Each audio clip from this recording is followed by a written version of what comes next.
Good evening. It's Thursday, 10 p.m. Central Standard Time, August 22nd, 2024. Today we're continuing our playthrough of War Story Occupied France. We've played Mission 1 twice. Now we're going to play Mission 2. We'll decide at some point at the end of this stream whether we want to play Mission 2 again on Friday, continuing the idea of playing each mission twice, or whether we're ready to move along to Mission 3 tomorrow.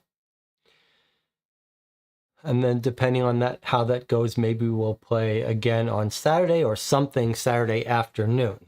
All right, let me check in with the chat, see how everyone's doing.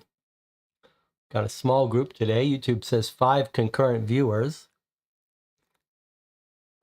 That's pretty small even for us, but perhaps that reflects the fact that this is a campaign game. This is a brand new game. It makes no sense. Well, very loosely a campaign game. The rules say you could play these 3 missions in any order, but they recommend 1, 2, and 3. And we should say, you shouldn't be watching this stream if you haven't joined me for Mission 1. One of those 2 playthroughs. And you shouldn't be watching this if you plan to play this yourself, probably because a considerable amount of the game, the fun of it is the first time you play it, since this is a sort of story narrative game. And so you'll be seeing some spoilers here if you join me for this playthrough. Instead of playing it yourself, you can always come back, watch the stream after you finish it. But for those of you who are going to stay and join me, welcome. All right, any bookkeeping we need to do before we start? I don't think so. I think we can get right into this. Although we do have a decision to make regarding what team we bring into Mission 2. So the rules are a little weird regarding the multiple missions. Let's take a look before we get into Mission 2, just to remind you. The rules say we can play these missions in any order, but they recommend playing them in order for a full campaign. Okay. Choose your agents.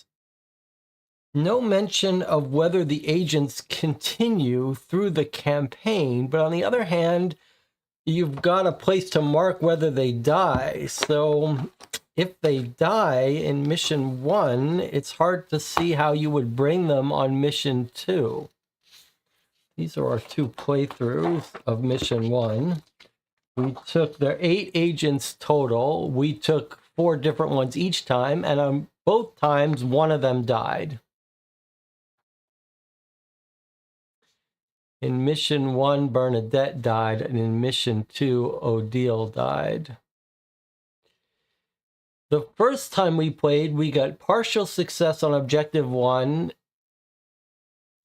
First time we played, we got partial success on Mission 1, but I considered it a full success because we were very close to a full success. And then we completely failed Objective 2, which was waiting for these people to come back. The second time we played it, we got definitely not more than partial success on Objective 1, but we actually succeeded in Objective 2.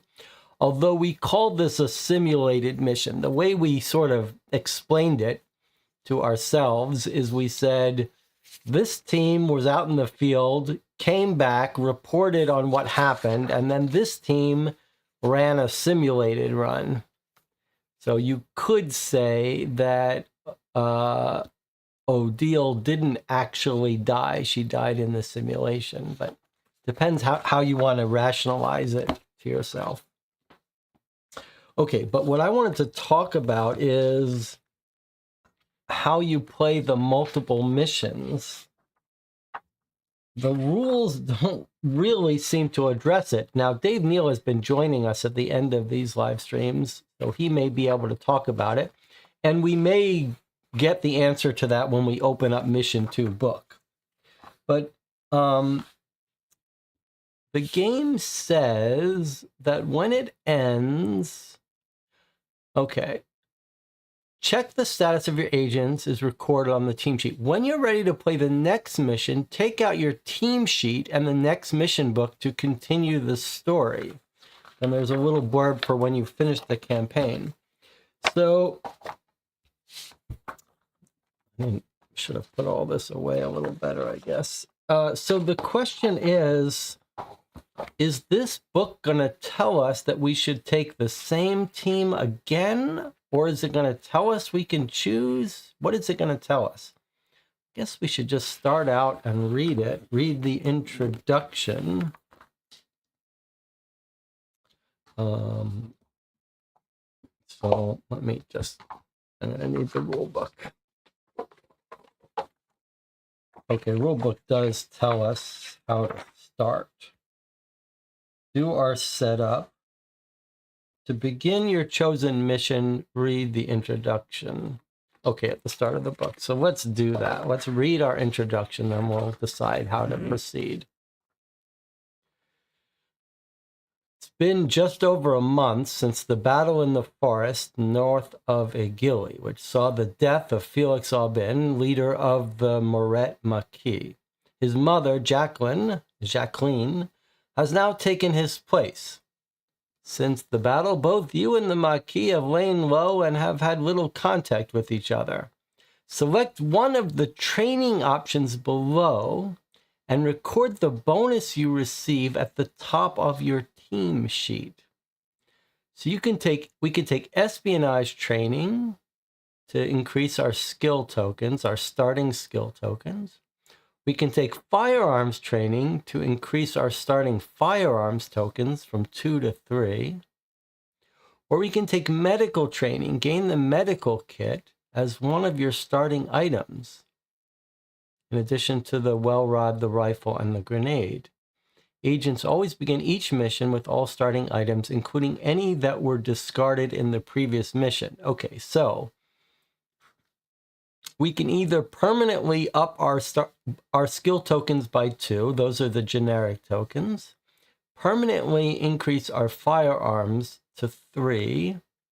Or permanently gain a medical kit. And when I say permanently, I just mean for this mission and the next. So maybe we should take a look at what the medical kit consists of. Seems only fair that we should know what we're getting. E5, let's take a look at what E5 is.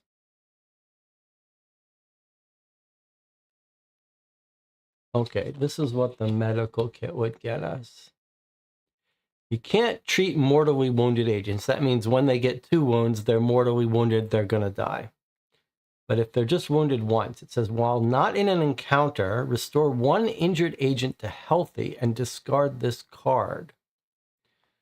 During encounter, you need to use 2 skill or advantage tokens, restore any injured agent at the same position to healthy, and discard this card. When not assigned to positions, all agents count as the same position. Okay, that's just a reminder. Well, I mean, this is pretty serious. If you care about keeping people alive, this lets you bring someone back to full health after an encounter, after they get injured, or during an encounter. 2 skill or advantage tokens. That's pretty rare. Not only that, boy, that's going to be hard to use. Let me remind you that when you go into an encounter, you have to assign all your equipment. So basically, if the 4 agents split up for an encounter, which they normally do, you'd have to pick one of them to get this. And only that person could be revived. And only if they have 2 skill tokens. So this seems very hard to use inside of an encounter. On the other hand, this comes up quite frequently that we have people who are injured. So that's tempting. On the other hand, I do think it's dangerous for us to take the attitude that we can save everyone. So I wonder. But when they're not in an encounter, they're all together. That's a pretty big deal. All right, well, let's consider that. We're not gonna, I guess we have to do this before we do this, but maybe we need to, let me just look ahead here. Let me see what if the game gives us any suggestions about taking the same team. Open the mission briefing, take the map. Select 4 agents from your agent pool. If you have fewer than 4 agents remaining, open envelope X. Okay, now, so implicitly, I wish this was spelled out more in the rule book. Here's what it seems to be suggesting. It seems to be suggesting that on each new mission, we can take any of the 8 except the people who have died.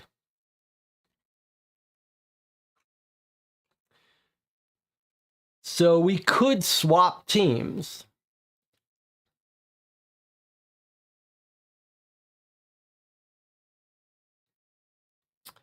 So let's see. Our first team was Bernadette, Francois, Dominique, and Antoine. And of that, Bernadette died. Now, we're pretending we sent her into the field for real. That was our attitude. So she's dead. Unless we want to rewind and say that the second team we took was our playthrough. These are the wounded side. So it depends on how we want to view what we did on the second pass through. And I guess I'm okay with the group deciding. I think we're probably in general agreement that this first team we sent in, where Bernadette got killed, we didn't really know what we were doing. So this, I think we had better luck with our second team, although we really probably, when you look at the actual playthroughs, we might have done better with this first team. We just chickened out. So there are a couple ways we could look at it, and I want the group to decide. Here's one way to look at it. One way to look at it is we took this team into the field, Bernadette died, and she's dead, or at least missing in action, and we could say we're not allowed to bring her into the game anymore. She's gone. But we could say the other 4 on the second time we're on a simulated mission, so they're all alive. And we could bring these 4 in again. Another way to say it is that we could rewind and say the first game was our practice game, so consider them all alive. And then our second game was when Odile died. I think it would be too far cheating to say everyone's alive. That seems inconsistent. But the other way, so one way we could say is these were our simulated mission, they're all alive, Bernadette is dead, and now we can make a team out of these 7. But the second way to say it would be to say our second playthrough was our quote-unquote real playthrough, and Odile is dead, since she died on our second playthrough, but the rest of these 4 are alive. So I guess the question is, who do you want to consider dead? That'll be the vote we have here. Do you want Bernadette to be considered dead from our first playthrough, or Odile to be considered dead from our second playthrough? Let's have a little vote here.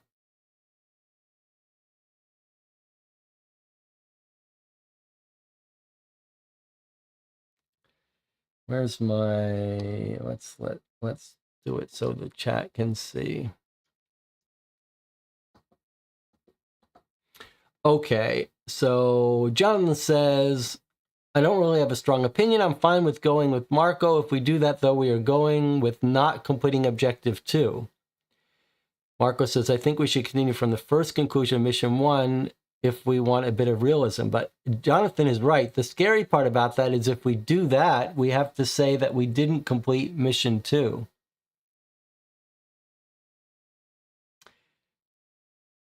So everyone seems to be voting to kill Bernadette. So that means we're not going to consider that we got objective 2 as a success. That's going to hurt. Like, that was important information.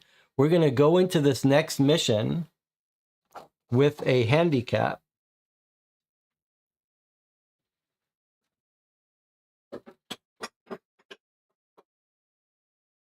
Is the group okay with that? I mean, we can't very well have Bernadette alive, dead, and not, well, you know what I mean. We can't very well consider this a success unless we pretend that Team 2 was the real team.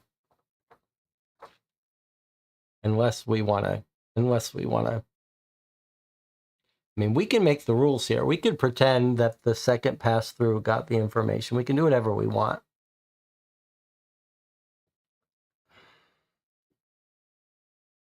I mean, I kind of want that second objective. Especially since Dave Neal says this game gets more brutal and harder. I'm a little nervous about that part. Some people are very sensitive to being called cheating. You could say we did both missions. Jonathan says, I'm okay with having objective 2, but it's up to Jesse since he bothered to spend the time. I mean, I'm okay with it. Some people are very sensitive to the idea of cheating. But I feel like we've earned the right to use our judgment on these things. Okay, we're going to split the baby. We're going to kill off Bernadette from the first run, but we're going to consider ourselves to have gained the intel from objective 2, which we got in the second run. Because this game is so brutal, I think that's the thing to do. Okay, so Bernadette is dead, but we have access to, from the first run, but we have access to the other 7. It hurts that Bernadette is dead because she's our 3 stealth. She's the only person with 3 stealth. All right. So we've got our team of 7 to choose from. We still have to pick that team. I liked Team 2. The Team 2 strategy was pick someone with a level 3 skill in each area. So we took Yarek because he had 3 technical. We took Monique because she had 3 influence. We took Odile. She had 3 awareness. And then because Bernadette was out of action, we couldn't take a 3 stealth. So instead, who did we take? We took I guess we took Christian with 2 firearms, which turned into 3 firearms because he's got firearms tokens from his sniper rifle. So that's basically what we did. Although we could allow ourselves to take Antoine now, but well, I'm open to that possibility. 3 firearms, but I feel like Christian's got a little higher stealth. Everyone else is low stealth. I think Team 2 trained for this. So maybe we take Team 2 again. Any objection to taking Team 2?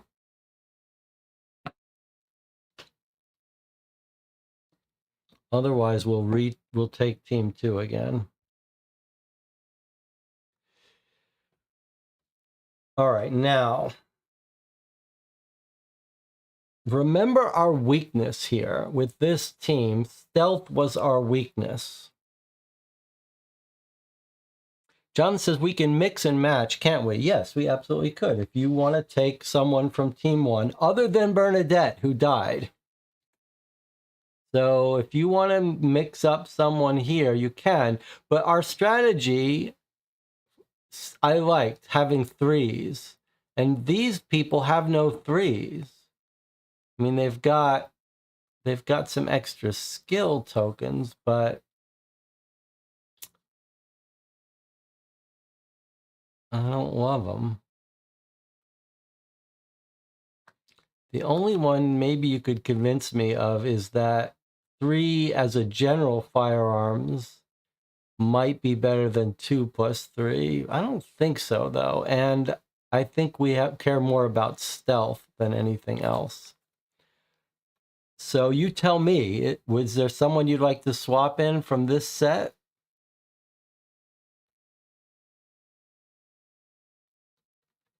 Let me put these out so you can see.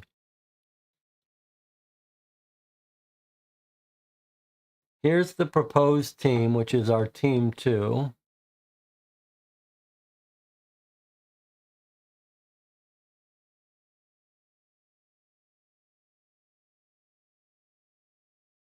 Here's the other team. I think the other thing nice about team 2 is, look, they've all got 2 firearms. Are we allowed to read the stuff from the envelope first in case it matters? Not according to this rules, no. The rules say we must do this in order. So first we have to decide what they upgrade to, and then we have to pick. Oh, I'm sorry. We are allowed to read the mission briefing. You're right. Then we select the 4 agents. Okay, so we don't have to decide this yet. You're right. All right, but we do have to decide this first, which sort of affects what team we bring. So for low on stealth, I guess I'd be inclined to take espionage training to get 2 extra general skill tokens.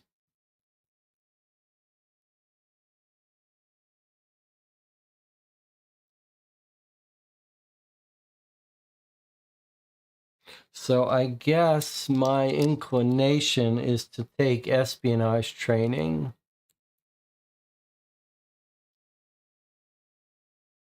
I feel like we're okay on firearms. Medical would be nice, but I don't think it's about staying alive. I think it's about being able to pick the right action and keep ourselves from getting wounded. I feel like 2 tokens could save us a wound and advance us. Whereas without those 2 tokens, we'll catch that wound and something else bad will happen. All right, I've made my pitch. Let's have a vote. We're not going to do votes on everything, but in this beginning stage, I guess we will. So you're voting here, 1, 2, or 3. This maybe gives you some sense for the relative value of tokens. Like firearms look like they might even be double. A firearm token is double the value of a skill token, which makes bringing our firearms guy even more tempting. In fact, you could imagine bringing 2 firearms people. Maybe we'll discuss that. But my argument is that being able to save someone from a wound with these tokens, we'll be able to do that, plus get the better answer. Why not just get the better position here and save ourselves from a wound? Or maybe someone can proxy vote 1 for me.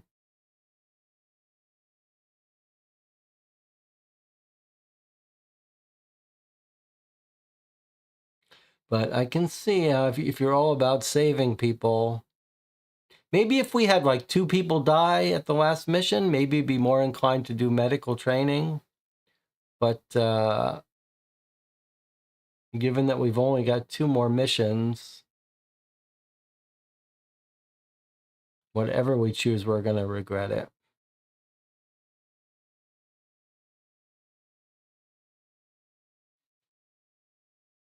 All right, looks like majority is ready to go for espionage training.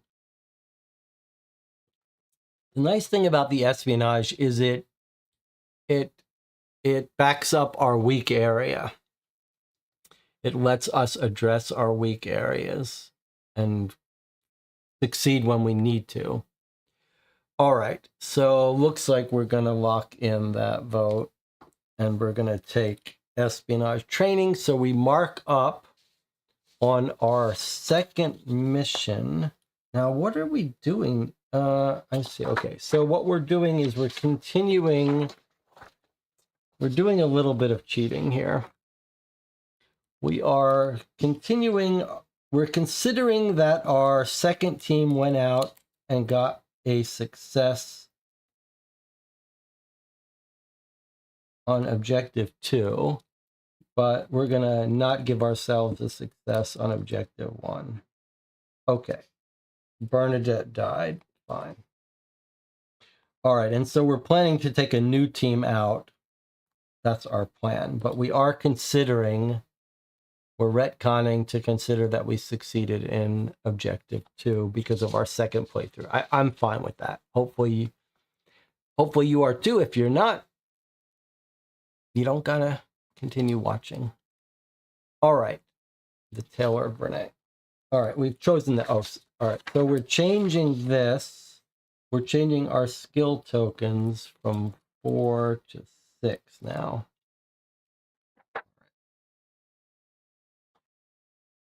Eventually, your new mission briefing arrives. The time for laying low is over. Complete the remaining steps from the main rulebook, including the steps below. Open the mission briefing postmarked 22nd November 1943 and read it. Okay, let's start with that. 22nd November 1943. Okay.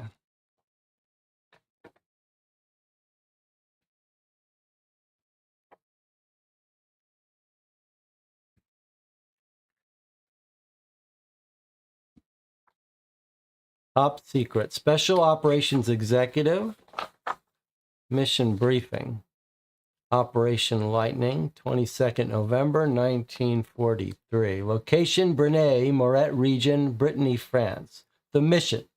6 months ago, German forces adopted Brinay as the base for their counterinsurgency operations in Moret. The town and its surrounds contain multiple Funkabelwehr radio monitoring facilities, and the Brinay Hotel has been converted into a Gestapo-run interrogation center for captured Marxistards.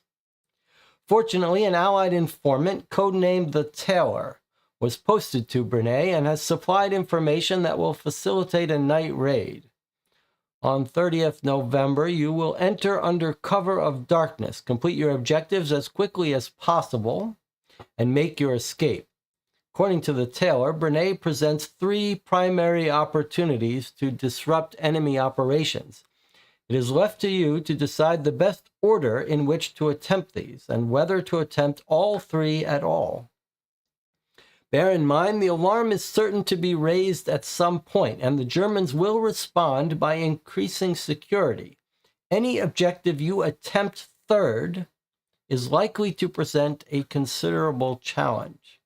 In addition, at midnight, after attempting your first objective, you are to meet with the Tailor on Plume Hill, west of the barracks. He can give information that may help with your remaining objectives. Your silenced well-rod pistols will be useful in keeping the Germans ignorant of your presence for as long as possible. In addition, for this mission, you will be equipped with a silenced long-range weapon, the Delissa carbine. Okay, a silenced rifle. Exciting. A real sniper rifle this time. Okay, we've got 3 objectives. We can choose what order. The last one we probably won't have time for. Objective Lace. Sabotage the Funkaware radio trucks in the vehicle compound. Objective Tweed. Free the prisoners from the interrogation center at the Brinay Hotel. Objective Needle. Access the operations building in the radio tower complex and destroy the radio equipment. Okay, and then it says, after our first mission, whatever we pick, we're going to be meeting with the Brit Tailor, codenamed Tailor, on Plume Hill west of the barracks. So, I mean, one question would be like, which of these are near the barracks? So we're near where we have to meet him. We could also ask ourselves which of these is most important.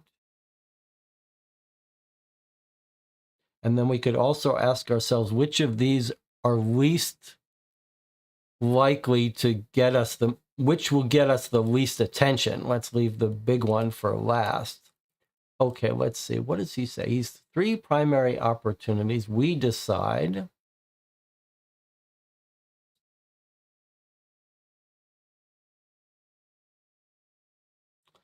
The town and surrounds contain multiple Funkaware radio monitoring facilities. So another way you could look at it is if we destroy the radio tower monitoring, they won't be able to coordinate the counterattack on us. So that's one way to think about things. Feels like there's a lot of little moving parts here. So if we sabotage the radios first, it might make it easier for us to do the last part because they won't be able to coordinate via radio. Destroying radio equipment seems like it would get us a lot of attention. Freeing prisoners certainly would get us a lot of attention, but maybe we could get some help from some of the freed prisoners. So that might give us extra manpower.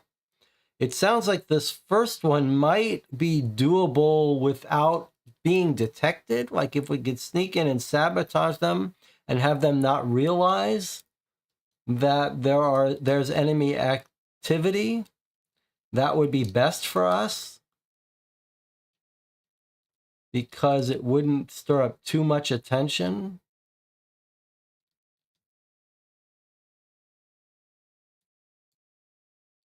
Are the trucks all over? No, they're in the vehicle compound.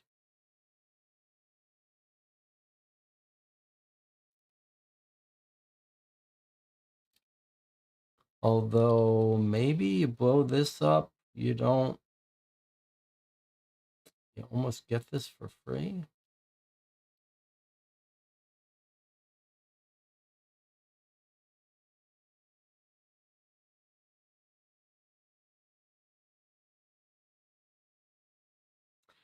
Let's see what the chat is thinking. Marco says, Lace seems the one that involves the least enemy activity. Jonathan says, I lean towards Needle first. Knock out radio comms at the operation building. If we freed more prisoners, do we get more bodies to help? If we're going to be noticed on the third mission, it should be the loudest.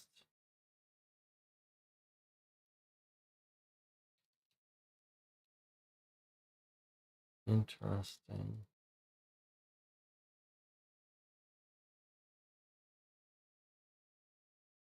I guess I was suggesting something closer to what QA says. Like, this seems like it's the loudest, biggest attention.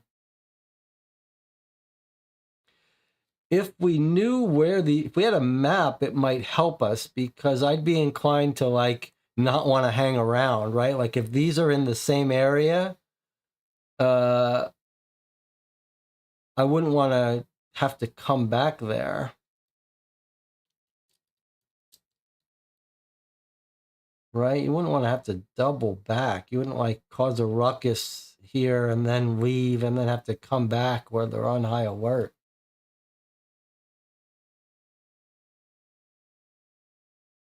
All right, do we have to decide yet, or can we look at this?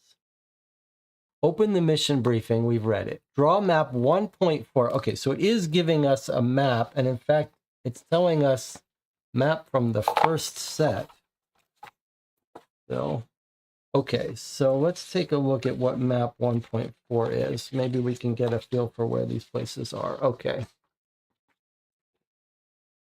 And then it says place card 42 on the left side of the map. So we're extending our map a bit. All right, maybe this will help answer our question.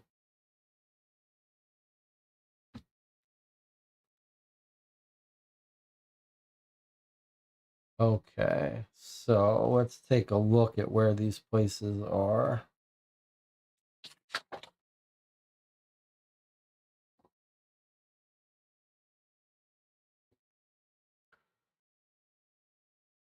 Okay, so we've got the vehicle compound where the radio trucks are. We've got the interrogation center in Brinay. And then that's Tweed. So Lace, Tweed, and Needle is the radio tower complex. And we have to meet our agent here after our first action. So like it seems crazy to go here first. Like if we went here, then we'd have to travel through Brinay to get to this guy. No, maybe I'm wrong. Maybe it doesn't. You can look at it different ways. But we have to go here second, so just keep that in mind. So a natural course would be here, then here, then here, then here.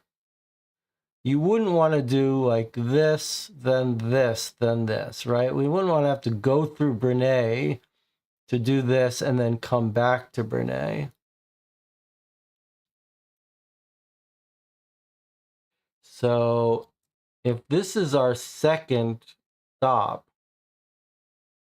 it really feels like logic would be like 1, 2, 3, 4.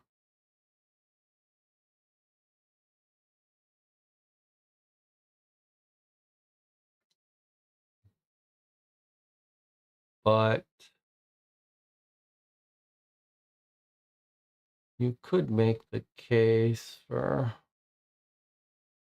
freeing prisoners, and then maybe you can bring one of them. You could split up. Maybe if we free enough people, we can have them help us. They did say to do the quickest, did they? Let's see. They did say complete your objectives as quickly as possible. That's absolutely a good point. Time is not on our side. So it does seem like we wouldn't want to do something as inefficient as traveling all the way down here and all the way back up. Okay, good point. So I think efficiency here, speed is part of our advantage. So hit the vehicles, Plume Hill, Brinay, radio tower,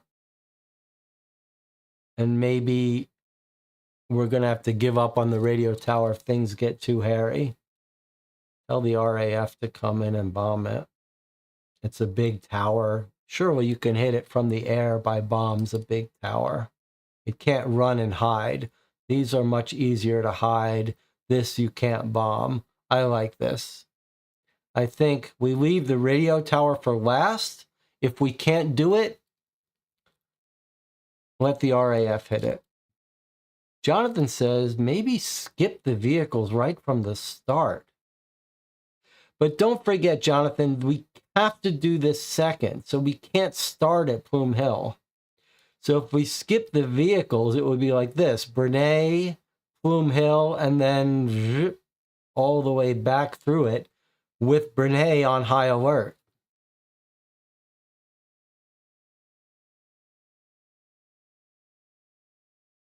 That's scary. I mean, we're going to have to go through Brinay. So it feels to me like if we could do this first, that might be different, but we don't do this first. We meet with this guy after our first action. So if we skip vehicles, it would be Brinay, Plume Hill, and then all the way down here. But what you could do is you could hit Brinay first, come up for Plume Hill, and then head over to the vehicle compound and skip the radio tower completely. So then like 1, 2, 3, or 1, 2, 3, both would make good sense if we knew we were going to skip the radio tower. But since we don't know ahead of time if we're going to skip the radio tower, it makes more sense to go 1, 2, 3. Also, Brinay is a nice central point to evacuate from, right? We can head this way, we could head this way, we could head this way, we could head this way to escape. Whereas if we end our mission here, I feel like that may be a little dangerous for us. Either what if we head this way, we puts ourselves closer to the headquarters in Brinay. I don't know how we're being dropped, but we ended our last mission around here somewhere, so we might be infiltrating from this area.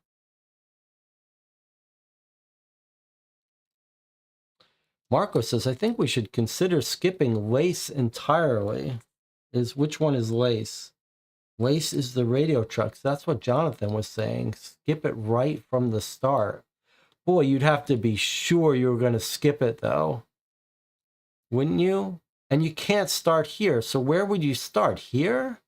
And go, no, 1, 2, 3? No. You'd have to start in Brinay and go 1, 2, and then skip all the way down here through Brinay, which is on high alert. I don't like it. I don't think we can put Brinay on alert and then come pass through it again. I think the only thing that makes sense is 1, 2, 3, and then exfil, or head down to the radio tower, or head towards the radio tower and then decide at some point to abort. Remember, this must be done second.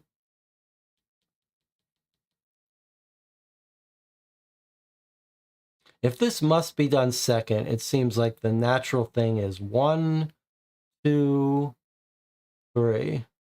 And then if we have time, 4.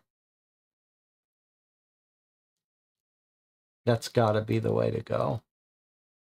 It also, that's consistent with the loudest one being last and the most quiet one that they might not even detect being first. We might be able to get away with sabotaging these trucks without them even realizing it.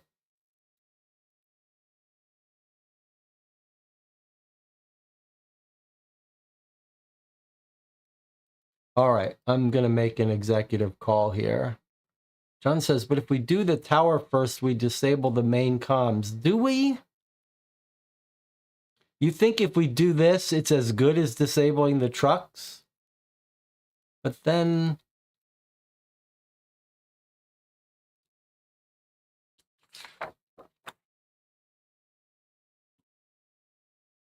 the radio tower complex, the radio trucks. You think if we do needle, we make the trucks not work? But then why do this? Why is this still on our list then?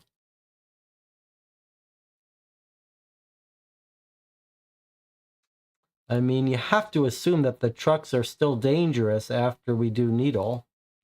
And if we did needle first, I mean, so one advantage is, okay, so here is an advantage. If we do the towers first, then all the attention comes to the towers while we progress up north.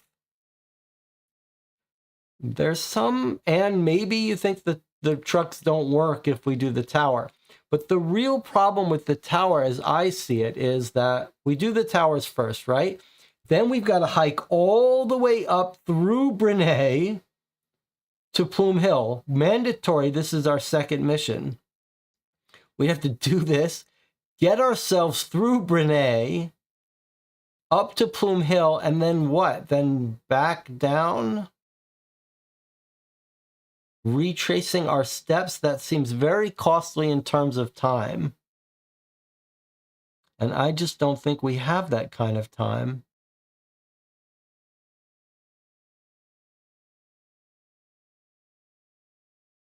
Not only that, but when we attack the radio tower, right? Then all of the attention is moving this way, and we've got to walk through it.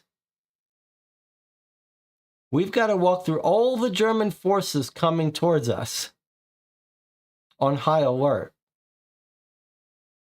Better to go and be one step ahead of them.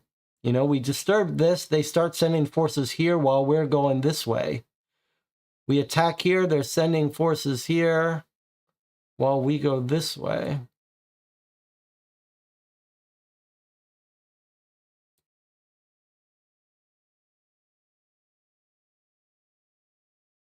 Plus, we might be coming from here. Do we really want to go like this as our first mission? No, surely not. This has got to be our first mission right here. All right, I'm making an executive decision that we're going to hit the vehicle compound first. I hope you can all live with that and forgive me. But if you've got any other case to make why it's important, I mean, Dave Neal has said clearly that you have to make smart decisions here.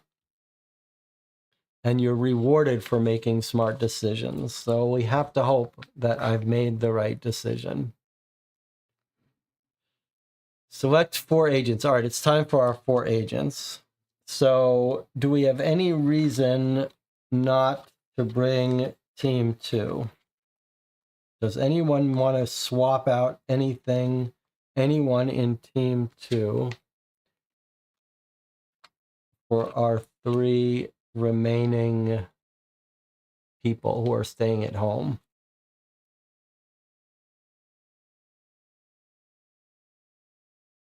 Remember, we're starting with a new sniper rifle, so that's where this guy's ability comes in handy. I feel good about this group. We're going to need a technical expert for explosives.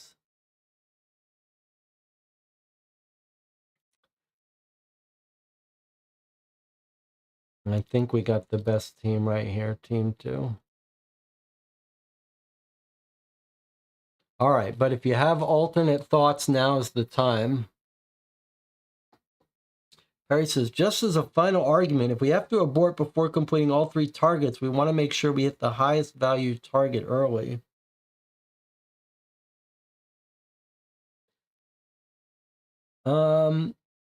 I mean, you have a point there that the 3rd target is likely to be aborted, but I think I've made my case that there's one target that could be hit by air. And I just feel like the radio towers could be hit by air.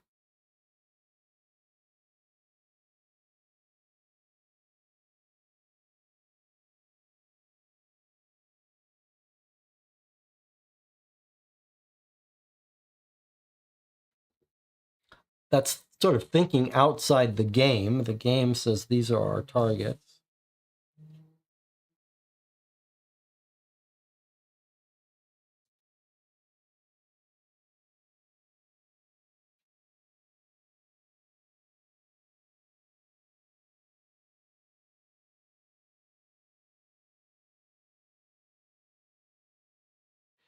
Well, I mean, I think I've made my decision, but let me make another case for you. That last mission, access the operations building in the radio tower complex, destroy the radio equipment. I feel like you're gonna have to go in heavy there. We're gonna have to go. It's gonna be a building full of people. We're gonna have to kill a lot of these people and whip up a hornet's nest here. I think That's very dangerous. I think if we're gonna have to abort one of these, this may be our main one. Although this is very dangerous. This may be this actually could be the one that would get us, that would fail. But we could skip Brinay. If Brinay looks too hot on our map, on our way down, right? We're gonna go here, here, then we're gonna plan to hit Brinay to free people. The nice thing about this strategy is if we get to Brinay and it's too hot, then we just bypass and blow up the radio tower. So I like the flexibility of my plan. All right, we're sticking with my plan. Let's focus on the decision ahead of us now. The team to bring in. Should we bring in team 2, the one that we trained? Or is there someone you want to swap in?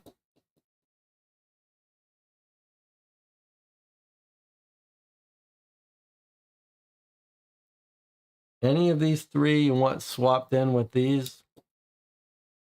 I feel like we've got our 3 technical, 3 influence, 3 awareness. These gotta come with us. And then they're all fairly good at firearms. I love that.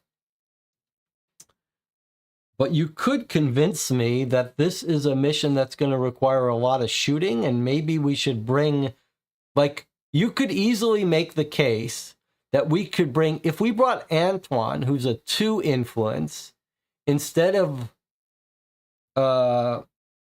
Monique, our 3 influence, that would be a pretty nice, that would be a pretty reasonable swap. Like, how often do we need influence on this mission? And having a 3 firepower the whole time, if this is going to be a shooting mission, would be pretty sweet. So I could see the case made to bring Antoine instead of Monique and suffer a little bit of influence. He's pretty bad at everything else, though, but maybe we don't need him for everything else. Boy, it would be nice having lots of firepower.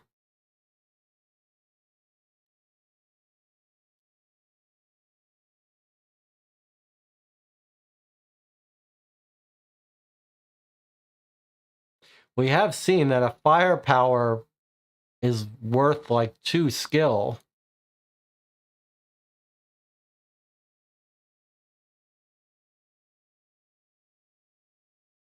What do you think?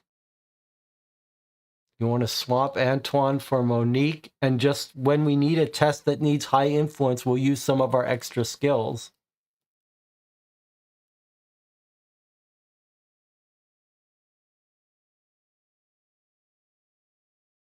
The firearms are the other way that you keep yourself from injury, right? You get the trigger first.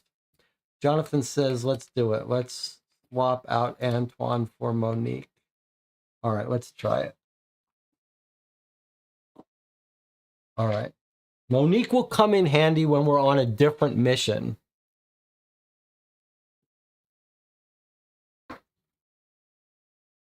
Won't we want to have stealth? Well, yes. Stealth would be nice. We have very little stealth. But I don't think Monique helps us there. Well, you're right. She has 2 health. Stealth. She does have better stealth than Antoine. It's true.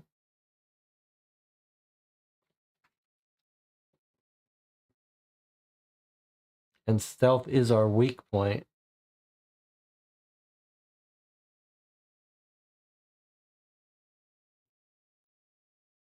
It's tricky, isn't it?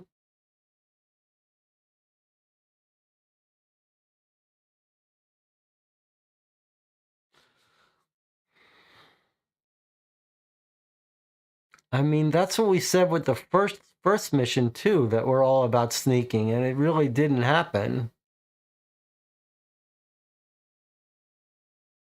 I think maybe you lean into your strengths in this game. So rather than try to be good at everything, it might be better if we were really good at firearms and we leaned into shooting this mission. Let's try it. Let's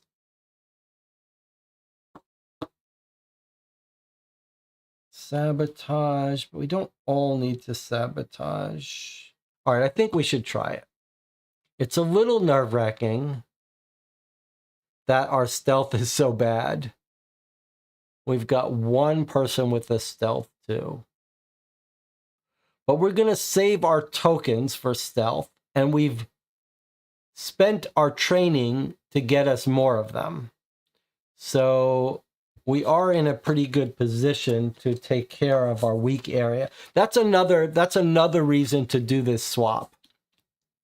Because we didn't take extra firearms tokens. So we don't have extra tokens to improve our firearms if we took Monique.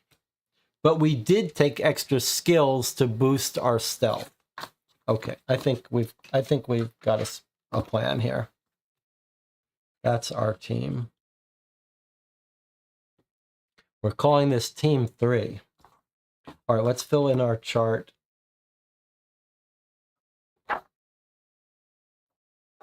For Team 3 here. So Antoine is going out again. He's the one person from Team 1 that's coming with us. And then we've got Odile.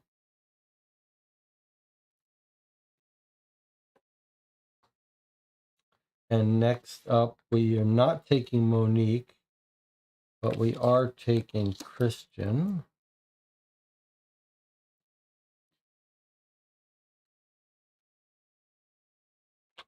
And then Yarick.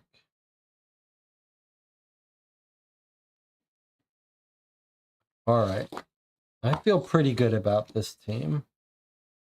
6 skill tokens, that's going to help us.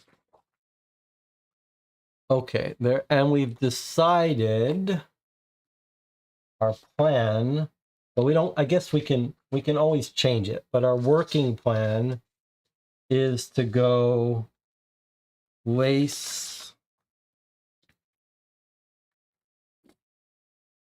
1, 2, 3. 1, 2, 3, 4. So in this order, lace, tweed, needle, with a reassessment at some point. Okay. Following instructions. We took our map. We did our espionage training. We took our mission briefing. We drew our map. We attached card 42. We select our 4 agents. This special envelope is what you read if you don't have 4 left. There's going to be more agents in here, I guess, more powerful agents too, and too many die. Okay, give each agent a well rod pistol from the equipment deck. That's our well rods, which we don't really, so far there's been no reason we actually need to have these cards. They never lose these, but we'll do it anyway. Okay, if you completed the medical training, get E5. We haven't, so this stays in the deck. But we also get 2, 3, and 4. So 2 was our Lee Enfield sniper rifle, which makes noise. 3 is our grenade, which can be used outdoors and sometimes indoors. But now we're also getting the Delis carbine. It's actually short range or long range. So look at what this is, though. Look how interesting this is. It's silenced, but it's a short range. So if you use it long range, it's actually -1.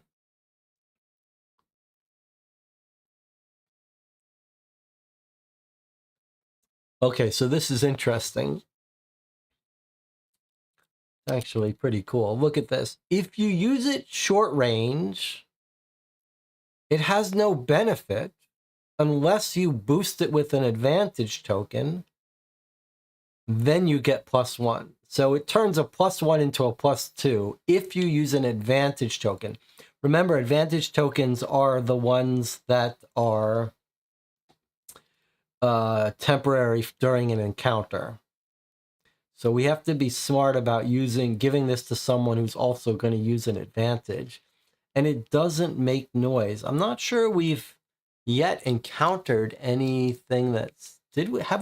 Have we played any encounter where it mattered if we used the silenced weapon or not? If it's used long range, it's -1. So you actually don't want to give this to a sniper position unless you have to. But it can be used at both. Okay, pretty interesting. We'll face that. We don't have to decide on that till we get to an encounter. Okay, let's continue reading here and then we'll take a break before we actually jump into this mission. The smell is distinctly unpleasant, but when you want to sneak into a military restricted area, some sacrifices have to be made. One of the sheep above you shifts and kicks the boards, sending straw and excrement slipping through the cracks. You do your best to avoid it. The truck is destined for a farm on the edge of Brinay. Once there, the sheep will be taken out, the boards lifted, and you'll finally be able to get out of the cramped space you've been lying in for 4 hours.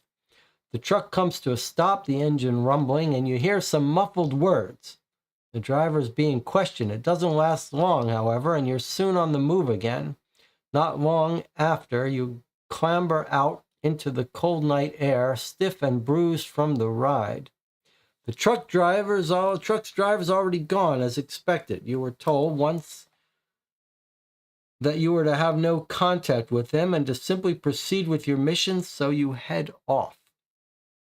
Before you, Brinay lies calm and peaceful under a pale moon. It won't be that way for long.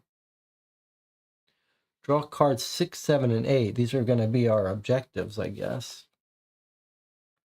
Let me sort these back in.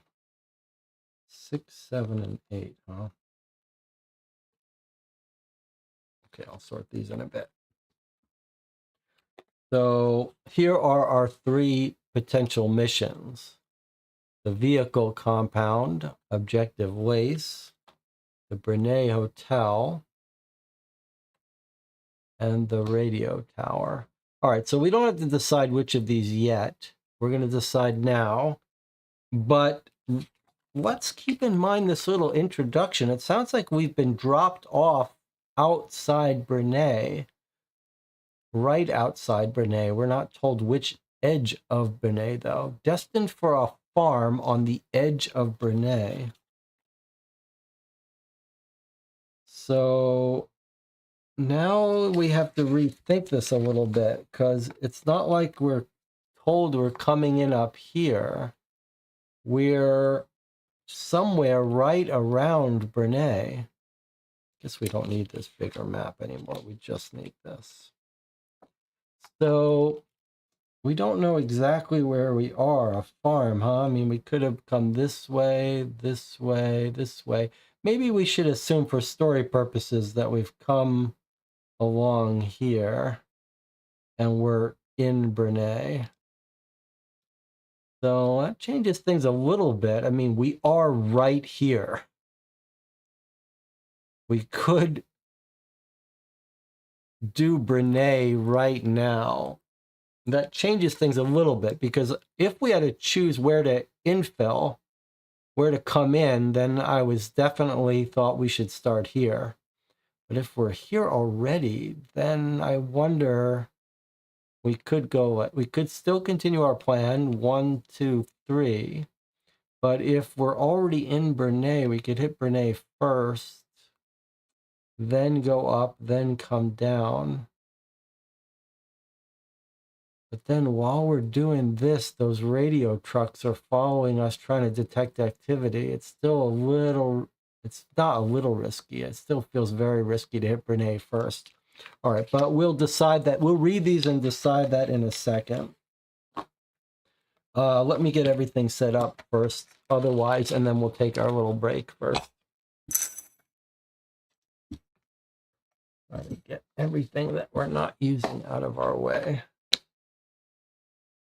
And give ourselves our initial tokens.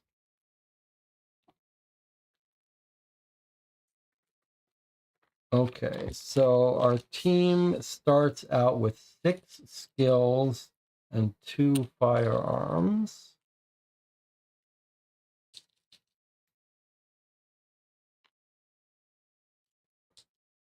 Five, 6 skills, 2 firearms, and our sharpshooter, Christian, has 3 firearms of his own. Okay. Anything else we need to set up? There's our equipment. There's our map. These we're going to deal with in a second. Now, this is our mission 2 envelope, but we weren't told to take anything out of here, right? I'm just going to leave these in our envelope, other than our mission briefing. There's our team sheet. All right. Weapons, our items, our unused cards can go in the box.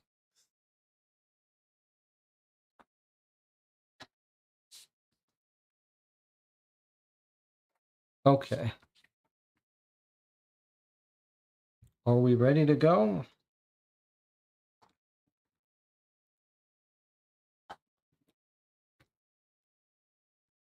Let's assemble our little team here.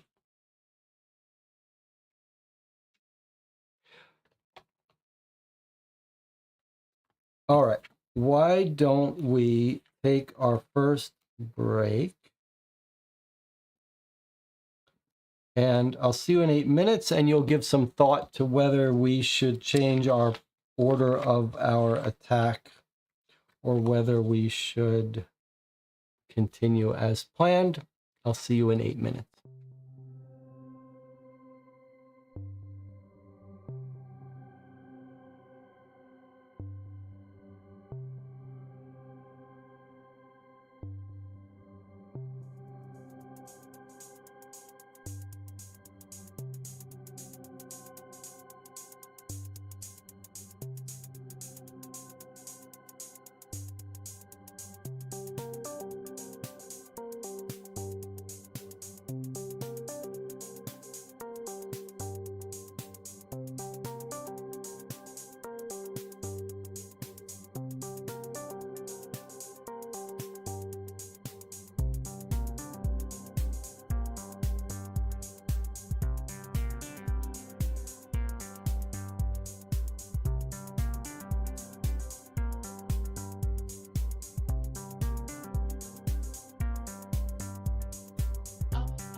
Today, a little plug for a local roaster here.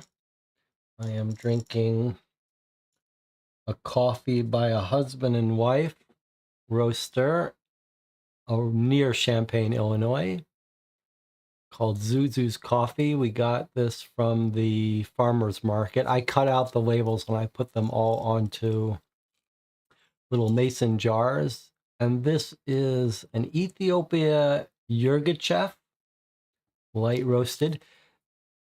One nice thing about this couple that does these roasting is you can get each of their beans. They have a Colombian, they have a Yirgacheffe, and you can get them in whatever darkness you want. And I happen to like this light roasted.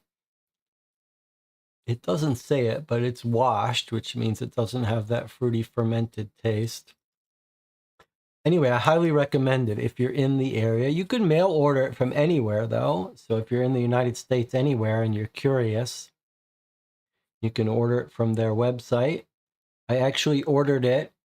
I think it ends up being about $18 for 12 ounces, which is about the normal price for the single origin coffees we drink.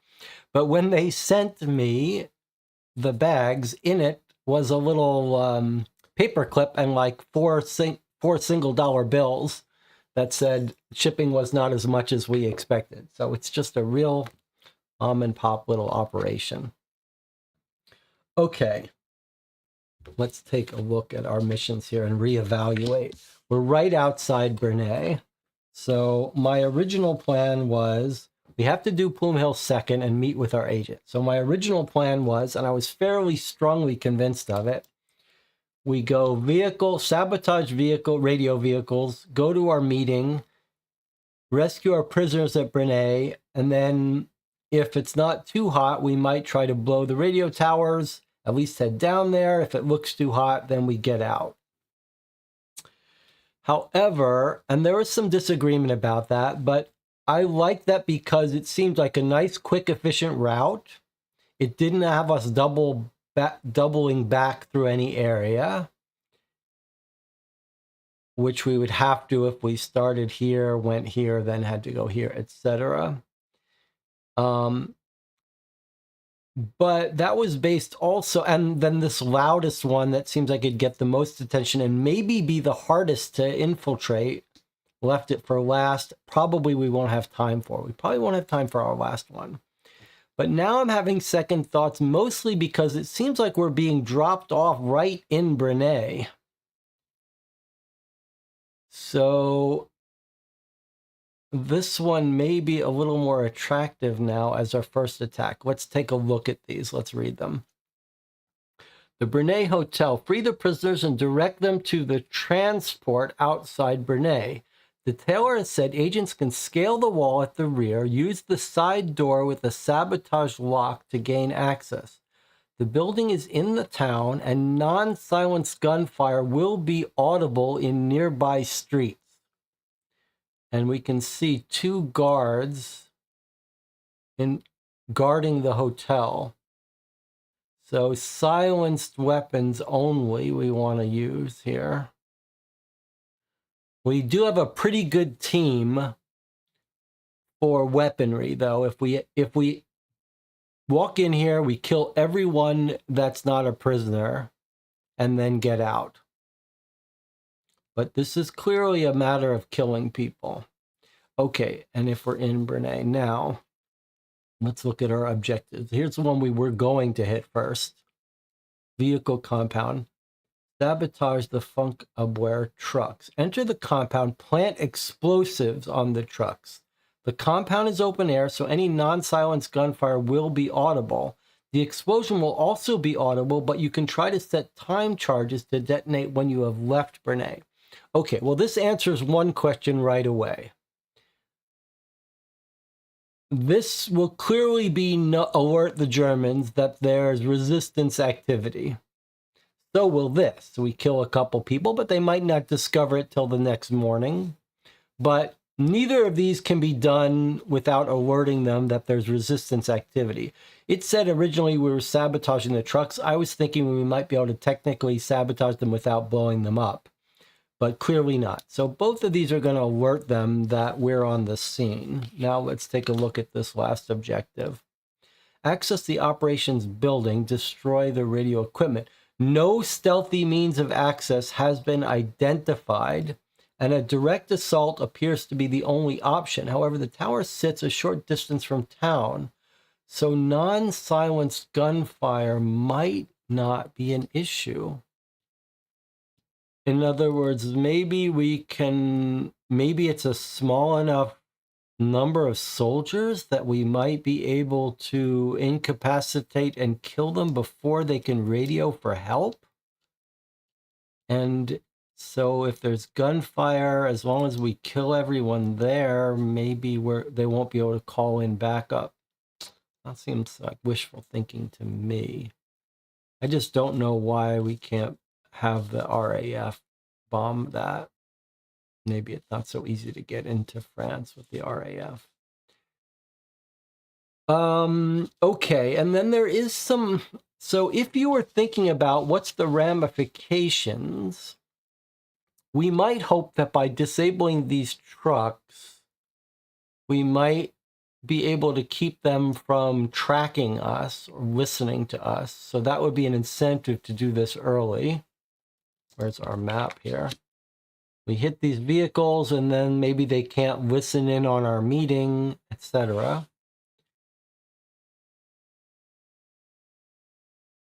But I think I think this is I would readjust our plan and say this. Given that once we blow these trucks, they're going to be on high alert. If we have any hope of rescuing our fellow prisoners who are being held for interrogation, we don't want them to increase security here, right? Like if we blow the trucks or we take over the radio tower, then all defenses, then they're like locked down. They may try to break people out. Like they're going to be on alert that we might hit this hotel if we do either of these. And then it's going to get too hot for us to go in. What if they send a whole little backup battalion here into Brinay? I think we've got to change our plan here. If we're going to hit this hotel and get out, we do it first before they have a chance to increase their defenses. It's not so easy to increase the radio trucks' defenses, and they probably won't even think to do it. Probably same thing with the radio tower. It's too far away. They're not going to connect the two. But I'm afraid any other activity, they might be like, send more officers to protect the Brinay Hotel. And look at this. There's a sabotaged lock. Like, we can't afford to delay this one. They might find that lock, fix it. Any delay in hitting this, they might torture, get more information. And we have the extra possibility that if we could free someone here, maybe we could get someone to help us or give us more information. And there's a waiting transport. We can't have that waiting longer. I think we got to hit the hotel first. How does everyone feel about that? Change of plans. We're in Brinay. Let's just... The other question is night versus day. Like, we really need to be hitting this at night, right? What's our time? So we're walking into mission 2 at 11 p.m. Look at this mission. It just goes 11. Look at how short this mission is. From 11 p.m. to 2 a.m.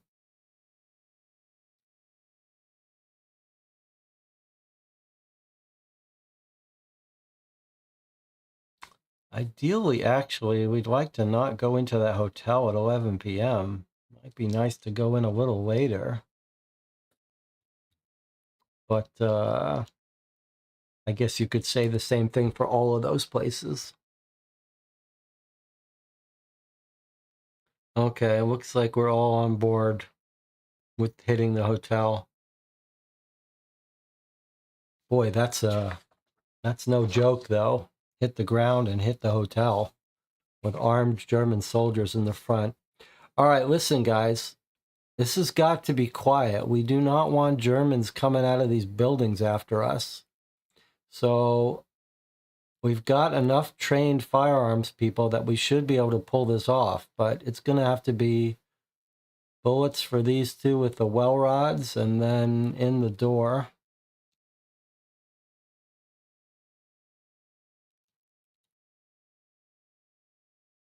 Agents can scale the wall at the rear. Use a side door. So maybe these two are going to be hit on the way out. Boy, I wouldn't mind waiting till 1 a.m. or so. But we really can't wait, right? Because this whole mission looks like it's going to happen at 2 a.m. Jonathan says, I wonder if having the radio tower hit is far enough away to potentially not hear the... I mean, look, if we knew hitting this radio tower was going to save communication... But I'll tell you what, let me try to make one more case about this. It's not radio communication that we fear. We're going to be in and out of Brinay and in and out of the vehicles before they have time to radio for backup. It's more the actual activity in the city, hearing gunshots, that we have to worry about. I don't think it's worth traveling all the way down Radio Tower, all the way down up to Plume and then down. That's just too much. That gives them too much time. Speed is our advantage. If the game told us for sure that hitting these radios would keep them from talking about us, it's fine. But by the time they radio for help, we're out of there. We're going to be done by then. So I don't think we have to worry about radio backup. All right, we're hitting the hotel. But fast, guys, in and out. Try to be silent, but if you can't be silent, be fast. Okay, a little nerve-wracking. Looks like we're going to get into a firefight right away. Marco says, we remember what skill was used to climb in the first mission. Yes, it was technical skill, but we're also going to need stealth here too. And we're going to have multiple people going over this wall. So our stealth is not great, but we're gonna make up for that with our firearms ability. Okay, here we go. 357.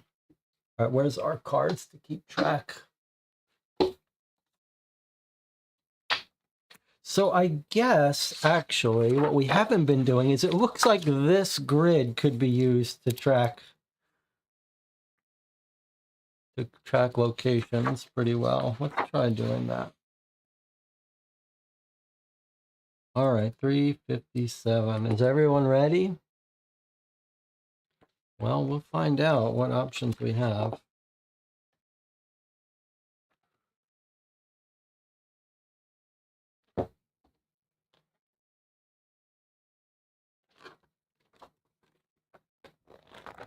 By the way,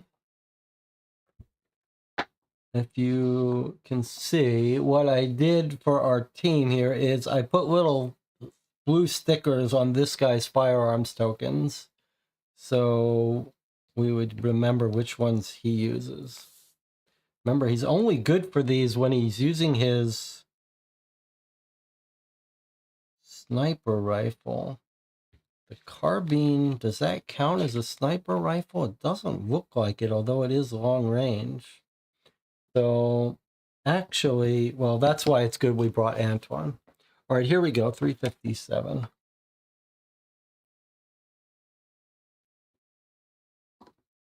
How many tracking points do you have? So we start out with 0 tracking points. Probably all the missions are going to look like this.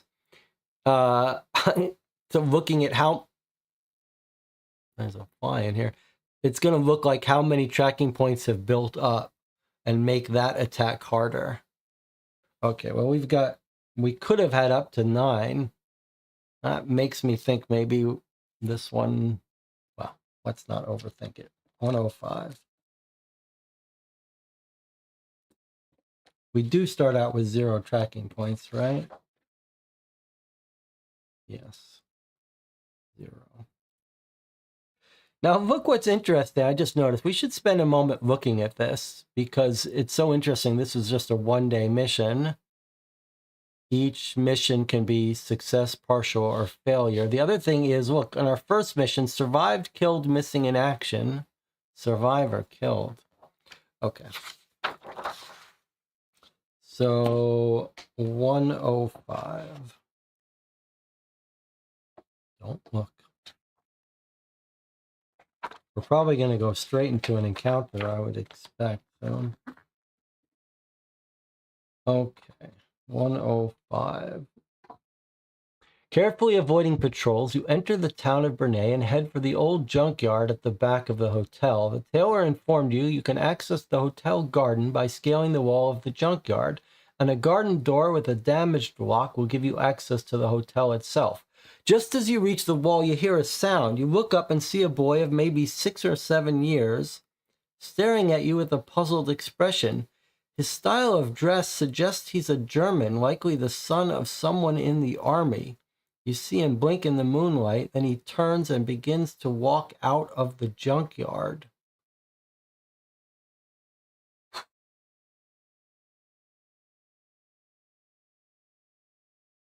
We can either let him go or follow him and talk to him.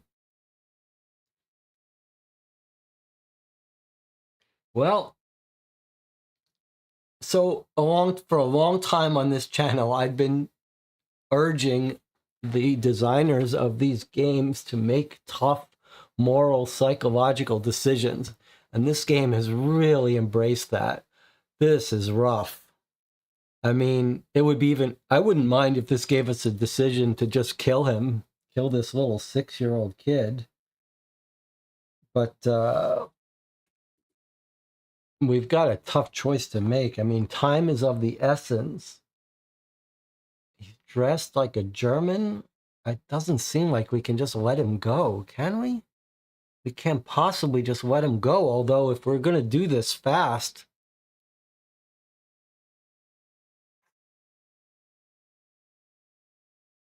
What are we going to do, though? What, I mean...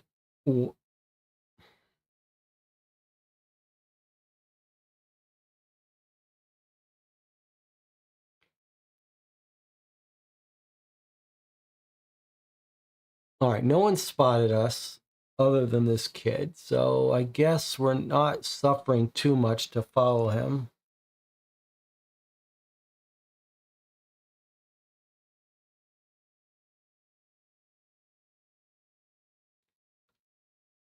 We just don't have that much time to mess around. You see him blink in the moonlight, then he turns and begins to walk out of the junkyard. Has he seen us? Yes. He's staring at you with a puzzled expression. All right, this is no good. But I don't know what we're possibly going to talk to him about.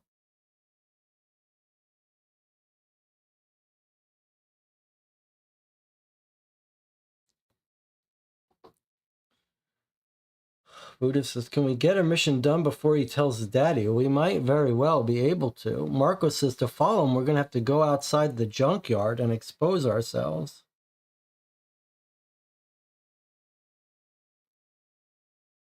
This is tough. Like, I wonder if speed is not our advantage. We just ignore him.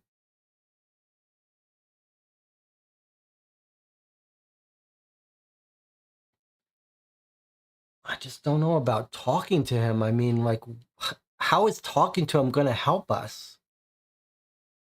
We're going to ask him who his dad is. I mean, the more we engage this kid, the more he's going to want to tell his father about us.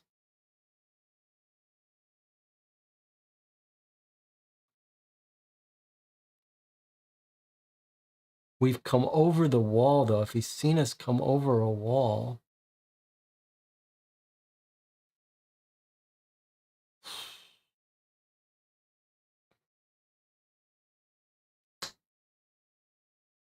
Boy, that's tricky.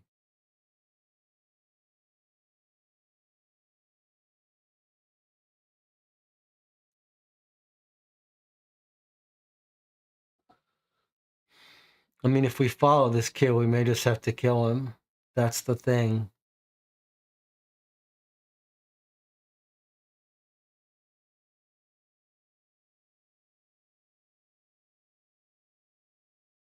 Boy, that's tough.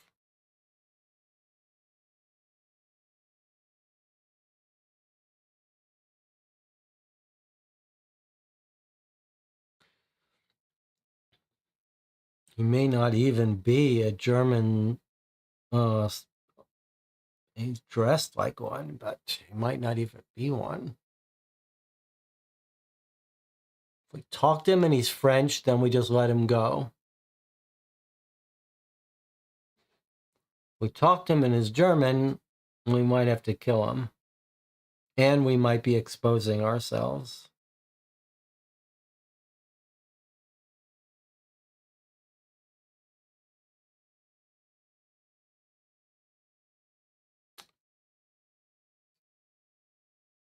Boy, this is tough for me. Channel wants to let him go.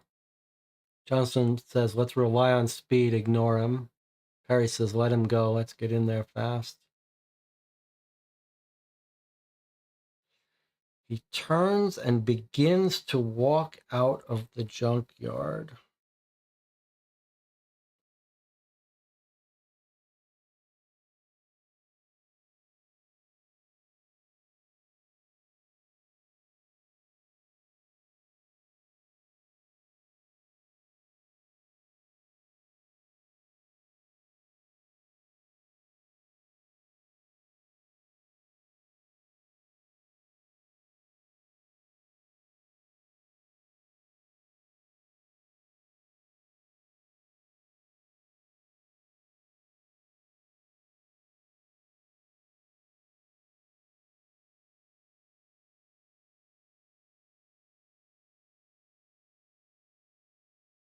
The problem as I see it is if we talk to him, we're probably going to have to kill this kid. There's no delaying, walking, following him, and not killing him.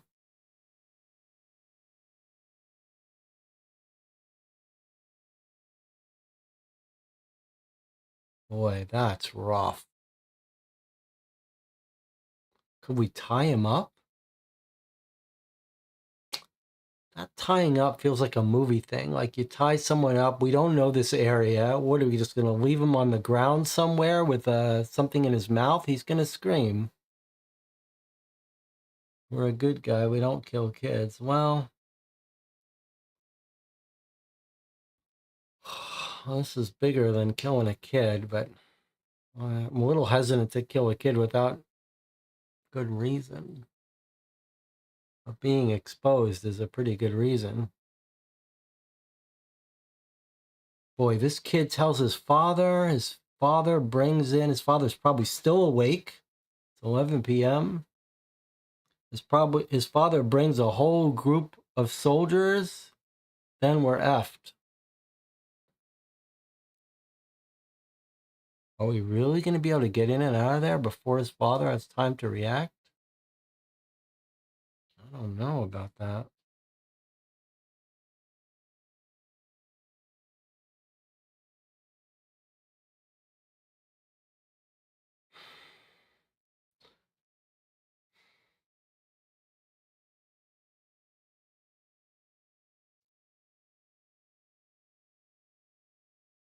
Honestly, if we had jumped the wall and that kid was right there, and said, like, halt, I would have no problem with, if he was obviously a German commander's son, I would just kill him. But feels like our whole team here is sort of hesitating. Follow him and talk to him. We're just going to make it harder on ourselves. Follow him. We could get seen. He could scream out. As soon as we try to talk to him.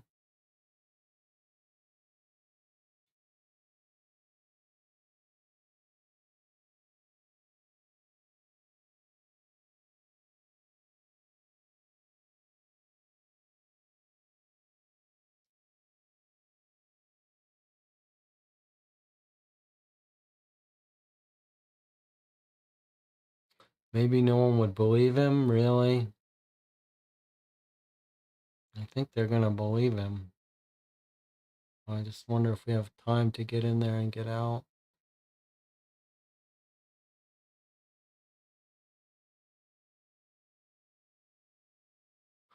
Well, I'm not sure I'm going to go with the group vote. I might have to make an executive decision, but I'm curious to hear what people think we should do.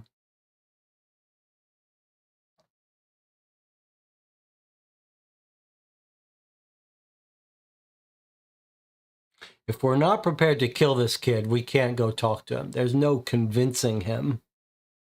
Although we do have someone with high influence, we could have one of the women talk to him, but I don't see it. We don't have time for that. So if we follow him, we're going to be prepared to kill him.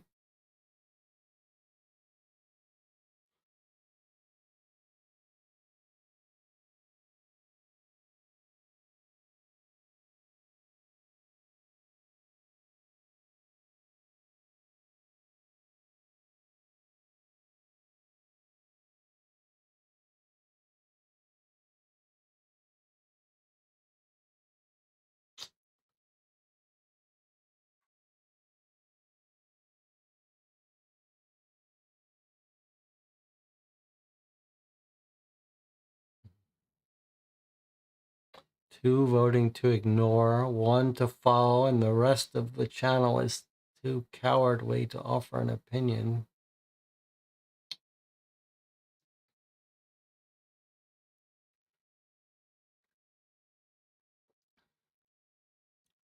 Three to ignore. What if he's the kid of the guard out front?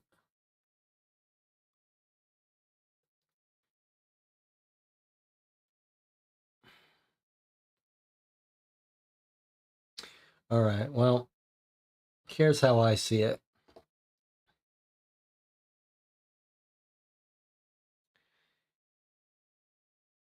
If the kid was right in front of us and we had a chance to kill him before there was any risk of anything going wrong, I would say kill him. But at this point, following him, trying to talk to him, there's all kinds of things that can go wrong. He could start screaming. He could start running. It's all bad. I don't see any, and it delays us. So I think we're just going to go in. But now everything is about speed now. If there's a choice between a stealthy attack and a fast attack, we're just going to have to go for speed. All right, keep it simple. I also don't want this whole team demoralized on our first objective. I don't want this whole team talking about how we killed some innocent kid who turns out to be French. So we're the good guys. We're gonna use that to boost our morale. All right. We're gonna let him go and move in. 310. We might regret it, but that's the way it goes. If we have to make a little noise, we're gonna make noise. Okay. So Add 2 tracking points, probably from letting that kid go. Maybe nothing else, which wouldn't be so bad. Okay, if G and J are circled, no. If J is circled, if G is circled, no. So nothing is circled, so we're going to 323.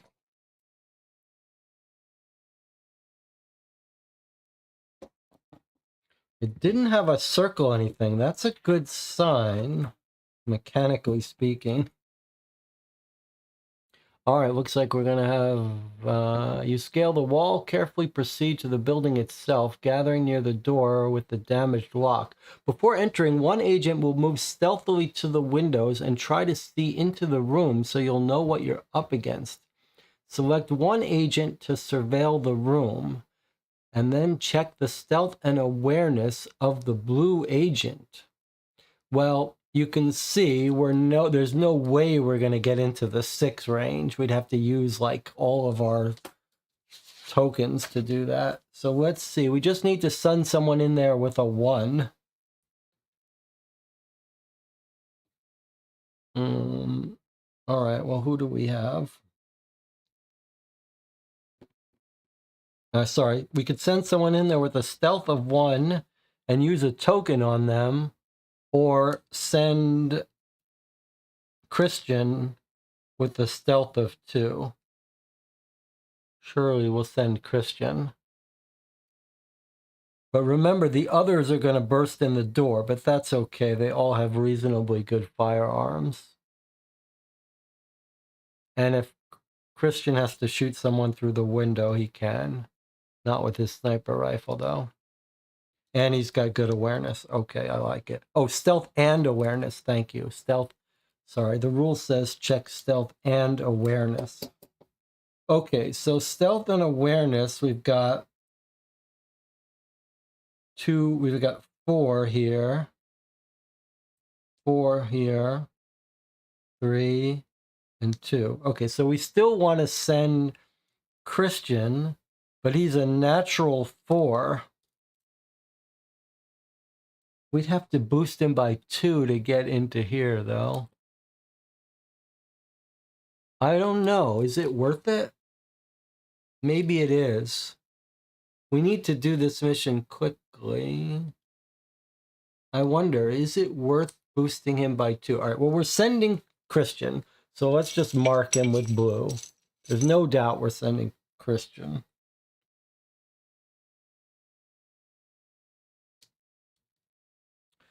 So now the question is whether we want to spend 2 tokens to have him get a better look. We have 6 tokens for this whole mission.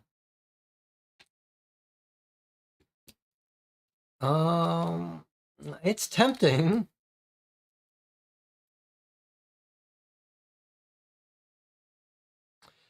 Isn't Oldie also 4? Odile is 4, yes. But, well, yes, Odile is also 4. It's true. And she's also a 2 firearms. I guess she's just as good. You want to send Odile instead? What has she got? She's got a little bit better awareness.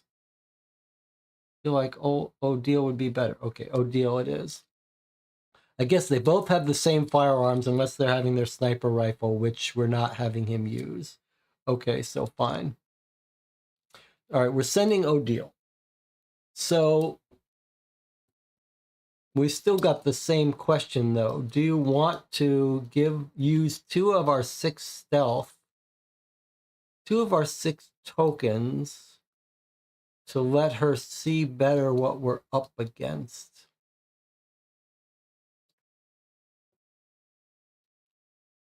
I feel like maybe we should. Maybe we need to start off strong here. Now is the time, says Buddha. Jonathan says yes. All right, we're going to spend 2 of our team's tokens then to get Odile up to 6 stealth and awareness. So we can turn to 482. All right. Yeah, this could be a serious encounter. Now notice if we spent one more, we'd get up to 7. That's pushing it. We can't be spending tokens like crazy. All right, 482. Deal is going to look in the window. 482.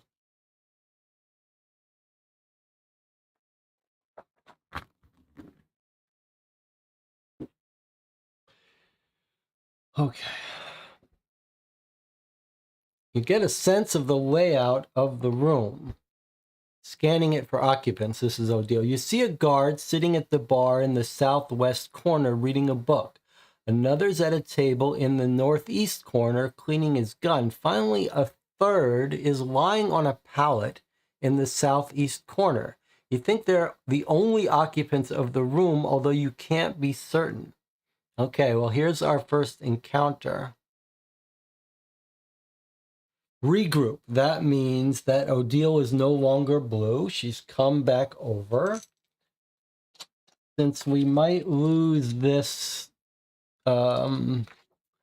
paragraph, but we could reread it, we should probably... Oh, we're going to get a picture of this, map 2.5. Let's grab it out. Then we'll see if we need to bother recording anything. Okay. There's our map.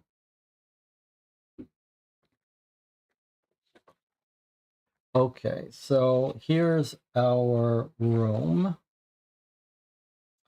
Odile says there's a guard sitting at a bar in the southwest corner.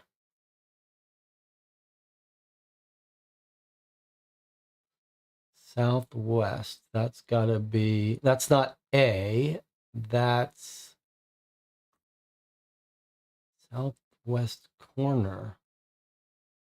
I guess we're meant to, sitting at a bar. Okay, we've got a guard sitting here, reading a book. Another's at a table in the northeast corner.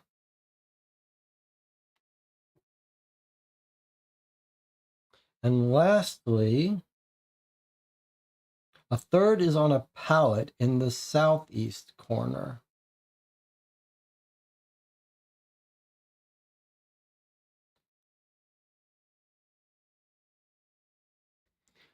And those are the only 3 people we think are in the room. Notice there are stairs, though.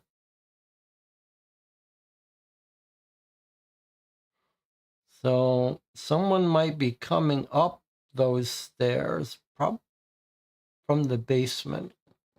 Okay. So that's our thing there. Now let's look at our positions.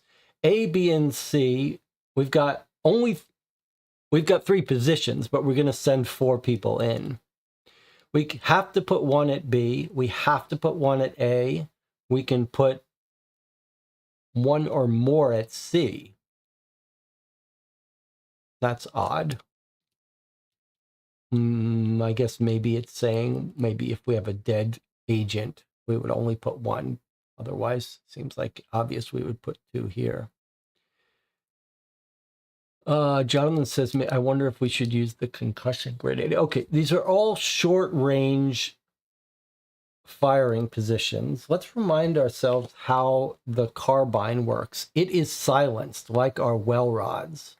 If you use any advantage tokens, add +1.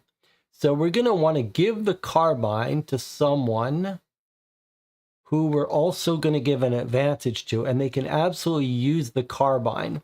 So if we think someone's going to come up out of these stairs, you can see that we'd want to give that weapon to someone who can fire on the stairs, who might not have other work to do. So you might imagine B is going to take out this guy with a pistol. A is going to take out this guy with a pistol. And C is going to use the carbine for medium range shot on this guy and then pivot to this stair guy. And no one's using their rifle. So I'm thinking Antoine, our firearms expert. So let's do this and we'll keep consistent with this.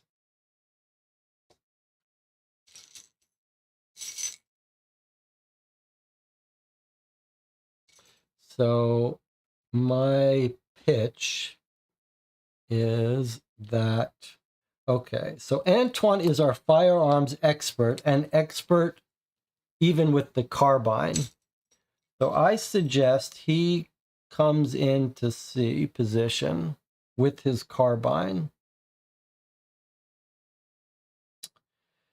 And everyone else is equally good at shooting.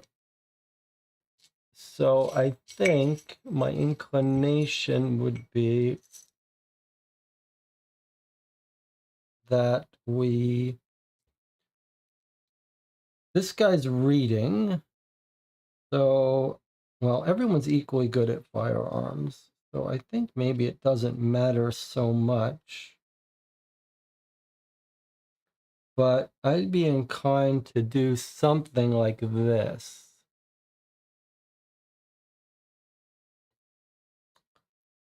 So this person is responsible for shooting this guy in the head with the well rod. This guy's responsible for shooting this guy in the head with the well rod. This guy's got the carbine. He's going to try to shoot this guy and anyone who comes up from the stairs. And this person is backup.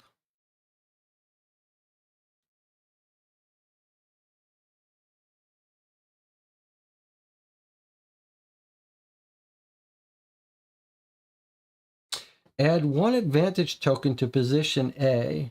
Oh, I see. A gets the advantage. Okay. So change that. All right, you're absolutely right. So now our new plan is A shoots this guy and is in position to shoot whoever comes up the stairs.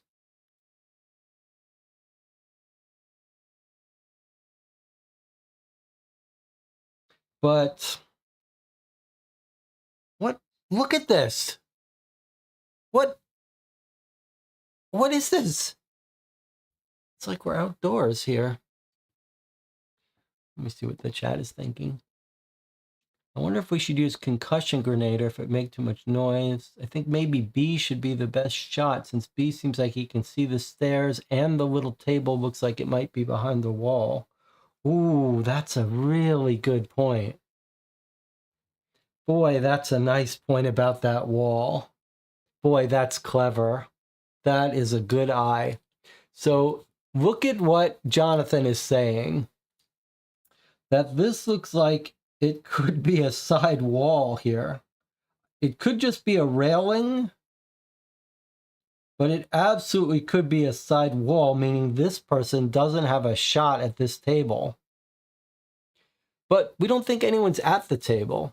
Where was the window? Which window did this person look at? I wonder if it's someone at this table that we couldn't see.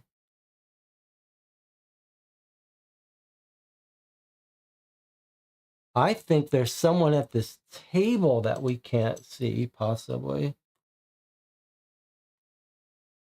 Right? Because there's the entrance, there's the window, and you can't see into this nook here. So, but A has the advantage. That's problematic for us because we'd like to give, well, maybe it's not. Okay. Yeah, A has the advantage. We'd like to give the carbine to the person at the advantage because that's the only time it has an advantage.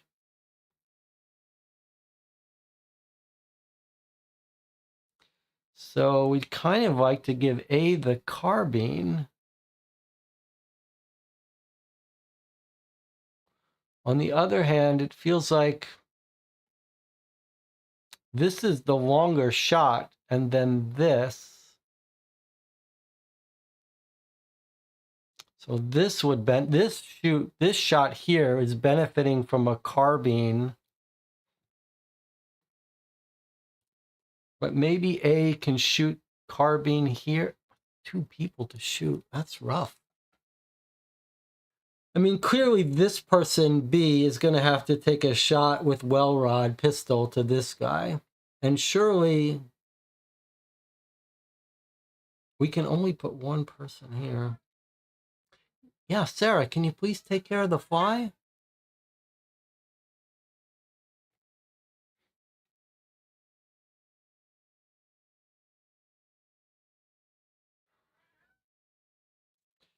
So this person, these two have a shot on these two. So it makes sense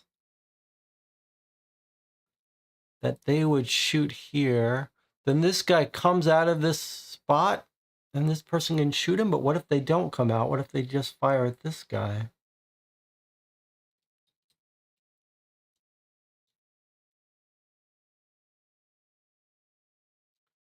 This is the tricky part because this benefits the person who can use an advantage. If you can't use an advantage, you're wasting this weapon. So we are going to put this at position A.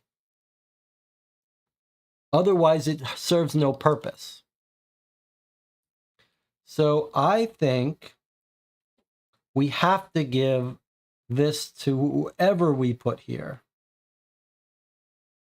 But this is +1 firearm, so maybe it's not Antoine. He already has a 3.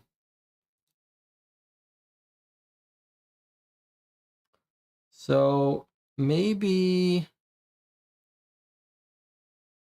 we give our best shot here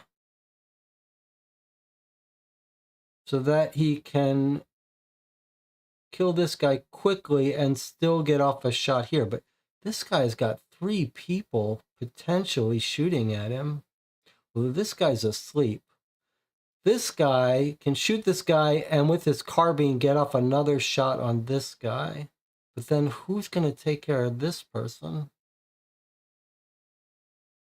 He's in the worst position for it. Like he's behind a bar. Someone else is going to have to shoot this guy, but with a pistol. But that doesn't matter. We can't give this carbine to this guy. It doesn't help him. Does it? Well, let's look at Jonathan's thing. Wait, Jonathan was suggesting let's use grenade. Let me see. We're doing room clearing here? Yes, we are doing room clearing. All right, so we could use a grenade. How would that work? When assigning agents to positions, you may discard this card to add 1 advantage to A and B. I see. Uh-huh. Then we could give the carbine to B and let B fire into this area. If we use our grenade, but it makes noise,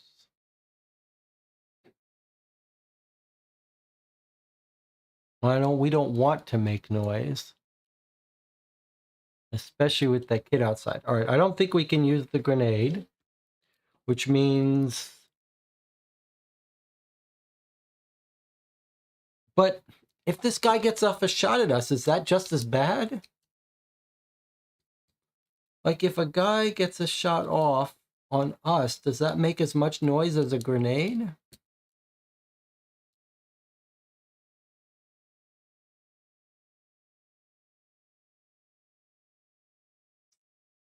Can we put backup at B instead of C? We cannot.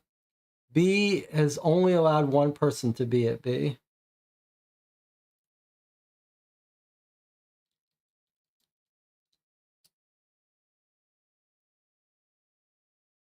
I don't think we can use our grenade. I think we're going to have to try to get this done quietly. This guy is sleeping. These 2 can advance. This guy can see him. This guy can see in here. All right, tell you what we'll do. I'm gonna say we could give the best firearms here. But maybe we could move the best firearms at B, at C, I mean, and rely on him. Like, this guy doesn't need to be such a good shot to kill this guy sitting here. But these guys need to be good shots to take a shot on this guy. All right, this is how I think we should do it. So we've got our best shot here. He's going to have to make a distance shot and watch out for this guy. So that's why I say we put him here with backup. These two hopefully can take shots on these two guys here. And that's our best shot. And then we've got this guy has the carbine. We're hoping he can help out with this guy if needed. In fact, if we have a choice, we might have him kill this and move around. And then this guy here has got an easy shot on this guy and then might be the target of this shot here, but so be it.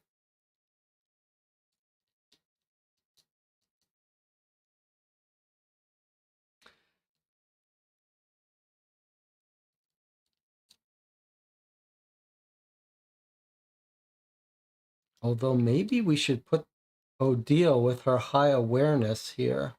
Let's put Odile here because she was the one responsible for looking in the window. So if she missed this guy, she's got good awareness. She might notice him before anyone else. And then we've got our best shot taking this long range shot.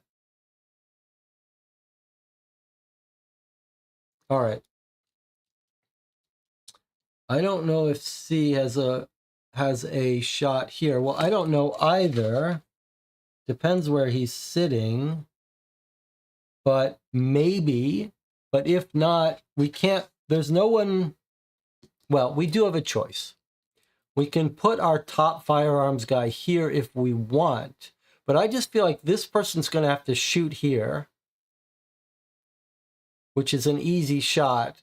And this guy's going to have to make the harder shot. So if we miss this guy, then we got two guys coming at us. Better to put our best shot here. Let Odile just worry about this guy. All right, this is what I think our plan should be with our carbine at C, at A, only because A has an advantage, so that the carbine benefits from that advantage. Add one advantage token each to position A, but you can only put one person in A. So I don't know why it says that.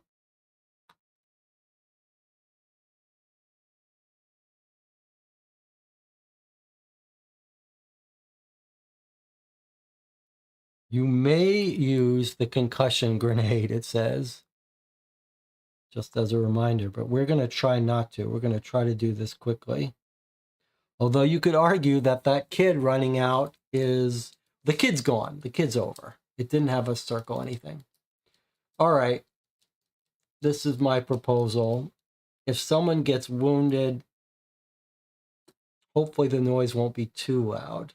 We've also got two guards outside, but maybe we can clear this guy.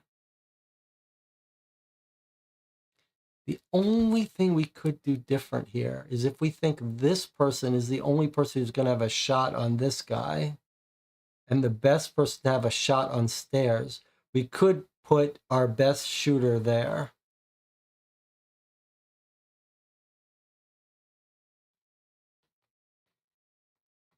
That's the only alternative. Do you want to put the best shooter here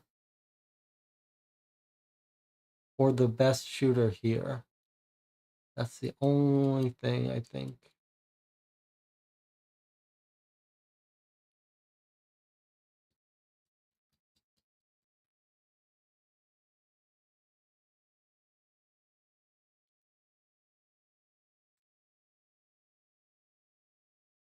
Our best shooter's awareness is a 1, whereas Odile has a 3.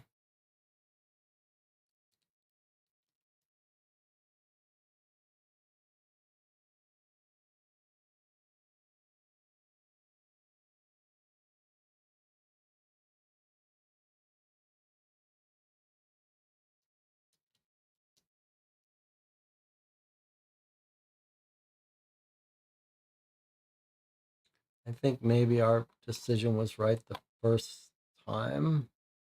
I think B is an easy kill. Let's give it to our mediocre shooter. Let's use our best shooter to kill this guy. Maybe there's no one even sitting here for all we know. In which case, this is the shot that counts.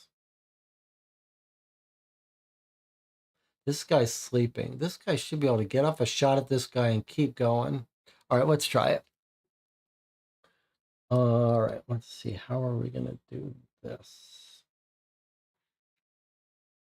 All right, if we zoom out, can you see this? Yes. Okay. So they all start out here, but we're going to keep it here so we remember we think there might be someone here. A has an advantage token and has the carbine. Okay. The third is lying on a pallet. This guy should be easy to kill with the carbine, though. If he's lying on the ground, yeah, okay.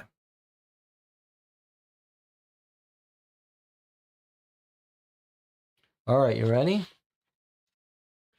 Maybe we need to take a break first. But before we do, Jonathan says, just for sake of not having to make a decision later, does anyone have a non-silenced rifle? We don't have a non-silenced rifle, but what we have is the carbine, which is sort of a medium range, waist-fired, longer range. So it is capable of making long-range shots, and it's silenced. But mechanically, all it does is +1 to firearms if you use an advantage. So we've given it to this guy so that he can take a shot on this guy if need be after he kills his guy, and a shot on the stairs if need be. We started game with both rifles. Sorry, I see what you're saying. Yes, you're right. We could give this to someone. There's no real harm on it. All right, well, there's one guy who's good at using it, but it makes noise. I don't see a scenario where we're using this, but I see what you're saying. You're saying we have to give this to someone. All right, well, I'd be inclined to give it. All right, let's give it to Odile. If she really needs it, she can hide in the corner and shoot. But probably we wanted to give it to our best marksman. All right, let's give it to B. I mean, let's give it to Antoine here. He's our best marksman. If he has to, he can put a bullet in that guy. But that's not what he's using. He's going to use his well rod. But I see what you're saying. Okay, well, let's take a break here. Boy, we have just stepped into this mission and 2 hours done, but we're taking it seriously. All right, I'll see you in 8 minutes.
Okay, well, we're back. I feel pretty good about this plan. Not amazing, though. Do you see any flickering on the table? My ceiling fan is still on. I'm going to turn it off. Doesn't seem like it's affecting anything. But...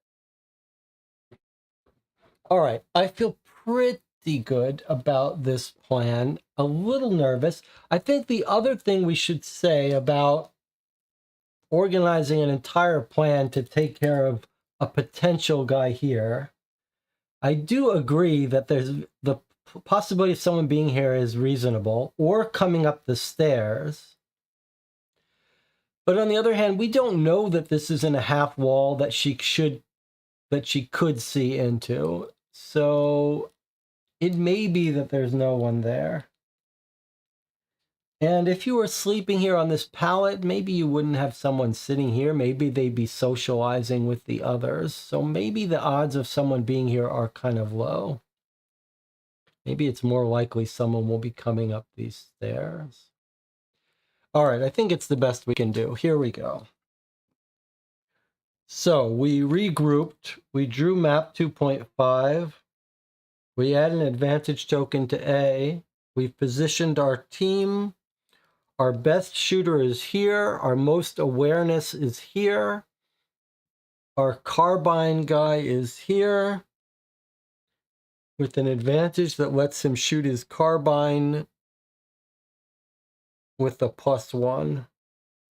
We're hoping he can do double duty and help kill someone on the stairs. All right, here we go. Oh, there's more information for us before we have to make a decision. Agents will enter the room in position order from A to C. Position A and B. So let's see if I can't pull this so we can see it both. Okay, turn to 45. All right, so don't look at 485. Okay, so it would be nice if it could zoom in on this with the cubes. Looks like the corner is a little hard for it to see. Won't do it. All right, I will read it to you. It says position the enter from A to C. So A comes in first, heads this way. B comes this way first. C's are following up. A and B each will target one of the guards in the corner. So A is targeting this guy, B is targeting this guy. Position A will also communicate what they see to other agents using code words in case there are additional threats in the room. So this guy is sleeping. I guess they're not going to worry about this. This guy's going to come in, communicate. This guy's going to come in and communicate. That's why we put her, she's the highest awareness. So I'm hoping she can communicate about this guy if this guy's here or whether this guy's sleeping. Any agents at position C will follow the others in the room to target the guard on the pallet and deal with any additional threats. And blue is our best shooter, Antoine. So we're hoping he can take a long-range shot at this guy if he needs to. This guy's got their hands full. Okay, here we go. I don't think there's any change. 485. Here we go. A dark shape. Wait, no, sorry, 45. Okay. You kick open the door and move into the room, scanning it quickly. This is A, which is here. A. Come on.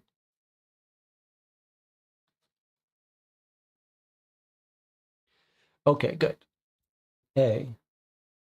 You kick open the door and move into the room, scanning it quickly and confirming that there are only 3 guards. So there are only the 3. Or at least we can't see any. You move towards your target, the one in the southwest. Check firearms at position A. Here's our 2 firearms guy. But he's got an advantage. That makes him 3. Plus he's got the carbine, which adds 1 if we use an advantage. No reason not to. That brings him up to 4. Surely that's enough. So he didn't even need the carbine. Is there any reason to boost it up even further to a 6?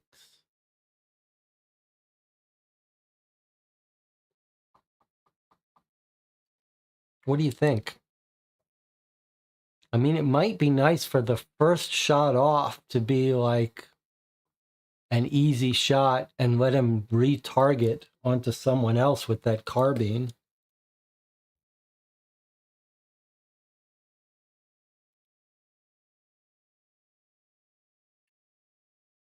On the other hand, we think he's going to have to shoot again. We could not use our advantage. Make it a natural 2. No, surely he should use the advantage. Jonathan says, what if it even gave us an advantage if we got to the 6? Should we just try it?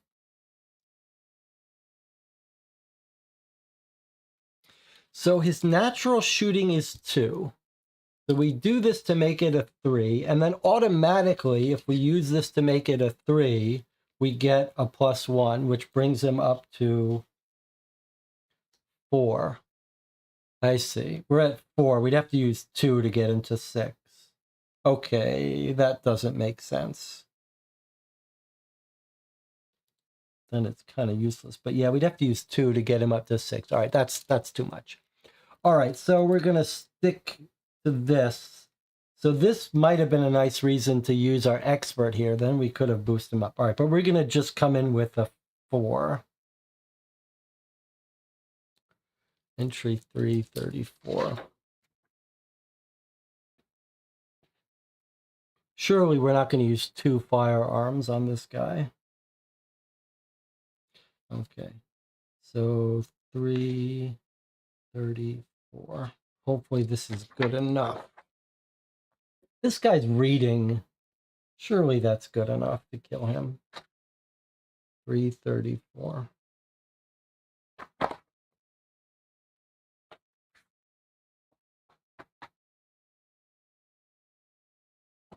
Okay, you move along the wall, take aim, kill your target with a single shot before he has a chance to fire. Then we turn to 458. Okay, so that went well. And we spent our advantage. Okay, 458. Okay, here's B's turn to act. You immediately follow your fellow agent into the building, moving toward the near corner of the room and targeting the guard by the northeast window. Okay, so let's go here for a second. So A came in. I guess we can put our people where they are for fun. A came in, shot and killed this guy. Now B is coming in. Okay. You follow your fellow agent into the building, moving towards the near corner of the room and targeting the guard by the northeast window. So her firearm is B. I think we should use one of our 2 firearms tokens to get her up to 3. No one disagree with that? I don't think. Sure, we need to get her up to 2. All right, I'm spending that, especially since she may have to deal with another shooter down here.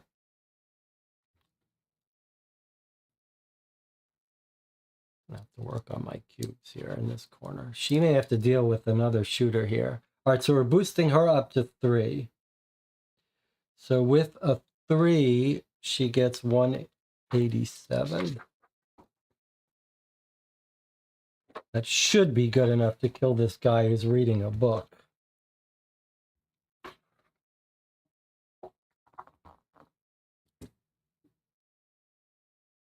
What? Yikes.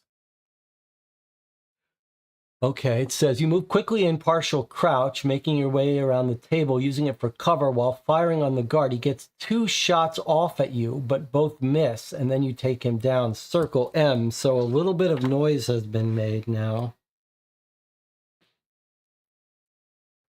Circle M. That sounds like that's noise. All right, but maybe not enough to rouse suspicions.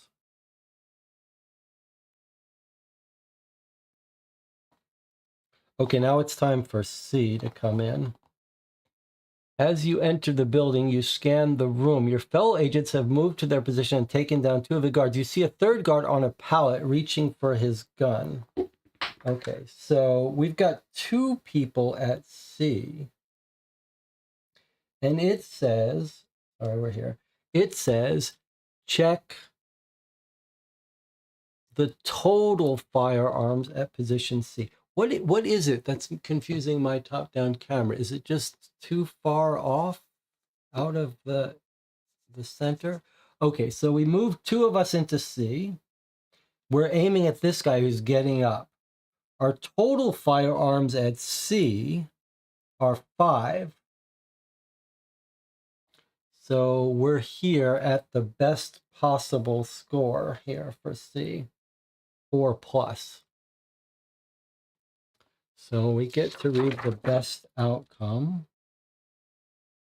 That's good. In fact, we overkilled it a bit, but that's because we have a kill team.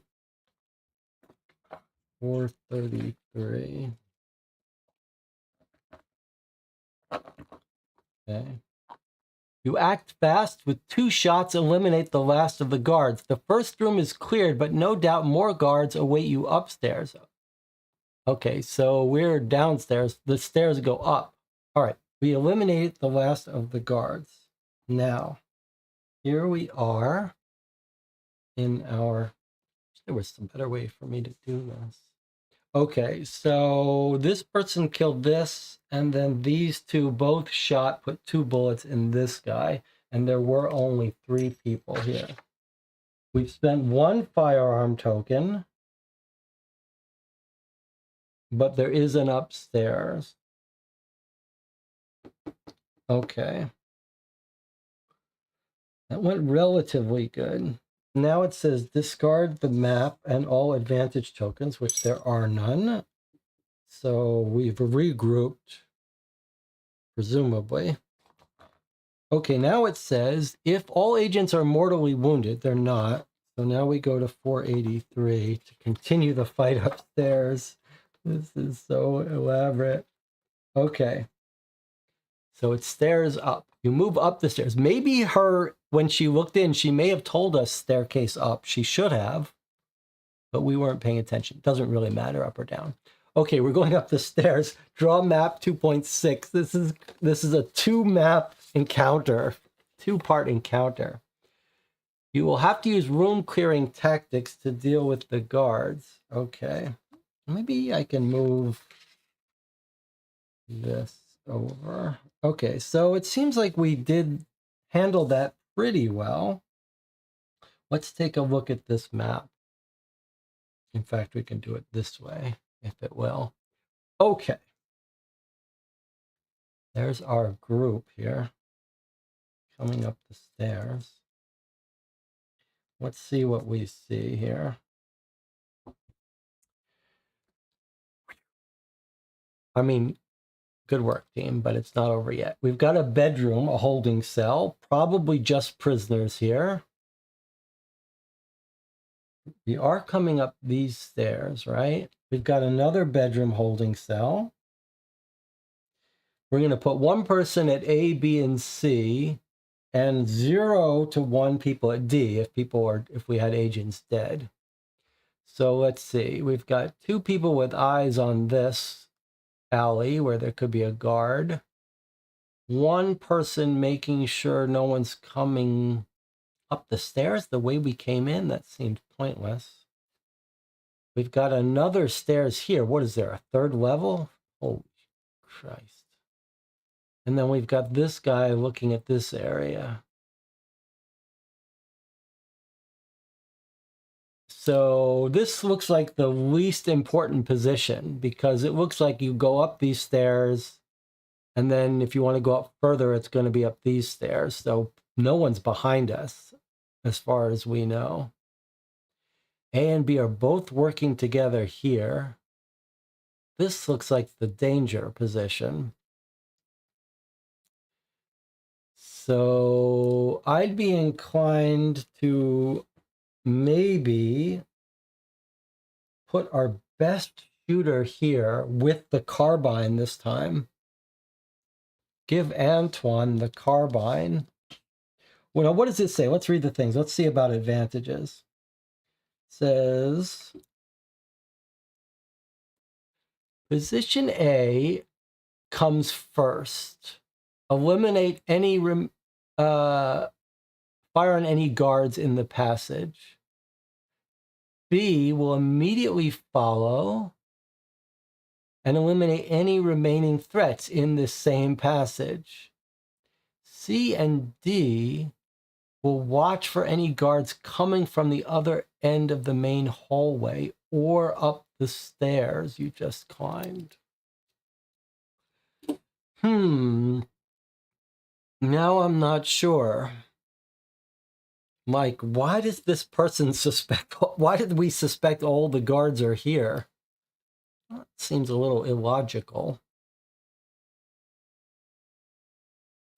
But the person coming in, this is very interesting. I mean, okay, so here's one case. One case is put our best shooter here with the carbine. A couple people come down here, they're all dead. On the other, and put our weakest person here with the best awareness, maybe, or least awareness. Put the worst person here. Either way, they're all fairly similar. But the only thing that I'm hesitating about is if A's coming in first, I wonder if we don't make that our best shooter, give him the carbine. But then there's not much for B to do.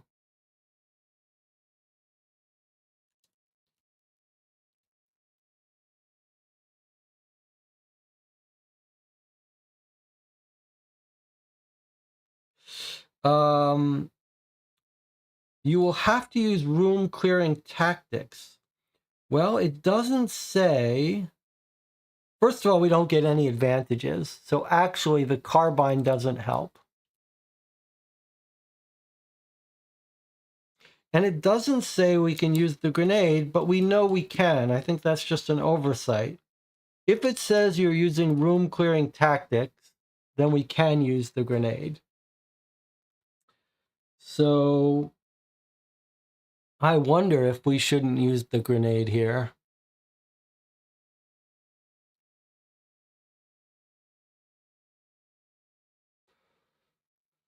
This is sort of long-range thinking, but if we're not going to break into the radio tower, this may be our only other indoor battle, and maybe we should use the grenade and just make a little bit of noise. If we use the grenade, we can give advantage to A and B. That seems a little bit overkill, but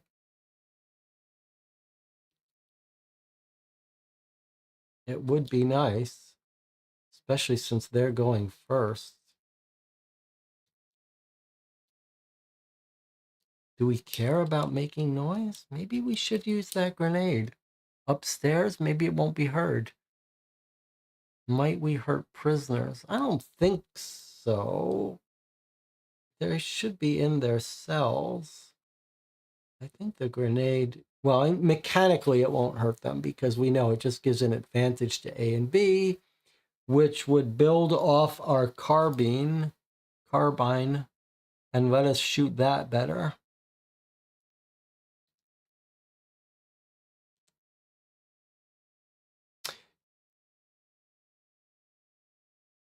I got something to remember. We made noise downstairs. We made noise downstairs. It's going to have us check M. They're going to be aware of us coming. Okay, so here's my slight change of plans. I think we give the first person in the door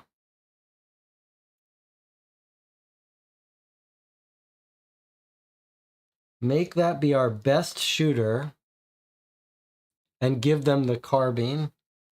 Is it carbine or carbine? Because they're going to be expecting A. They're going to be expecting us. They heard the sound.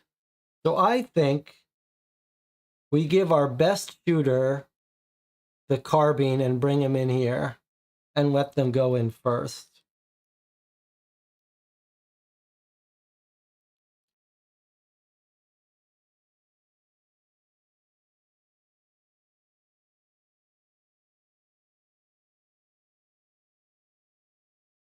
And then we give our 2 awareness people the backup positions, security.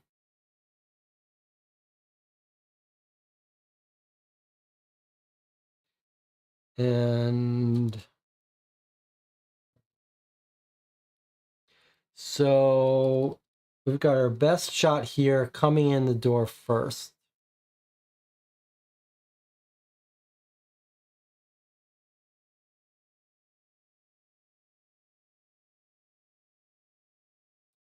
And then this guy's, everyone else has firearms of 2. The only thing I wonder is whether we should throw that grenade and give these guys both a boost. Do they need it? Seems a little bit of overkill.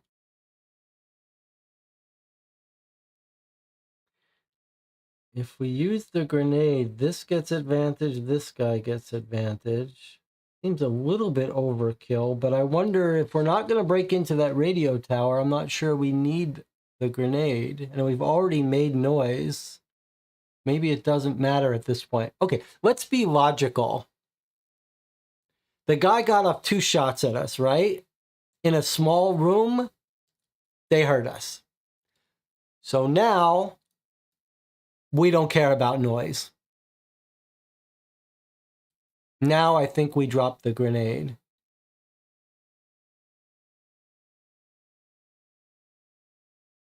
I think that's what we should do. They've already gotten off 2 shots at us. They've made noise. Now it's not about stealth, it's about force and speed. So I think we use our grenade. All right. So if we use the grenade, then A and B gets an advantage token, and A has the carbine. The only question is now, A's already got 3, so this would bring him up to 5. Is that overkill? Would we be better off putting our natural shooter here with a natural 3 and let this person work their way up to a 4? So we've got a 5, no, 4. 2 plus 3 plus carbine gives 4. 2 plus 3 plus carbine gives 4. And this guy,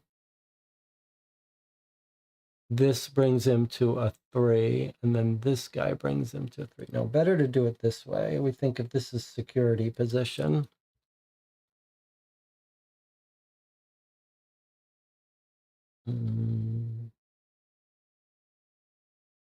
Although I'd rather have my awareness, highest awareness, watching the door.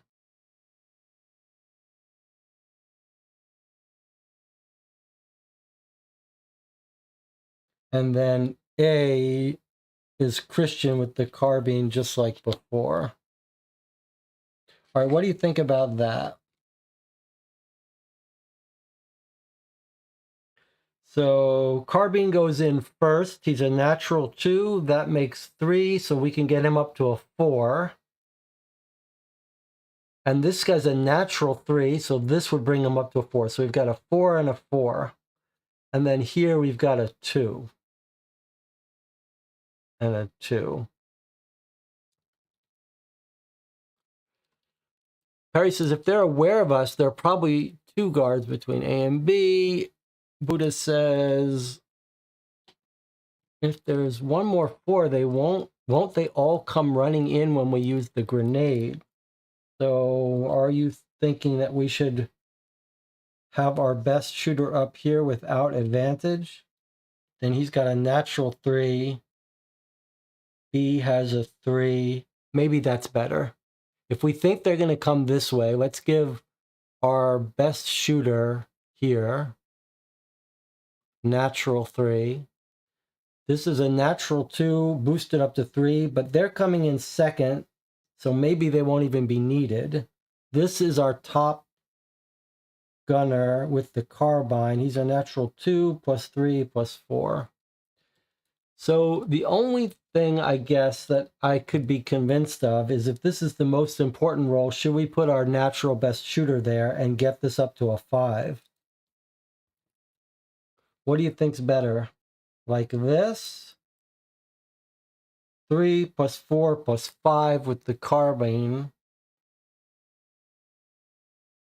Or better if people are coming down the stairs to have our best shooter here. It seems like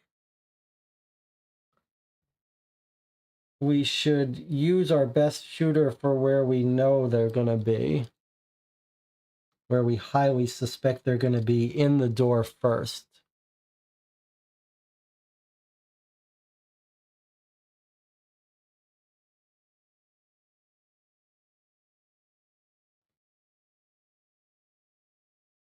Like, let's deal with the threat in hand first before we start worrying about people coming from upstairs. If AB is likely a combined check, I think you might be right. Then our combined value here would be 3, 4, 5, 6, 7, 8. Is that too overkill? Would it be better to have B with top awareness, checking the back stairs? Are we really? I don't see how anyone could come up the back stairs, but maybe you're right. Maybe better, more than B needs it. Okay, fine. So our top awareness is here. Everyone else is a 2 shoot.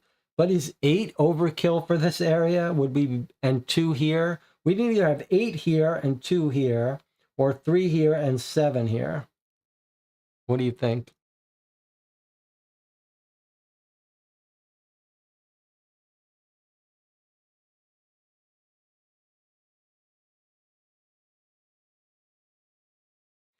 Eight feels overkill. 8 is overkill. 3 and 7, I agree with you. I agree. 8 is overkill. 3 and 7, I think Perry's right. All right, so we've got our natural 3 here. First in the door has 2 plus 3 plus 4. Second in the door has 3. We're throwing the grenade. Okay, we're all on the same page, 3 and 7. All right, here we go. So grenade goes in. Positions A and B get advantage. Grenade is used up. The carbine goes to green, position A, who's going in the door first. Okay, here we go. 390. All right, here we go. Everyone get ready. We're going in.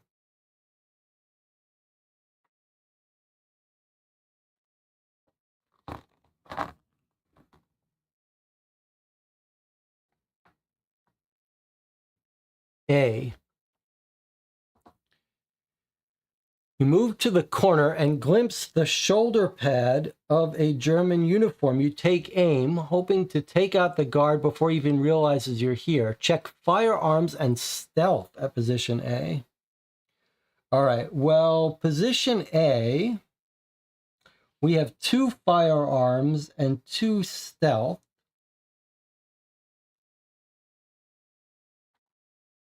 That's our guy here. We have 2 firearms and 2 stealth. 2 firearms and 2 stealth, plus his advantage,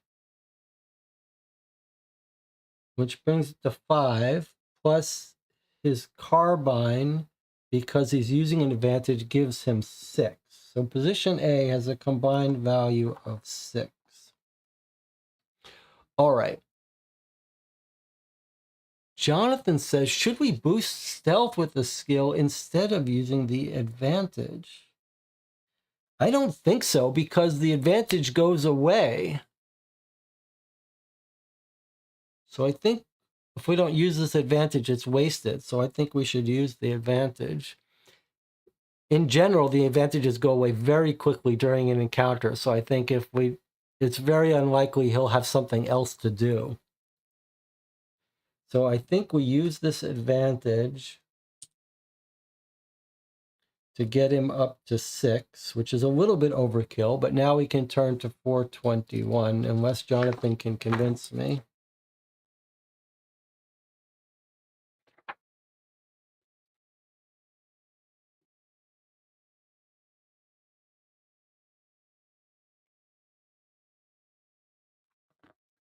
Okay. The bullet hits the guard in the right shoulder and he staggers backwards. Then your fellow agent at position B moves in and finishes the job. Okay, so that guy was killed. There's only one guy there, but it needed 2 of us to do it. Now here comes C. This is our natural 3 guy. Tense, you scan the end of the card for any signs of movement, but see none. If you have an agent at position D, this was our rear guard. So C, our natural shooter, doesn't see anyone. And B didn't use their advantage. Now it says you have someone at D. Okay, we do have someone at D. 421. Entry 192. This is making me a little nervous.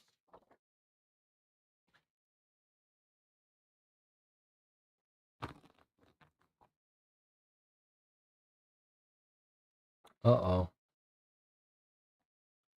Watching the stairs, you hear the sound of footsteps, and then 2 German helmets come into view. A moment later, a guard leans around the banister and shoots. The bullet goes into the ceiling, and you return fire. Check firearms at position D. We've got 2 here.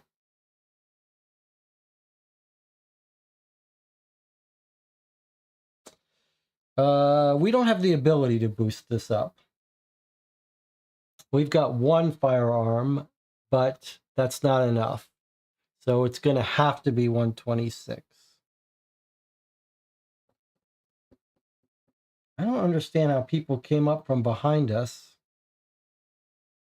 but not in front of us. I don't see how we could have anticipated that.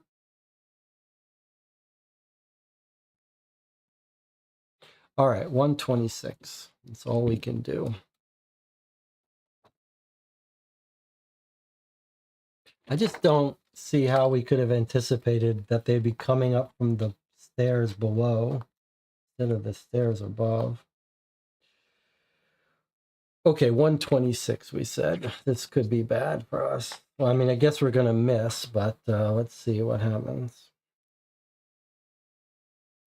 Your shot hits the guard leaning out over the banister, wounding him. You seize the opportunity to move closer to the stairs in an attempt to get a clear shot on him and the other guard.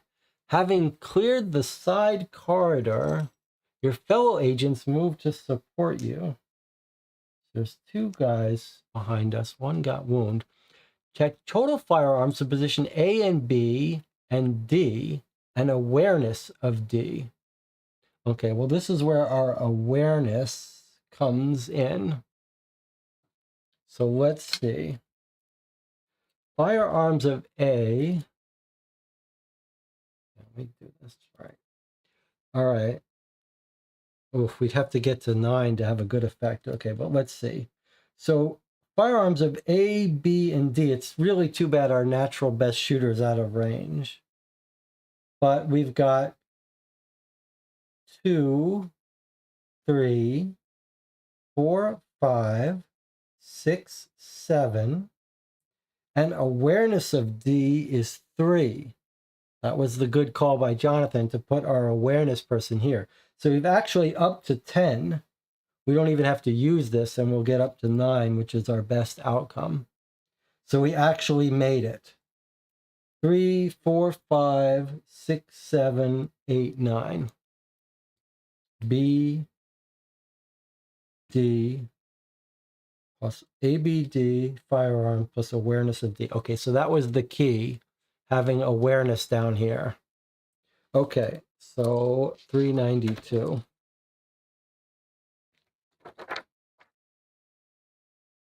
That was good teamwork.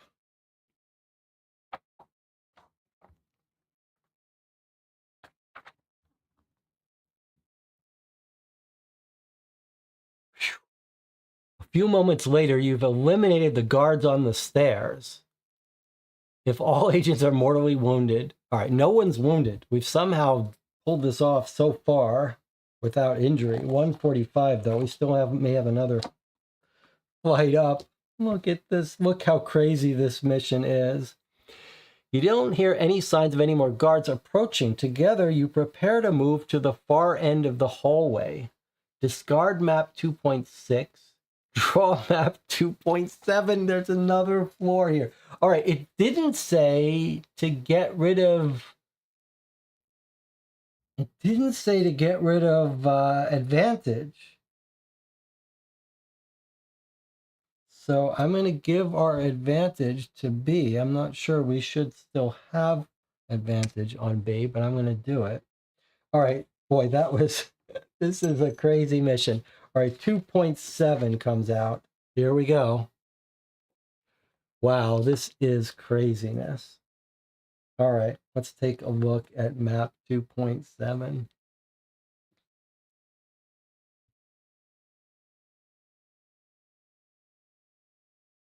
All right, so it said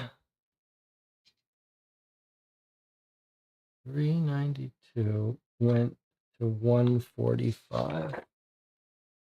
What a crazy mission. Well, Dave Neal said it would be different. All right, so let's read what it says. We can now reassign agents to new positions. On the map, see if we can convince this to do it both at the same time. Okay, position A and B here.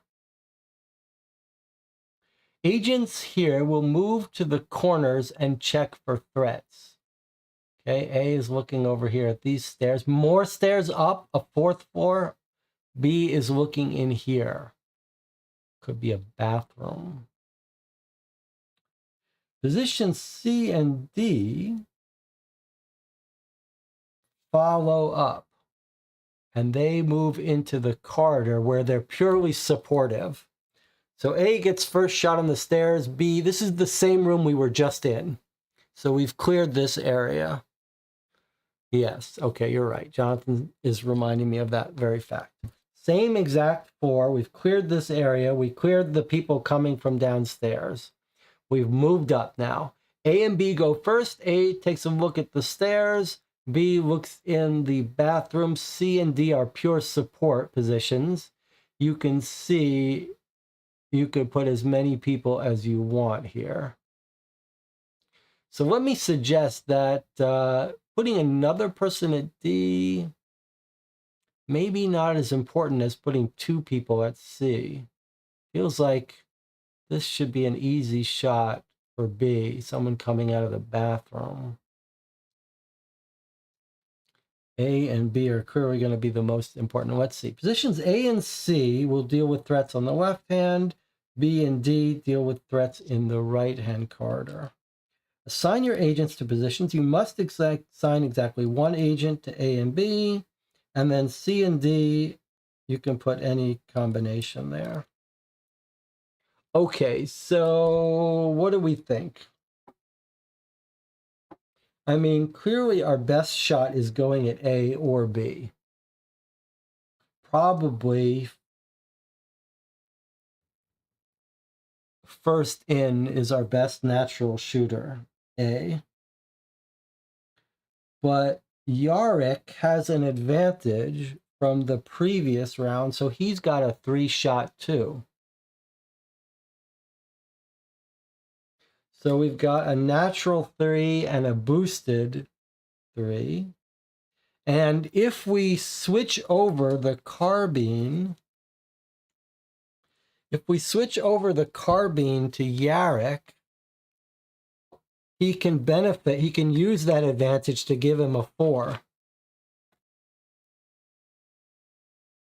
Although we could switch this around too if we think A is more at risk. Then we could give this one a 4 with the boosted carbine, Yarrick, and have our natural 3 shooter go to here. And then just put these other 2 here.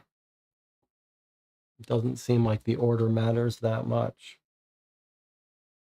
So the only question really I have is yellow Yarrick has advantage. So we're definitely going to give him the carbine to boost him up to a firearms of 4. The only question is it better off?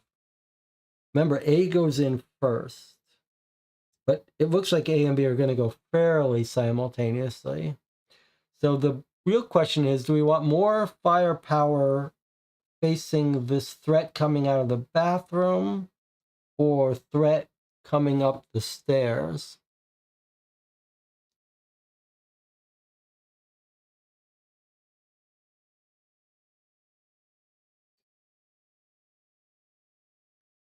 Buddha says, have the guy with the carbine and 4 facing the stairs.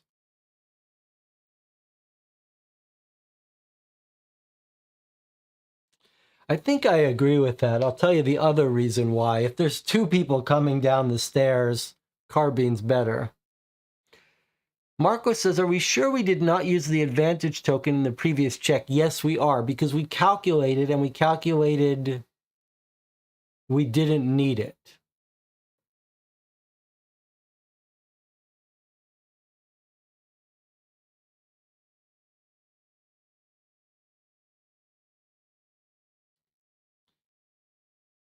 Three, 4, 5, 6, 7, 8, 9. Yeah, we didn't need it. We had a natural 3 on our awareness, and then everyone else had 2 firearms. So that's 6 plus 3, which is 9. That's all it needed.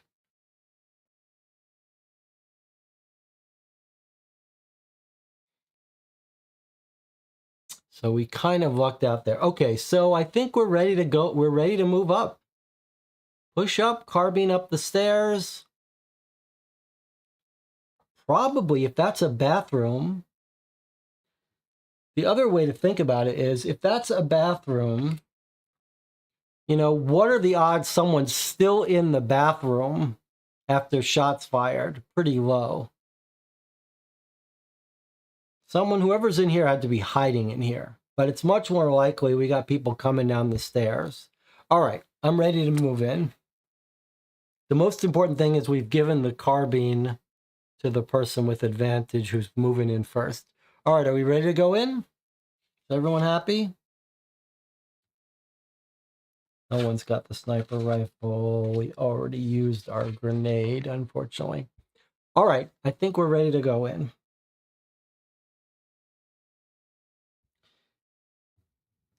C and D, start down there. Okay.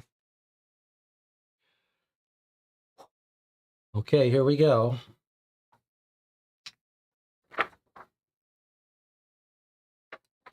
$263 starts off. We still might have one more place to go up the stairs here.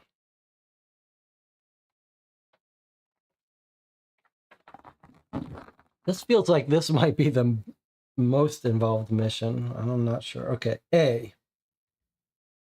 Oh, we didn't really think about awareness. Okay. We should have thought about it. You look down the left-hand corridor. So A moves in, looks down the left-hand corridor.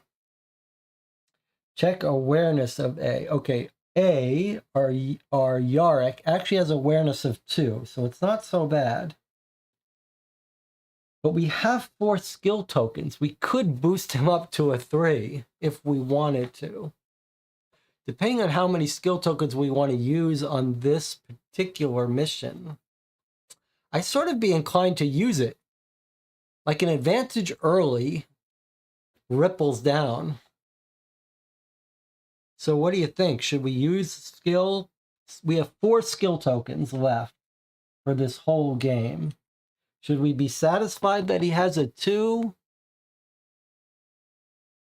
He's got a very good weapons ability, so maybe he doesn't need extra ability awareness.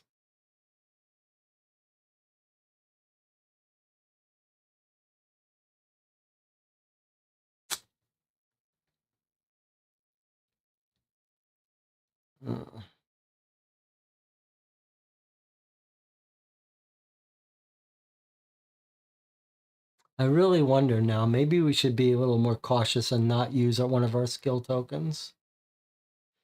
I don't feel like she needs it. He needs it, Yarick. I feel like maybe he doesn't need it.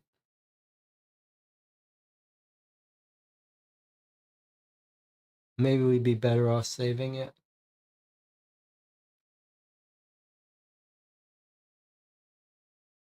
Harry says, I don't want to blow everything on our first objective.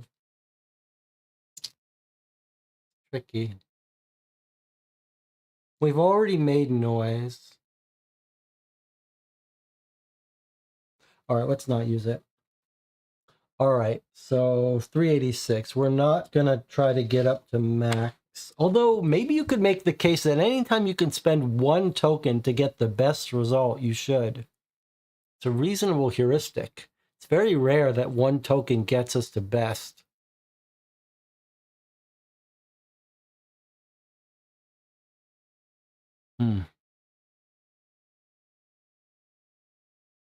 Buddha says use it. First in the door.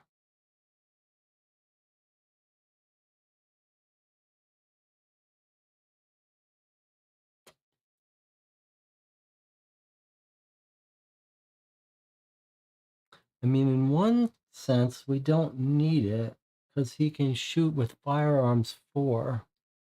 But in the other sense, it's just an easy boost, 1 boost to get the best result.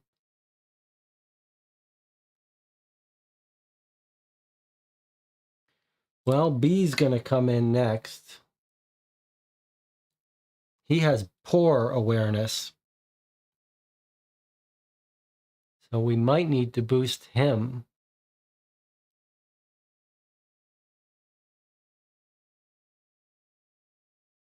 Okay, let's not use it.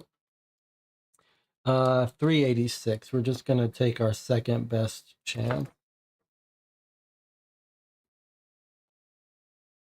We can't get greedy.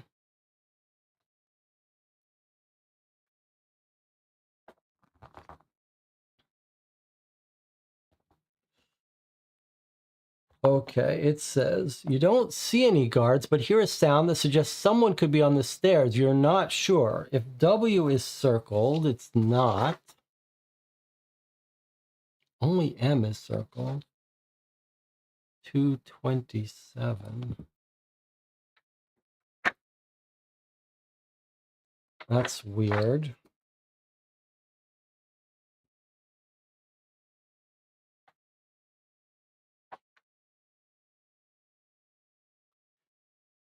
Okay, B comes in. You move to look down the right-hand corridor. Check awareness at B. Yes, okay. Our B awareness is a 1. So now we could boost him up if we thought it was important to give him the medium entry, which I think maybe it is, because the 1s are terrible. So I think now we boost this guy's awareness. The other reason to boost it up to 2 is that he's a good shot. And so if there's any chance of taking a shot at someone, we'd like him to have that opportunity. Okay, we're going to spend a skill token to increase his awareness to 2, which still isn't great, but 279.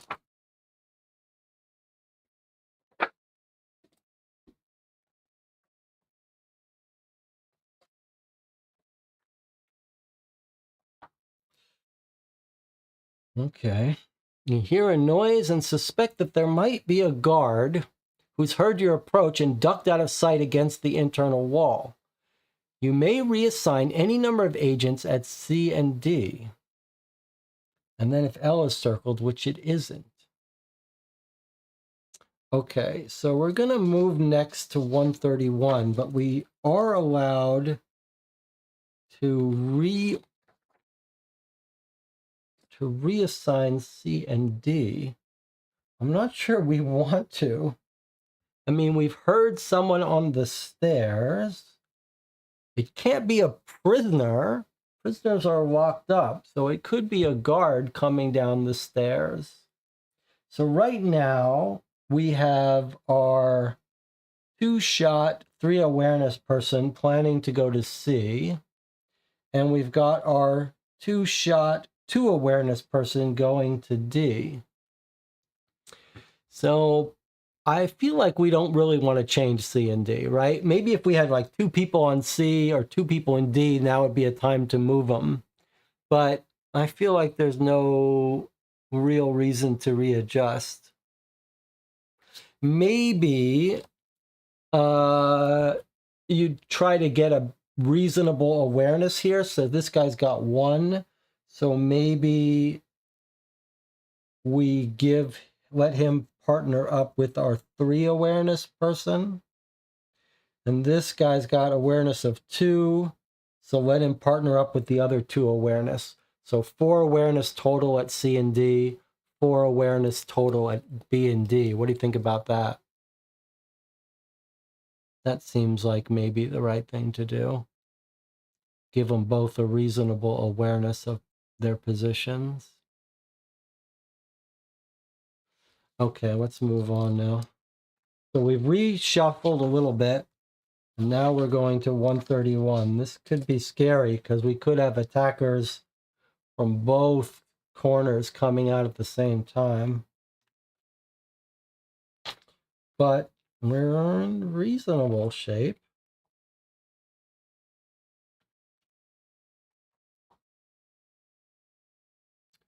Okay. So it says C, D, E, and D. All right.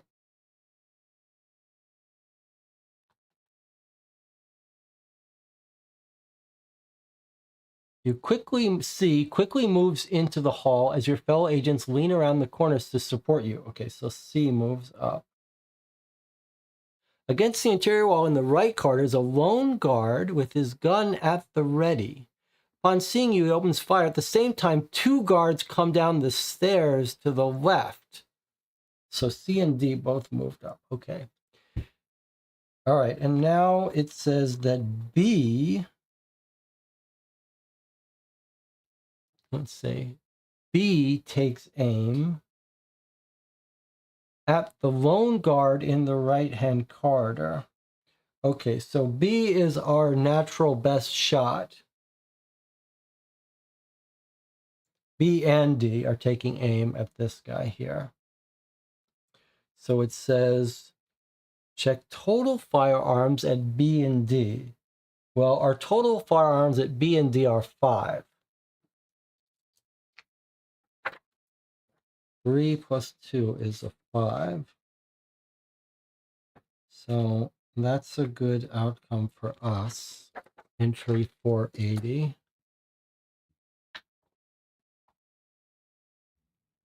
Okay, so there's a lone guard there.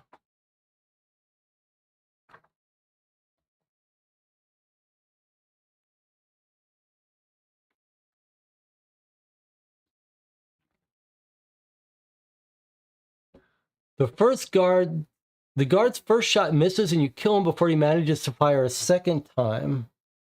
Discard all advantage tokens. All right, that sucks because we were counting on our guy at A to use his advantage. So we just lost that. That really sucks.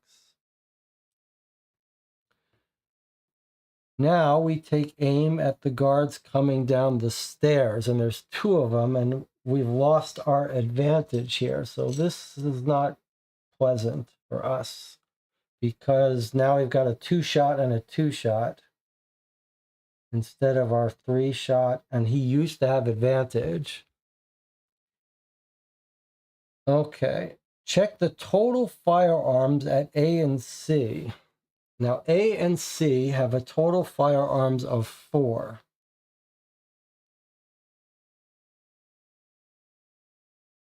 We were about to get a 6, but we lost our advantage tokens, which feels unfair. However, we do have 1 firearm token, and it seems to me that we should absolutely use it to get us up to 5. It seems like it pushes us up a whole other level. Makes sense. All right, well, it's too bad he can't use his sniper rifle because he's got 3 tokens that he could have used, but okay. So we're using that to boost us up to 5. That gets us to 381. At least we were able to do it. We were high enough here that we were able to boost it up, but it's unfortunate that we didn't have our natural shooter here. I thought we did have our natural shooter at the stairs. No, we had our carbine guy who at the time had advantage. All right, well, it is what it is, 381. I feel a little angry that we lost our advantage there. Okay, you kill 1 guard, but he still has the chance to return fire. Give an injury to the agent at position A or C with the lowest awareness. Okay, A and C have awareness 2 and 2. So we can give whoever we want. Yorick is our 3 technical. And Christian is our sniper guy who hasn't used any of his sniper shots. So I think we're going to have to give it to Yorick, the technical guy. Well, let's see what happens to him. Yeah, his firearms go down, so that's actually okay, because he's not much of a shooter, but that's unfortunate. I mean, that hurts, but okay. So you kill 1 guard, it says. You injure the other one, not before he gets his shot off and hits Yarick. Another shot takes out the injured guard. However, the guard's gunfire may have been heard coming from the hotel. Add 2 tracking points. All right, so let's add our 2 tracking points. We're now up to 4 tracking points. If all agents are mortally wounded, does he lose his ability if he's wounded? He didn't have an ability. If you meant Christian, the sniper, he doesn't lose his ability. What would he? No, his firearms would just drop. But I don't think we can afford to have our shooter lose his firearms. So Yorick doesn't have an ability. None of them lose their ability when they're injured. Let's just answer the question that way. But I gave the injury to Yorick, who's not much of a shooter, because I want our sniper to keep his high shooting. If the sharpshooter is wounded, he drops his firearms as well. They all seem to lose their shooting ability when they get injured, most of them at least. Okay, so if all agents are mortally wounded, no. Otherwise, 200.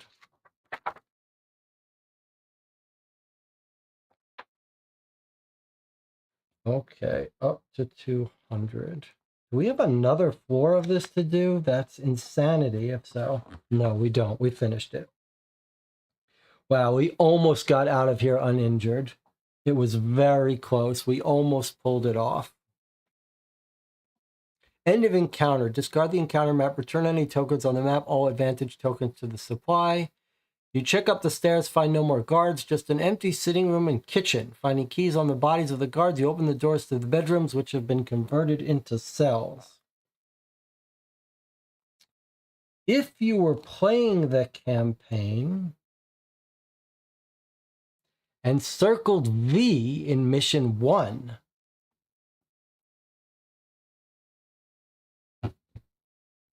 really? Okay, so now we're playing our real mission 1.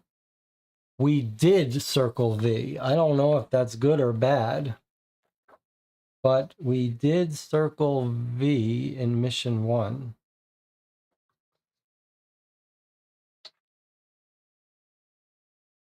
So it says turn to entry 154. What was V? I wonder.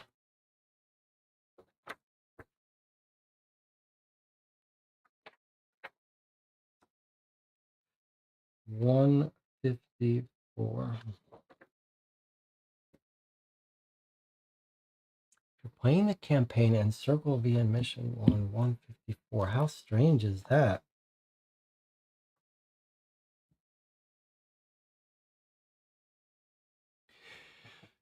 You release 5 prisoners, including a familiar face. You found the missing in action agent from mission 1. It's Bernadette. We were all interrogated multiple times, Bernadette tells you as you leave the building. They asked me about how many British agents were there at the battle near Aguilly last month. They also had questions about Marianne, who was engaged to leader of the Maquis, Felix Aubin, before his death in the German attack. Apparently, Marianne has sworn revenge on criminal commissar Heidenreich.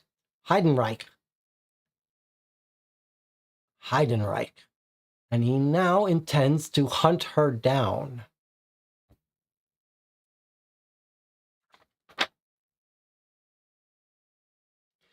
Moving in a large group would increase your chance of being captured, so the prisoners will leave Brinay via a different route to you. As instructed, you tell them to go to the wood to the northeast, where a vehicle will be waiting. Your freed agent is physically weak and in no state to fight, so we'll leave with the prisoners. You bid them farewell.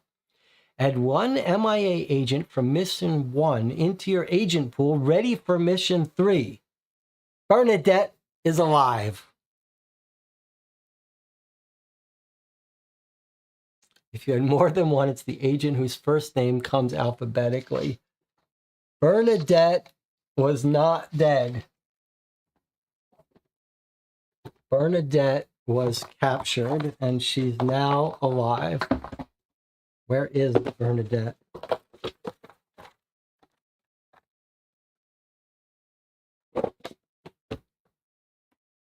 Bernadette made it. Her stealth had her playing dead, and she wasn't killed after all. That's amazing. All of our agents are alive. The morale of our team has got to go up substantially now. And we didn't kill that little boy. Morale has got to be very high for this team. I'm a little surprised mechanically there isn't a morale tracker. Let's remember to talk about that in terms of suggestions for this system. I think a morale track would make a lot of sense. Marco says, this is one more reason to play the whole campaign before doing replays. That's a very good point. Okay, 325. That's a very good point. I'm going to make a little note to myself. Morale track. If Dave Neal is watching, I do think it would make sense to have a morale track. After sending the prisoners on their way, especially resistance fighters, and whenever you're doing guerrilla warfare, I mean, morale is huge. You're trying to rally the entire population, the passive sympathizers. Morale is huge. After sending the prisoners on their way, you head off in the other direction. Given its location in town, it won't be long before the Germans discover what has happened at the hotel. Okay, now it says add 3 tracking points, which brings us up to 7 tracking points. And then it says if you have 5 or more, circle G. If you have 11 or more, circle Z. All right, so we do have 5 or more. So we're going to circle G here on mission 2. G. So we've got 7 tracking points, and I 7 tracking points. So I circled G. Okay.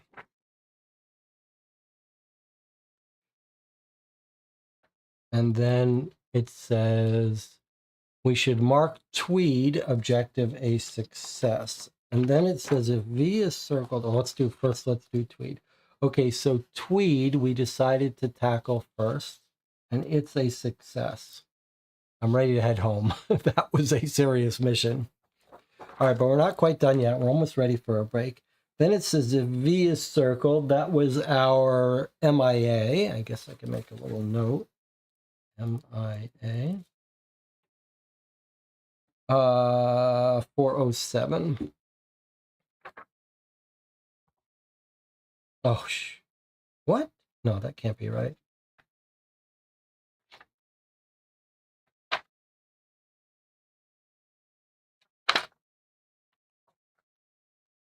All right, wait, don't look. So 325 is what we just read.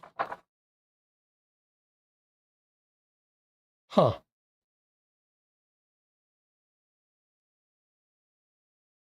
All right, let's just go through this together to make sure I'm doing this right, because it's a little weird. It says if V is circled, that was our MIA person. Turn to entry 407.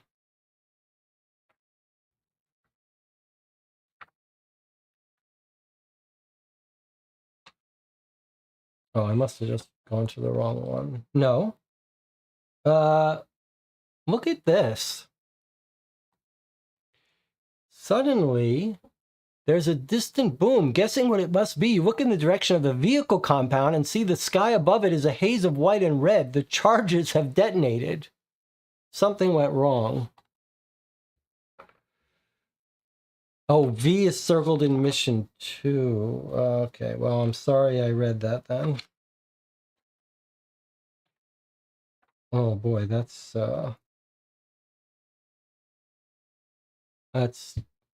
tricky. Okay, well, thank you for catching that, Marco. It's too bad I read it, but I think that's okay. We can anticipate it. It's basically some delayed action. Okay. So V isn't circled in mission 2. Otherwise 151. Okay. It sounds like maybe we should have done the vehicles first then, and we would have been able to delay the explosion. All right, but well, that's okay. Advanced time. Okay, so we're now at midnight. That only took an hour. If you have fewer than 3 agents left, you must end your mission. If this was the first objective you attempted, turn to entry 260. Otherwise, read on. Okay, so we're going to 260.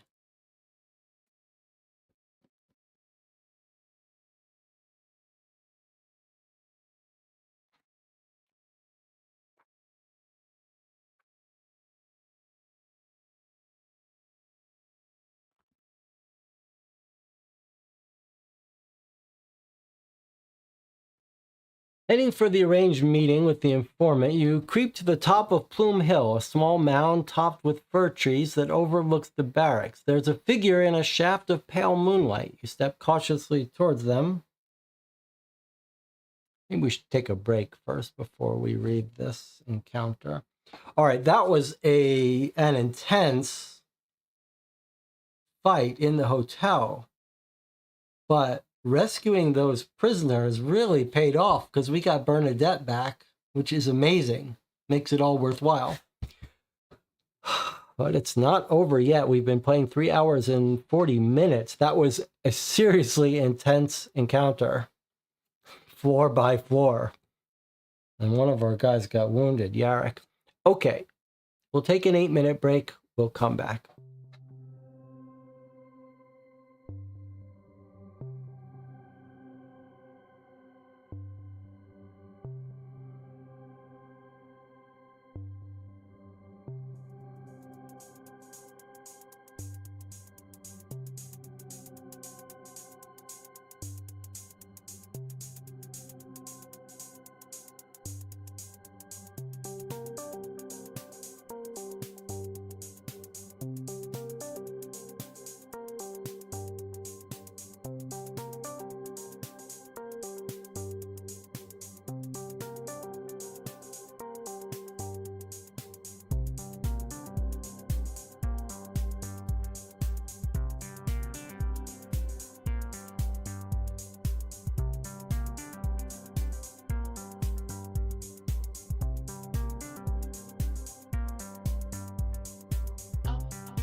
I managed to get a bottle of whiskey from the bar on our way out of the hotel. A little bit of water mixed in here. That was an intense mission. We didn't escape unscathed, though, and we've still got 2 more potential missions left, objectives left.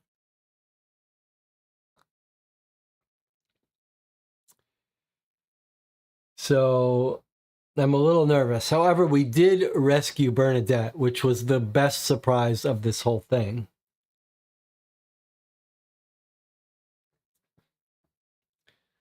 So it's time to go meet our informant.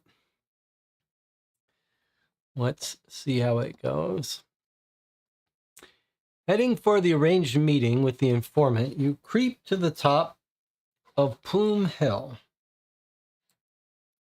a small mound topped with fir trees that overlooks the barracks. There's a figure in a shaft of pale moonlight. You step cautiously towards them. As you get within a few feet, you see a short, plump man in a German grenadier uniform, a grenadier. A few curls of black hair top a squat face with wide eyes. "It's late to be out hunting, my friends,"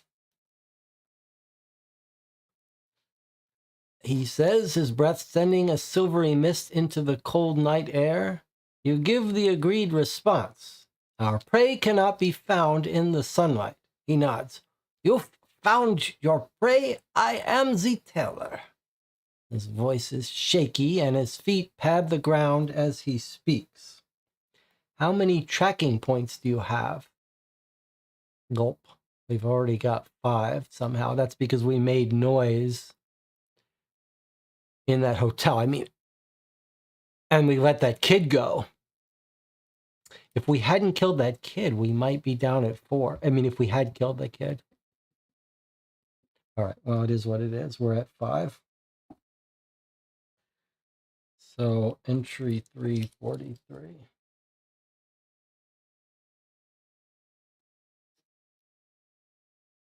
Oh, Germans are already on our trail. That's pretty scary. First objective, they're already hot on our trail. "You have been careless," he says, his voice a mix of fear and reproach. "I almost didn't come. They've raised the alarm and you'll likely face more guards. You'll need to act fast, and I didn't expect." There's a rustling sound and he gasps, looking around, his lip quivering. Your hands move to your guns, but you see nothing, just the wind in the trees, perhaps. If you're playing the campaign, turn to 262. Interesting.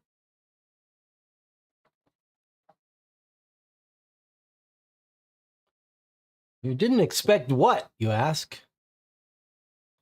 That criminal commissar Heidenreich would be here. He arrived without warning yesterday, too late for me to get any messages to you. I don't know what he's doing here. He could be looking for me. You feel a chill run through you. You think you're suspected. You ask, does he know there's an allied informant in Brinay? I don't know, the tailor hisses. Who is Criminal Commissar Heidenreich? A senior Gestapo. He set up Brinay as the intelligence hub for the region and has been hunting the resistance across Moret for a long time. Last month, he helped track down the Maquis who had fled Igili. He orchestrated an attack, a brutal one. They killed the leader, Felix Oven. Your mind flashes back to the tall man in a Gestapo uniform and a burning cigar pushed onto a dead man's face. The tailor's lips quiver in a nervous twitch. Time is short, he says. The longer I'm gone, the greater the risk. You bring your attention back to the needs of the moment. We were told you could give us information on our objectives. He hesitates, considering what to say. He seems to have something more on his mind than your mission. Very well. What do you want more information about? Okay, so we can ask for more information on the radio tower, the vehicle compound, and the interrogation center. Okay, well, clearly not the interrogation center. We already did that.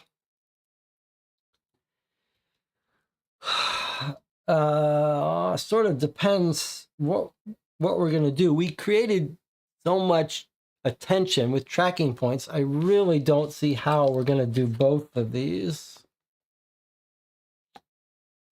So, and we were already wounded. So if we're just going to attack one of these, which would you rather do? Where's our map?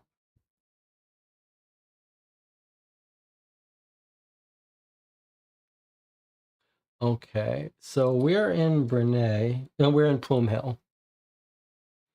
So clearly the easier one is to go to the vehicle compound.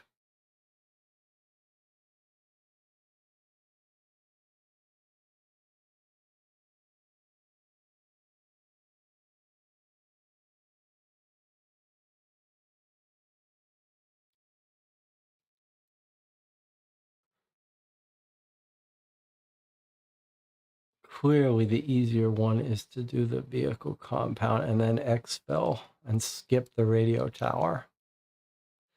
But if we were really being daring, we could try to get information on the radio tower and hit the vehicle compound on our own.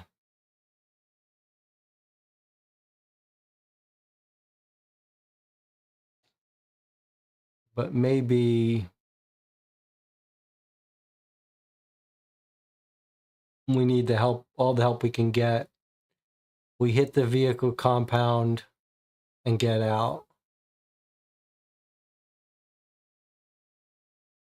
And probably skip the radio tower. The nice thing about that is then we never have to go back through Brinay. Just hit this one close to us and get out. I think that makes sense. And be realistic that the radio tower is just beyond our skill level with so many tracking points on us. So I suggest we get intel on the vehicle compound and hit the vehicle compound. Radio tower, let them bomb that via the air. Okay, let's have a vote.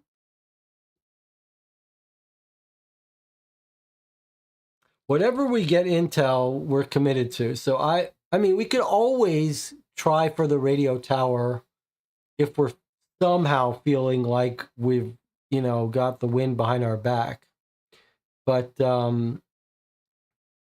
it seems to me that we'll be lucky to get this one without dying. So we should just focus on the easier one near us.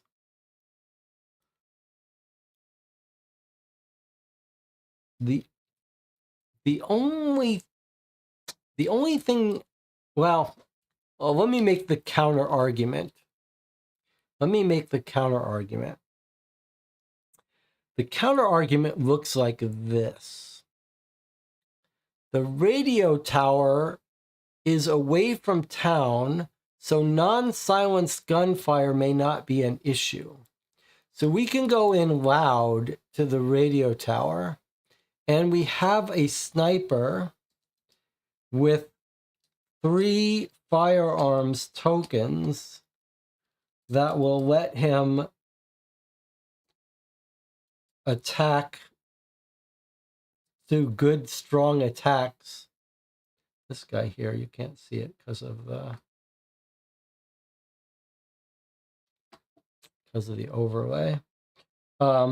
So the only real advantage is we're not good at stealth, and we've got this loud sniper rifle guy. So you could argue that even though the vehicle compound is closer, that as a team, we might be better prepared for this mission.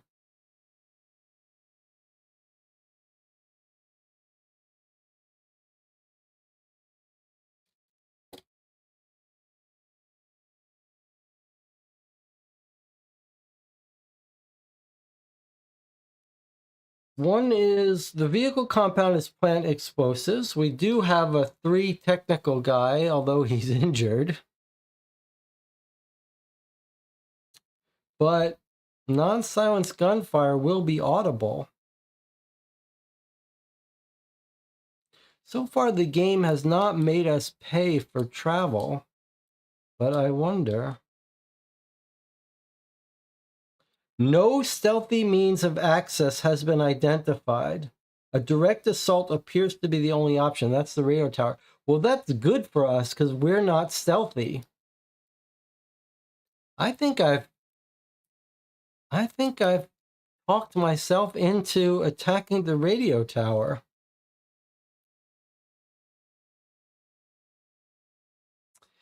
How do you change your vote? Here, I just reset the vote. But yeah, you could just vote again. Let's ask our informant about the tower, says Jonathan.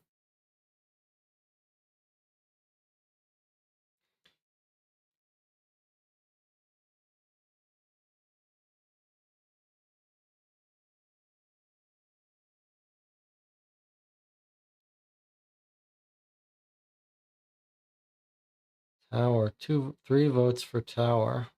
Jonathan always wanted to go into the tower. Okay, let me stop the vote here. All right, we're going to ask our informant about the tower then. Boy, that's a real change in plans here. But it makes some sense. Get intel on the radio tower. He might tell us about a stealthy way to attack the tower, which would be worthless for us since we can't do it that way. All right, we're asking about the tower, 436.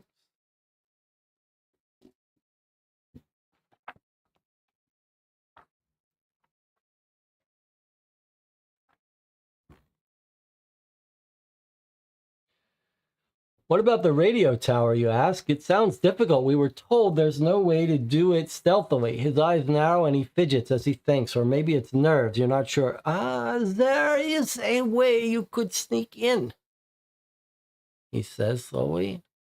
They have guards on each gate and at the operations building, but they don't patrol the perimeter fence. Follow the river along the west side and climb the bank.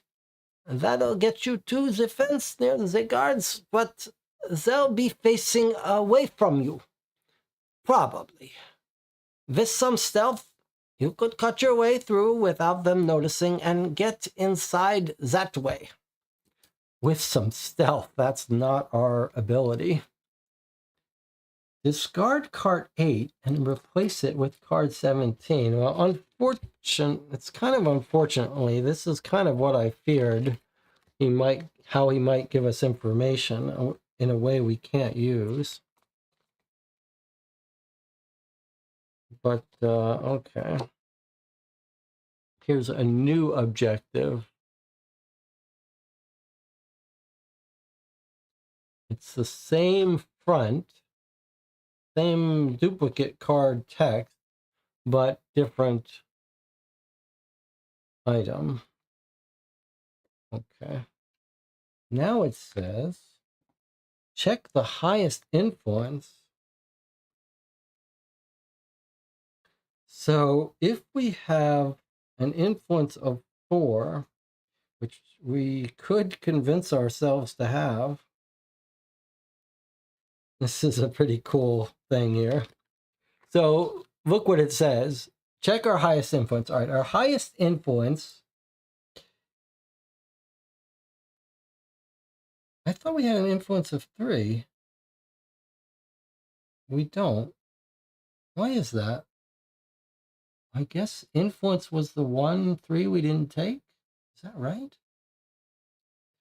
I guess one of our swap outs actually was for 3 influence. So our highest influence is 2. So actually we'd have to boost it twice to get him to give us more information. Buddha says we discarded it when we got Antonio. Okay, well, we're not going to spend, we have to, but we're clearly not going to spend 2 of our 3 to get information on the vehicles. That would be cutting off our nose to spite our face. So 322, he's not going to give us more information.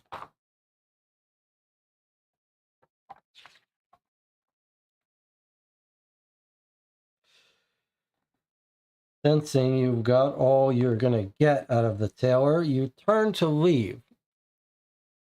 Suddenly, he calls out to you, "Wait." You look back at him, his wide eyes flicker and his mouth moves, but he's hesitant. "I need money," he says, finding his resolve. "This is more than I'm at too much risk. I need a payment." "That's not in our power. I began this because I do not believe in what my country is doing, but I still have to consider my own future. If I have to go on the run, I'll need funds. I'll need a way to get to my family and get them away too." Feeling his words aren't having the impact he was hoping for, he pauses. After a deep sigh, he says, "I'll talk, and you'll be discovered. I have thought of a way to explain how I know what I know. Without incriminating myself, I'll be rewarded. I could feel safe again, and if you won't pay me, that's what I must do." You feel a sinking sensation. You can tell he's serious. "And you can't kill me," he says. I put everything I know about your operations in a letter and put it under my bunk with an alarm clock on it, set to go off in, he looks at his watch, in 28 minutes. If I'm not back by then to turn it off, it will be discovered." He fidgets, his fists patting the earth, and his wide eyes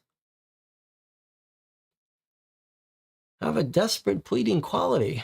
We only have a little money on us, you say? Then give me something of value. I won't ask for your pistols. I know how important they are, but maybe you could spare the rifle or the carbine. I can sell either for a good sum. Oh, maybe later when we're done. I need it now. He snaps, his voice suddenly firm. It's been risky enough meeting just this once. I can't do it again, and I don't trust you to leave it anywhere. Okay, so now we can lie to him, saying he will receive money from the SOE later. We can tell him he's putting himself in more danger and should forget this whole idea. We can shoot him. We can give him the rifle or carbine, or we can give him the medical kit if you have it. Well, what's it going to be? This is amazing. This is what I've been begging these people to write, the kinds of choices I've been begging people to write. Okay, here's a guy who's put himself at risk to pass on information, but he suddenly decided that he needs money. And he needs money to help get his family out. He's not, it's not unreasonable. Now, typically, these special operations forces go in with large amounts of cash. So it's kind of surprising that we don't have a large amount of cash in our pockets. You look at the special forces that drop in, they go in with bags full of money to bribe local people. So I'm a little surprised we don't have more cash. Anna has stopped in. Hello to Anna. So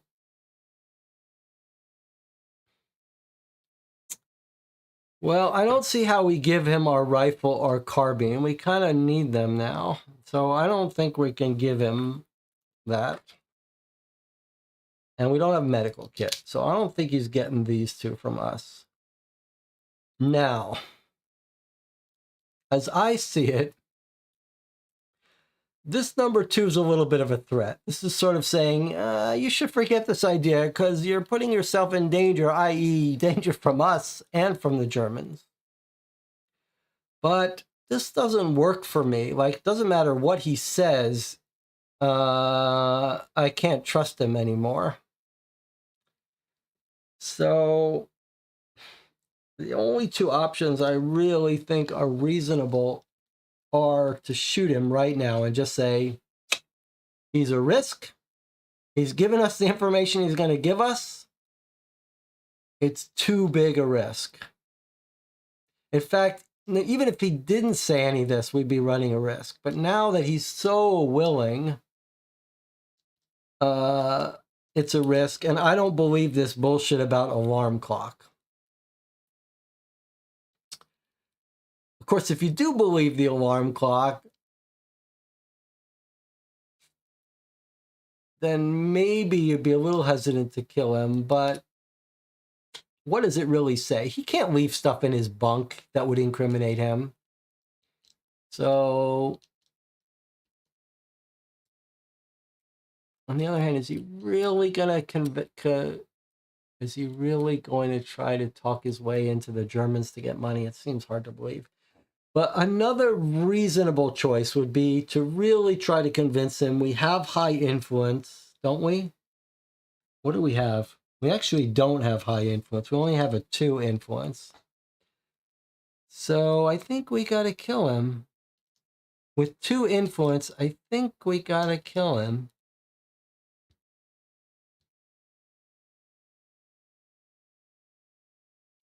We told him we have a little bit of money. He said it's not good enough. He says he threatened us. He lied to us. I think we're going to have to kill him here. I don't see a way around it. Not only that, but he's got nothing more for us. We've gotten everything we're going to get out of him.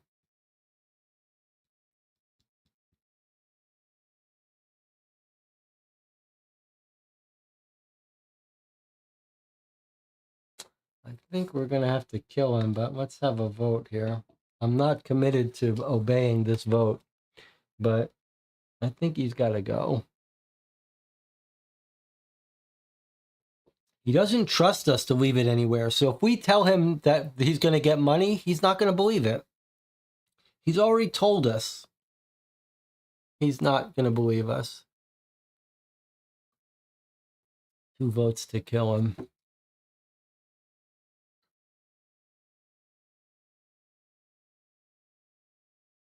Boy, that's rough. I mean, he did help us out. And I get it. He's got a family. But think about it this way. We kill this guy, right? Then his family gets taken care of. They don't know he's a spy. We'll kill him. We'll make it look like he was shot and not helping us. And when they find his body, they'll take care of his family.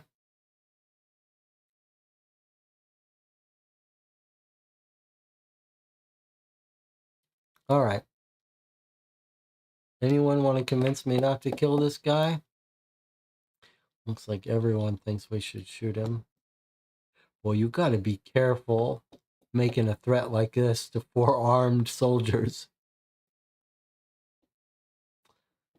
You better really have it well planned out.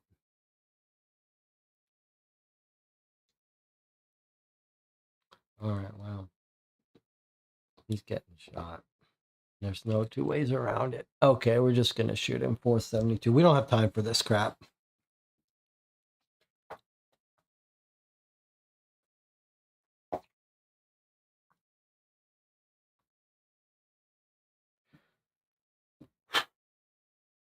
From the look on the Tailor's face as you draw your guns, you can tell he genuinely did not think you would take this course of action. His mouth twitches in terror, and moments later he's lying face down in the frosty earth. Circle G and Q, add 5 tracking points. What? Why do we have to add 5 tracking points? That seems very unfair to me. I don't understand why we add 5 tracking points. All right, well, G was already circled, but now we circle Q. I don't understand why we're adding tracking points, though. Oh my God, the rustling in the trees.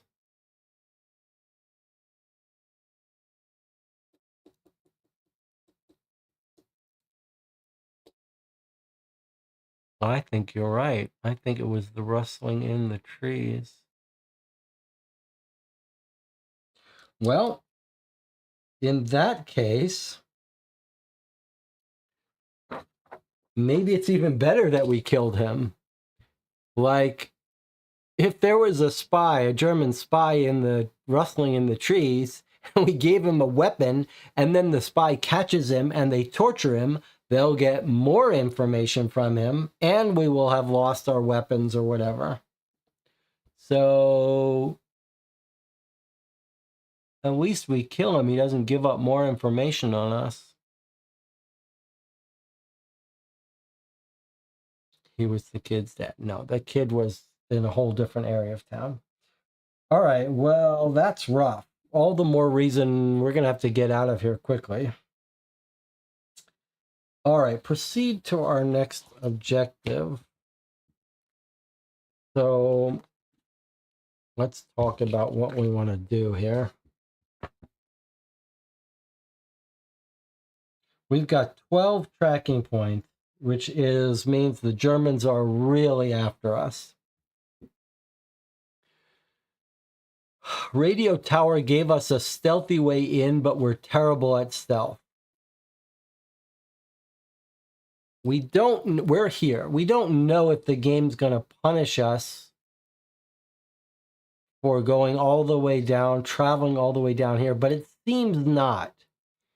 If we do a little bit of meta reasoning, I don't feel like the game knows whether we're here or here or here, because these 2 cards are unchanged. This just changed because we found out.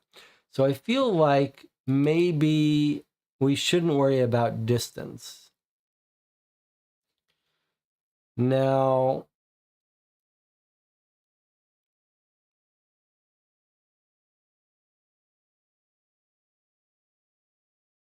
it feels like this is the easier mission. But it feels like we're better equipped with our sniper rifle for this position. On the other hand, if they radio for help, these trucks are ready to receive it.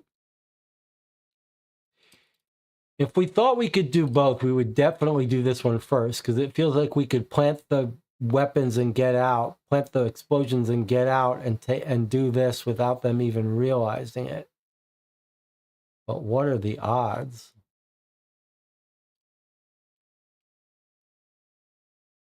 If we do this, we're going to have to decide whether we try to go in stealthy, even though we're not good at it. All right, what's it going to be? Vehicle compound or radio tower? It feels to me like we should do the radio tower and just go frontal. We have good firepower. We can shoot our way in. And we're going to exfil afterwards, so it's okay if we stir up a hornet's nest. Whereas it feels like this is only stealthy.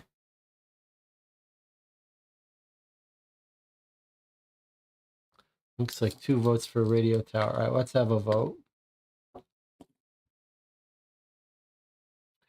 Vote vehicle or vote tower?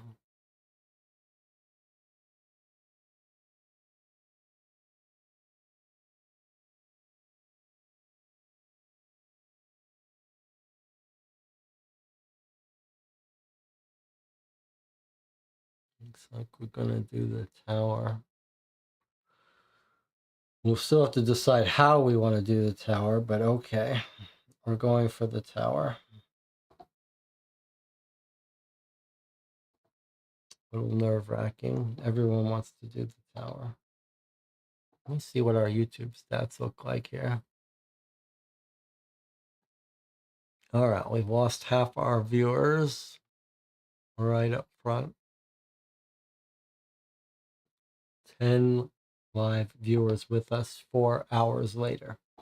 All right, we're going into the tower, 219. We're still going to have to decide how we get into the tower, but let's start our next objective. I'm ready to escape.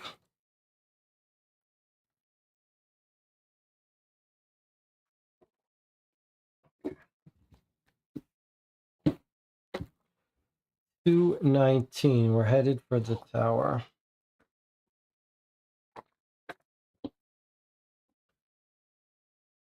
Draw card 7 and map 2.4.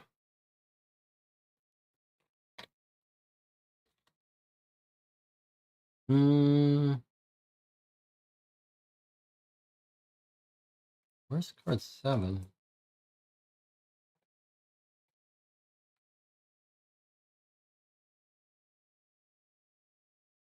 I don't see a card 7. What does that mean? Did I misplace it? Map 2.4. Well, here's map 2.4. The radio tower. 7 is... Card 7 is the Brinay Hotel. Why is it saying draw card 7? That feels like a mistake.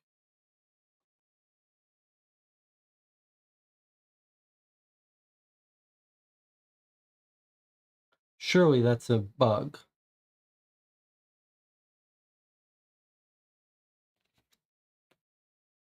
Card 7 is the Brinay Hotel.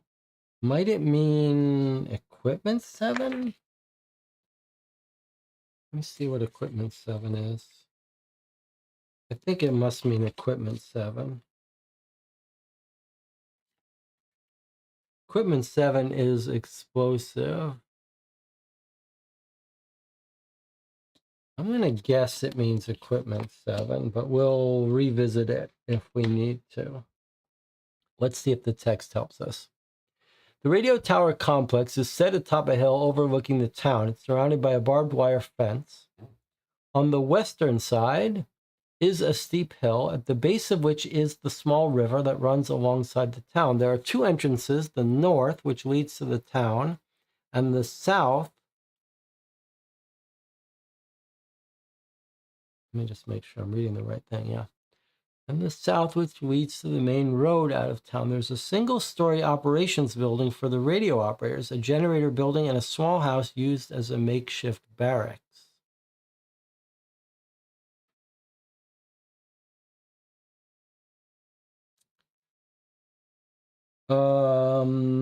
Okay. I feel like we need to remember what that guy told us. Let me make sure I still have access to that. So 436. Okay, 4036 is the radio tower. All right, let's just look at what he said about the radio tower again. It says there's a way you could sneak in. You have guards at each gate and at the operations building. Guards on each gate and at the operations building. They don't patrol the perimeter fence. Follow the river along the west side and climb the fence.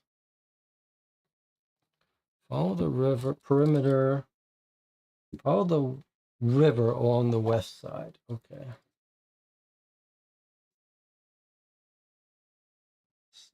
Okay. So then this description here says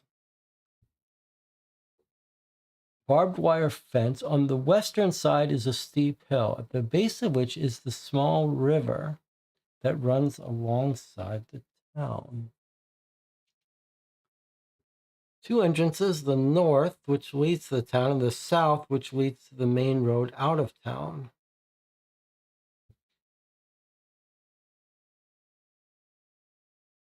Okay, so on the west, we could have stealth to come into the tower.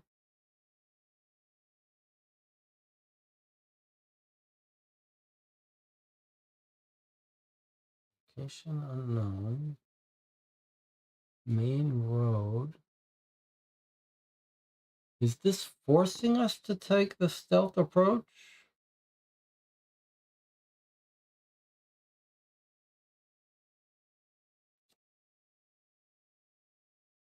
Two entrances. The north entrance, which leads to the town. Okay, there's the north entrance, which leads to the town. On the western side, we've got a steep hill.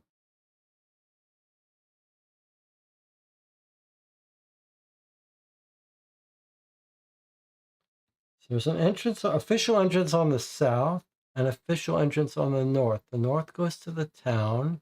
The south goes to the main road.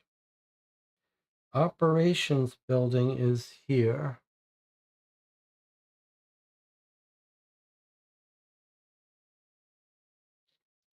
So you could put a sniper with a long-range weapon to shoot at the tower guard and back up the main road at B and assault this way. So I guess this is the frontal assault. Sniper, tower, main assault force, someone to watch this entrance, possibly someone to watch this entrance. Okay, then it says if Z is circled, which it isn't, but if G is circled, which it is, so we would read, before we make any decision here, G is circled, so 224. I don't think G being circled is a good thing. There are 6 guards in total. Take 6 red cubes. Okay, 6 guards. Okay. 6 red cubes. Each representing a guard. Put 3 at the front of the operations building, 1 at the south gate, and 2 at the north gate. Okay, fine. 3 in the front of the operations building, 2 at the north, and 1 at the south. All the guards appear to be on high alert, probably as a result of your earlier actions tonight being discovered. An old truck is parked by the north gate, and a Funke Weber signal truck is parked in the central area near the operations building.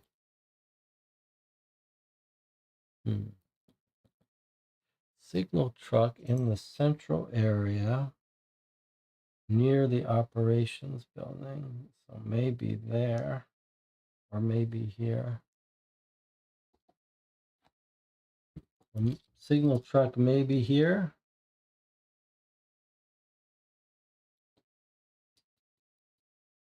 Guards are on high alert, so harder to sneak by them, harder to remain undetected.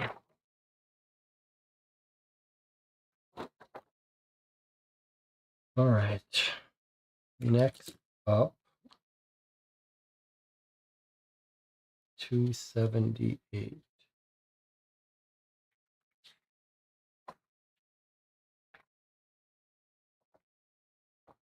Start of encounter. Okay, well, here we go. We'll take... It says we've been only back from break for 8 minutes. Is that right, or did I... Feels like we've been back for longer.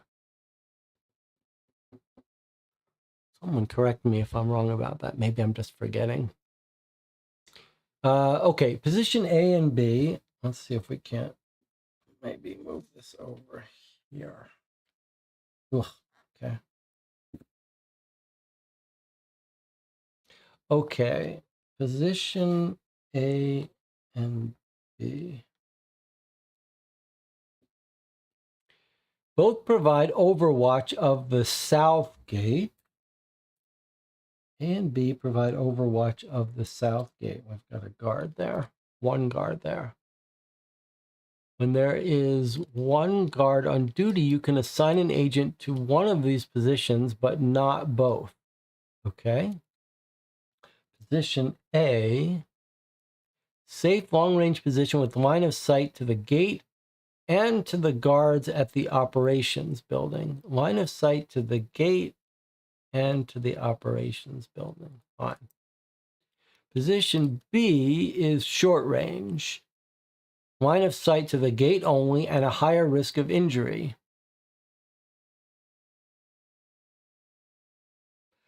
John says, looking at the YouTube analytics might have thrown it off. I think you're right. Okay, that explains it. I thought that was explaining it. All right, so we're a little bit, my screen is a little bit, my timer is off. All right, I'll just remember that we'll take a break before this encounter starts and we'll reset. Okay, so B just has a view of the gate. We don't see their line of sight, but we just have to know. Short range, an agent here could potentially join the main assault after killing the guard. Okay. Positions C and D. Both provide overwatch of the north gate and the road to town. As with position A and B, you can assign an agent to one of these positions, but not to both. So the only reason you would assign someone to C is that it's a safer sniper position, whereas D is a little more at risk and visible. But two guards, you can't put two people there though for some reason. Position C is a safe long range. Position D is a short range with higher risk of injury. But if an agent here managed to deal with both guards, they could potentially join the main assault as well. So if this person was a really good shot, killed both of these, then they could come in and join, whereas whoever you put at C is too far away to join in. That's rough. Position E. The main assault position, you must assign two or more agents here. You will then choose whether they attempt to enter stealthily from the west, based on information provided by the Tailor, or for a direct assault from the southwest. So they're either coming in here for a direct assault and have to shoot these people. Note, only short-range weapons here. Or they can sneak in. Both of them need to sneak in. All right. Well, let's discuss this a little, make a preliminary plan, then we'll take a break. So our natural 3 here, And our sniper rifle guy here.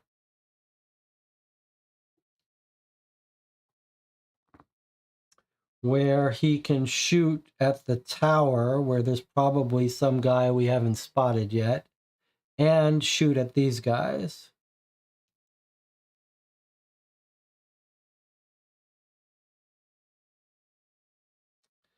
And then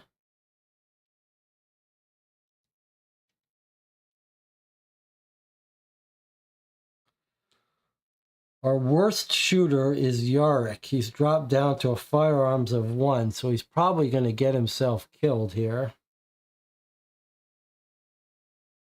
He's not going to be able to take out both of these people and join the fight. But position B, join the main assault after killing the guard. I think this is our best.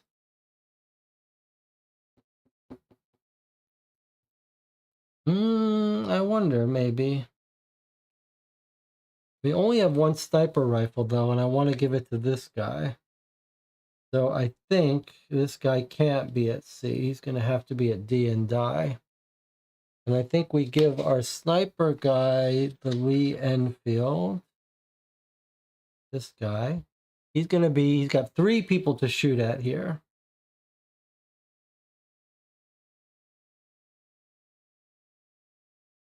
Plus potentially someone in the tower.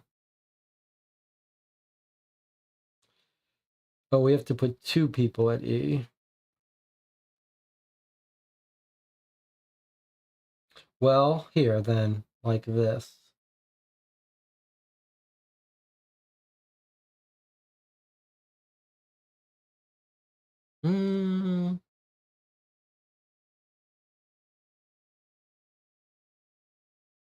So 2 people at E, 0 at C and D.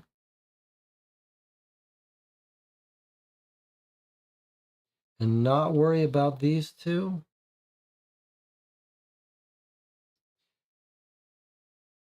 Maybe that's overkill.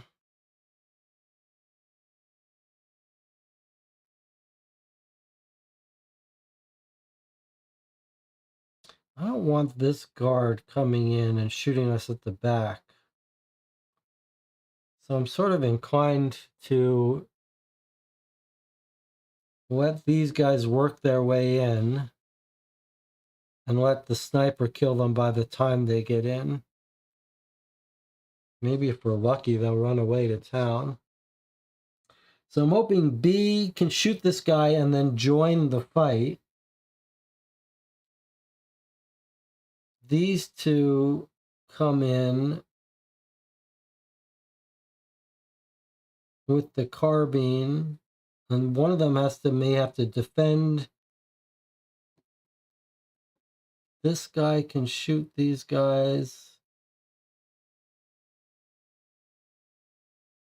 The only question is if we're over focusing on these and we should put our sniper. But if we put our sniper here,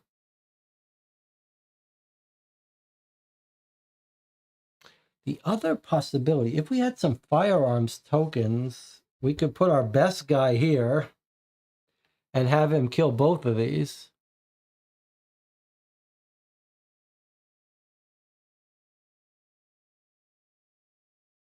But without any advantage, I just fear he's not going to be able to do it.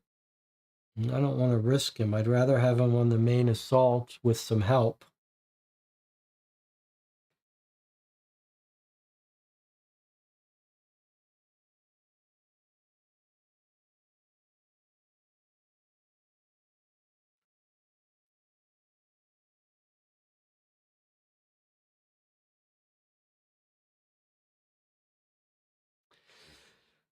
Let's see. I think without, let Yarek have backup. He's injured. So where do I have Yarek right now? Here.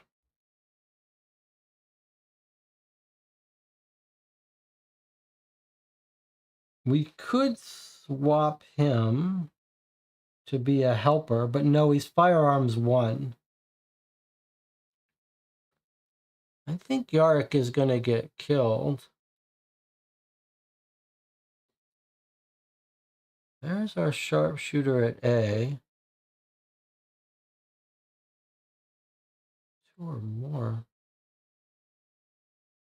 So you're saying don't have Yarick try to kill this guy because he's not going to be able to? Position B, short range, line of sight, higher risk of injury. He's probably going to miss. You're saying put him here and let him help out even though he's not very good.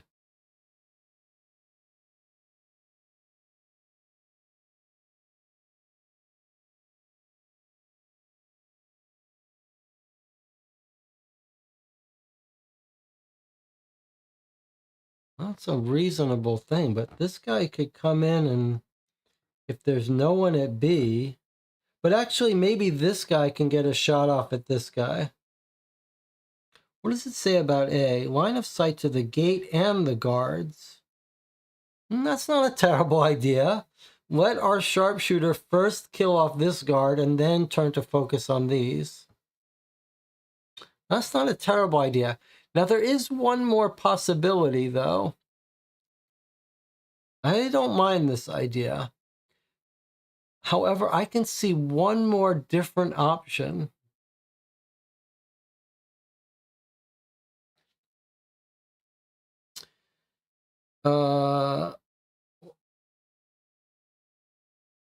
What if we put one person here and had them go stealth?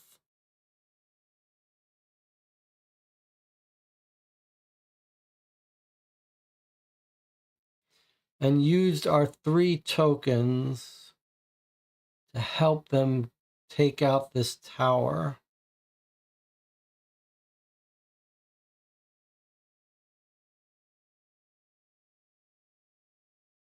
We have to assign 2. And our stealth is bad. All right. Never mind. I think this is what this looks right. John says, I think the tower is a radio tower, not a guard tower. Oh, that's an interesting point.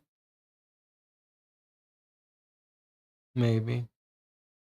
All right. Well, this is our working plan. It's an interesting decision to let these 2 sets of guards alone, but I like it actually because we don't have a good person to put here. We don't have firearms tokens. Better to let this guy, he's a good shot. He might be able to take care of these people, and when these people run, take care of them. Okay, I kind of like this, but let's take our break. We'll come back. We'll make our final decisions here. It's all going to come down to this guy because he's got 3 firearms tokens. So it makes sense that if we could take out these 4 before these 2 come in, that might be our way to go. And I like the idea of 3 on the assault. I kind of like this.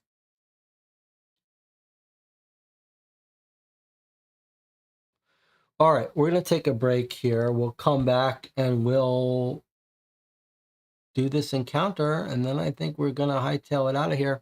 I'll see you in 8 minutes.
Okay, so the only question, I think I like this plan. The only question I have for you is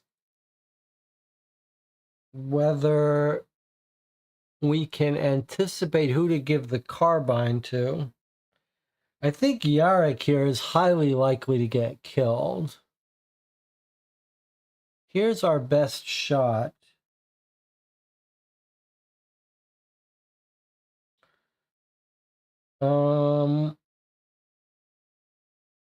Awareness 3 for Odile. I think maybe we should give her the carbine to Odile under the hope that she can spot something and get advantage on it.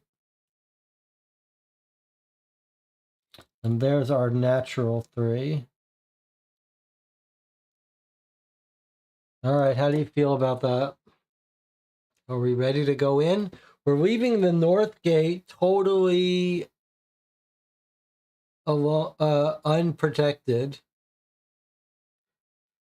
But that's strategically. We're trying to use maximal force concentrated at a single point and then move as a group to tackle these two. Maybe give ourselves a little bit of time before this group can make its way in. So we got an attack, an overwatch on that attack. If we're lucky, you can take out this guard before we even begin our attack in. All right, I feel pretty good about it. As good as I'm going to feel. Are we ready to go? Let's make sure we follow the rules here. 0, 1, 0, 1, 0, 1, 0, 1, 2 plus. Okay, and A and B you can assign, but not both. C and D you can assign, but not both. I think we're consistent. Marco says, it'll be tough. I have the feeling we have to steal the truck at some point. We have 3 skill tokens to use. Now, there was also the thing about card 7, which was either a typo or something we're not understanding. But I think it's a...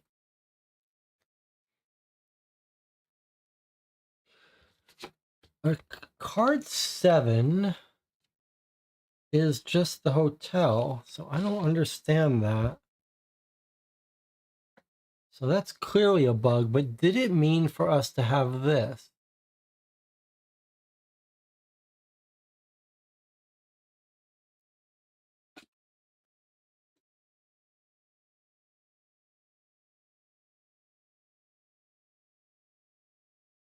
Buddha is wondering if we should send Yarek to position C. We could send Yarek to position C, where he would be safe and out of the way. It's true. He wouldn't get wounded. We'd have to give him the carbine, which would give him a firearms of 0. So he would be of no use. We could put him there and make him of no use, but he would be safe. But the question is, wouldn't we rather have him here to take a wound and die for us to help us do the mission? I think so. I don't think the goal is to keep everyone safe. I think people are going to die here. We're not all going to get out of here, but we got to work together. Give ourselves the best chance. All right, I'm ready to move in. Are we ready? Is everyone ready? Vote when you're ready. Here we go, 5 hours in. Let's just run it forward and go.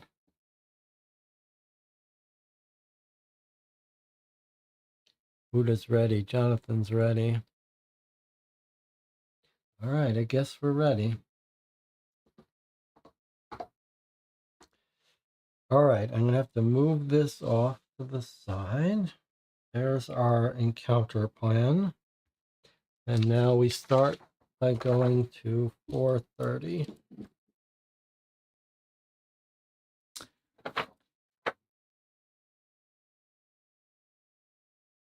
Okay.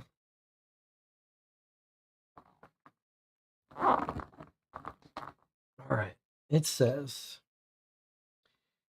if you choose direct assault, you'll be seen as soon as you enter the complex, so would immediately charge into combat using the house and parked truck for cover. Although this approach isn't stealthy, you would have the advantage of surprise. If you choose a stealthy approach, you might eliminate the guards at the operations building without alerting the guards at the gates that an attack is underway. However, it will require some level of stealth just to get to the perimeter fence and technical skill to cut it quickly and quietly. So let's just, I mean, we could kill 3 guards without alerting anyone would be pretty huge. But we have to send 2 people, and we all have stealth of 2s and 1s. We'd have to use all our stealth. I don't think we could do it. I think direct assault.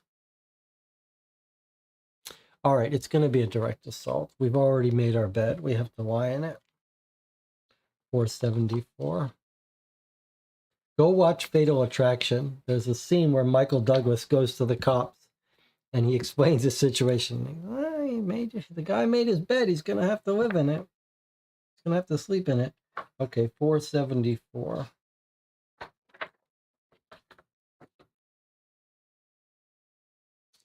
You move into position. This is E, which is our main assault. You move into position on the western side of the complex, preparing to assault the operations building. You don't concern yourself with hiding damage to the barbed wire fence, as your presence will be known soon enough.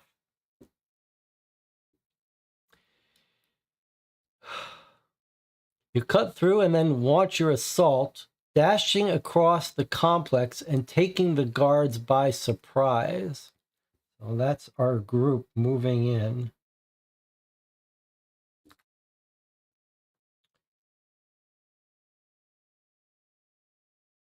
Add one advantage to position E. Okay, so does that work for us? Yes, it does work for us. So we have a position advantage that goes into E, which is where we put the person with the carbine. Oh, deal. She's got the carbine and she's on E. So we thought hard about that, and that was our plan. So we caught a tiny bit of a break there. 327. We're going to need it.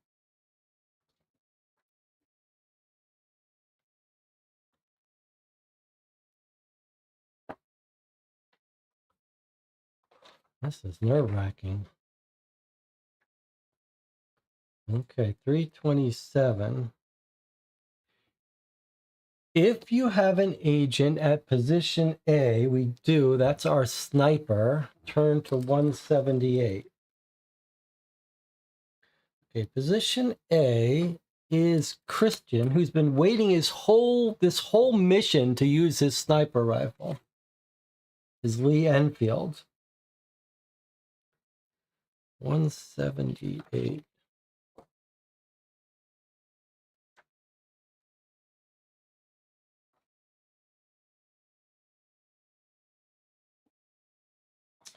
Okay, here is Christian with his sniper rifle at the south gate. The lone guard has spent most of his time inside a small booth. You won't have an opportunity to target him until he comes out. To the north, you can see the guards at the operations building, although they're further away and somewhat obscured. You hear a sound from the gate as the door on the booth opens and the guard emerges, taking a few steps out, pulling out a cigarette. He looks up at the clouds. At that moment, you hear gunfire. Your fellow agents have begun the assault. Okay. To fire on the guards at the operations building, turn to 222. To fire on the guard at the south gate, 215. So let's see. The guard's in the booth. You can't target him until he comes out. North, they're obscured. He comes out. The guard emerges, taking a few steps out. So it's clear we should just take fire on this guy at the south gate and eliminate him from the picture. Surely, right? We've got 3-on-3 at the main operations building. We got to take this guy out before he disappears and heads in, etc. So we're going to clearly turn on this guy where we've got a nice clean shot. Fire on the guard at the south gate, 215. Once this guy is taken out, we're safe and we can turn back to the main people. Okay, 215. 178, 215. Okay, here we go. At this distance, with him standing still in the open, it's easy to take the guard down in one shot. Remove the cube from the south gate. We just get rid of it. He didn't even have to use his thing. You turn your attention to the guards of the operations building, but they're already moving in response to the assault, so scoring any clean hits won't be easy. Check firearms at position A. So our sniper, okay, this guy has spent his whole life waiting for this moment. Our sniper's at A. These guys are moving around, panicked. And it says his natural shooting is a 2. And he's got 3 firearms tokens he can spend. So we could bring this up to a 5. Or we could let him shoot twice with 3.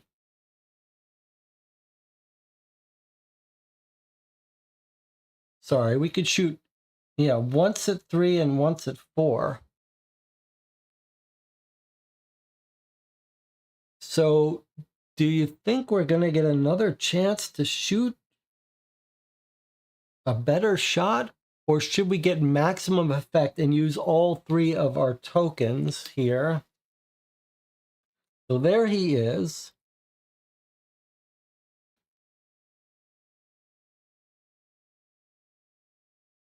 His natural shooting is a 2. So we could make it a 3, 4, 3, 4, 5. We can get the maximum shot off. 1 good shot. Or we could let him shoot twice, potentially, at medium skill. I mean, the battle just started. It's not a crazy idea to expect him to get off multiple shots, and let's see what they say. They're already moving in response to the assault.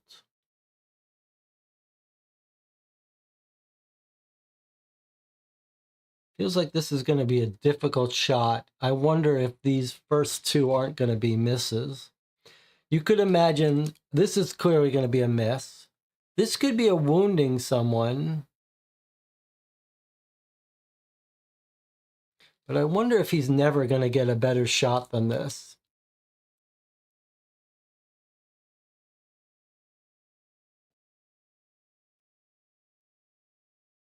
I mean, logically, are 2 mediocre shots better than 1 really good shot? Feels like 2 mediocre shots might be 2 misses. Maybe better. Violence fast and sure is better for us. All right, let's use all 3. We're not going to mess around. Maybe he'll even get advantage from this to give us a 5. 2 near misses are not good. All right, 456. It's a hard shot from far distance. It makes sense that we'll have to put all of our efforts. 456. This might even miss, for all we know. Okay, let's go up to 456. We might regret this later, but let's give him all the advantage we can. You fire at one of the guards.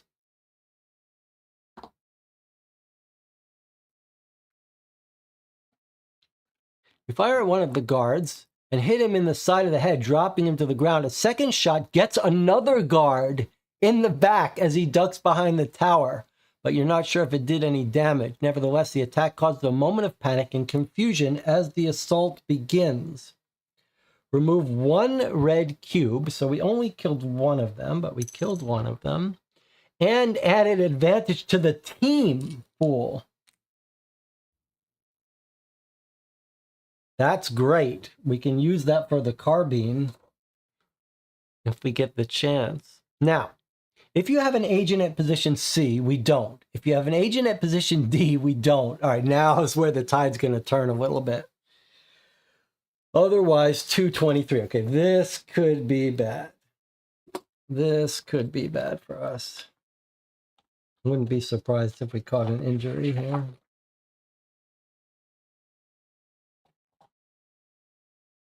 Whoa, boy. Okay. Chaos erupts across the complex as the assault begins. You hear the truck that was at the north gate start up and drive away. One guard at the gate must have left the complex, but you don't know if the other went with him or stayed behind. I thought it was in the center. Who told us that the truck was in the north gate? I feel like we might have done something differently if we knew that truck was in the north gate. All right, well, he's going to get reinforcements, so we could be fucked now. Remove 1 cube from the north gate. All right, if we can get in and get out of here, maybe we'll be okay. Move the other red cube from the north gate to the location unknown area. Oh boy. Okay, location unknown area is here.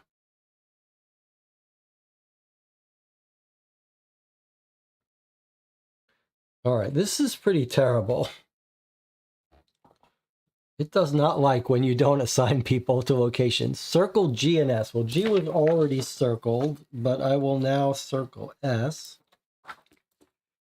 Add 2 tracking points. All right, we're now up to 14. So we did our others. That could be very bad, but maybe that was going to happen no matter what. Turned entry 405. I mean, we weren't going to be able to kill both of these guards, so maybe one was going to escape no matter what.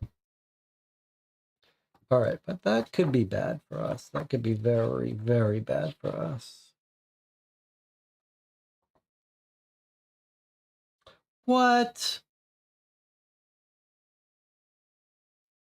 Blood pouring, pounding in your ears. You dodge through the cool night air, which is punctuated with gunshots and cries of panic. This is E. This is our main force. Add 1 cube to all agents' cards at position E.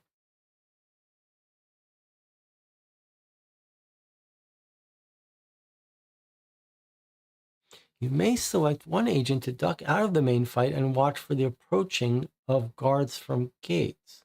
Select all other agents to engage in the fight with the guards outside the operations building. This must be at least 1 agent. Oh, I see. It's not bad guy cubes we're adding. We're adding yellow or blue cubes. Okay, fine.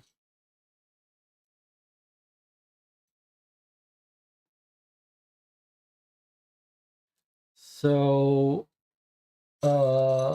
what do we want to do here? So we have to put at least 1 person fighting with the guards.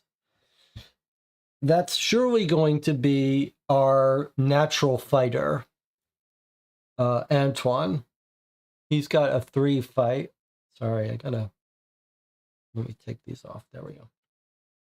Okay. So, will it zoom in this far? Yes. Okay. So clearly Antoine is going to be engaging these 2 people. And then I think also our person with the carbine, who's our pink.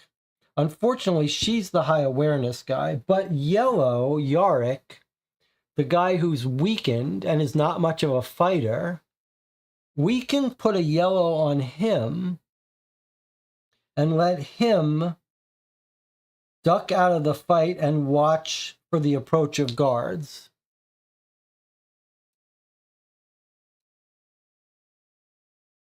We don't have a choice. We can't transfer the weapons at this point, but I think we're okay. She has the weapon. She's staying and fighting. He has natural fighting. He's staying and fighting. We'll let this guy duck out, Yarick. He's wounded anyway.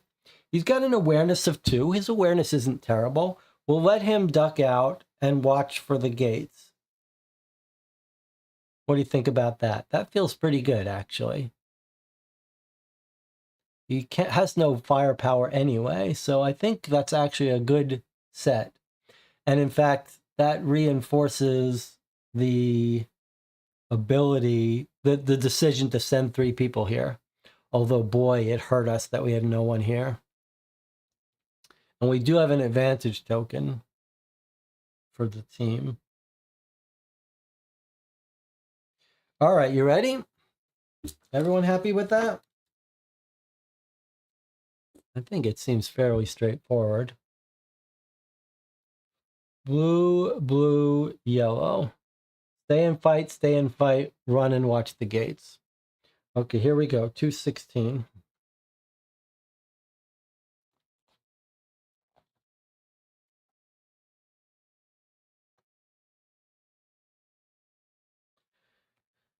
Check firearms for blue agents. Okay, so firearms for blue agents. What have we got? 3. 4, 5, 6, and then 7. 3, 4, 5, 6, 7. So 7 gets us right to our best entry. That's awesome. The faster we can get in and out, the better we are. Okay, 112.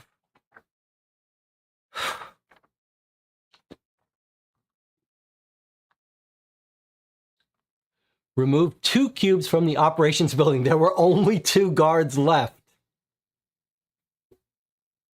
If there are any others, then here, otherwise go right to 249.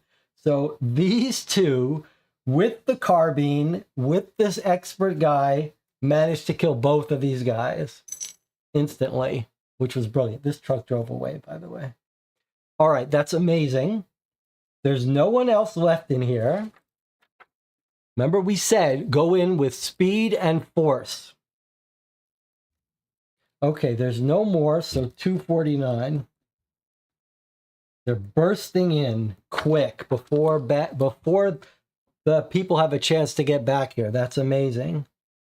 Oh, this advantage token got spent, but we do have another one she's going to sit on. I guess it's for the group, but, you know. Okay. 249. Here we go. If we can get in and out of there before they come back, we will be in amazing shape.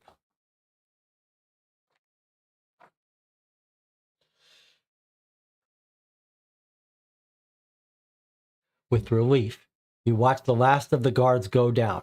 If you have agents at position B or D, now,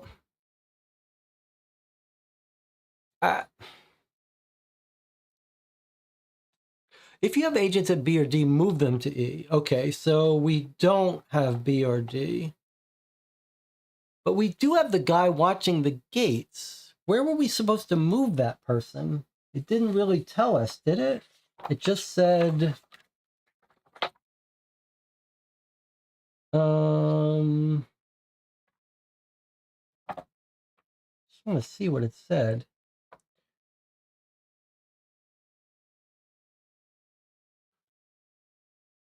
Let me just move this for a second. 216 to 212.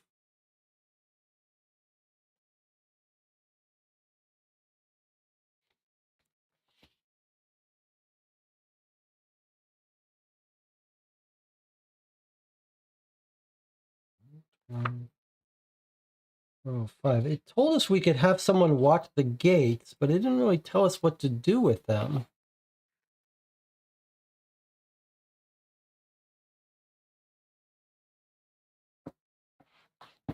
Where do you think they are?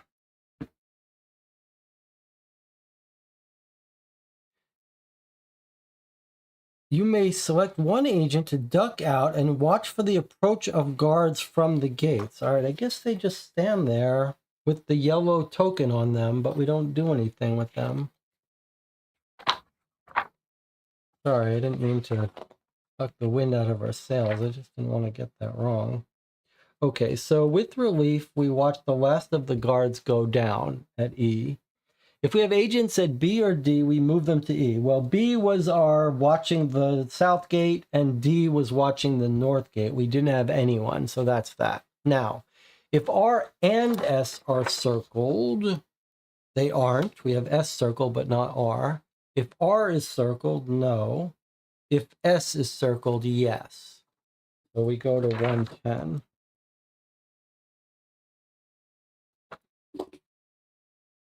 Okay, 110.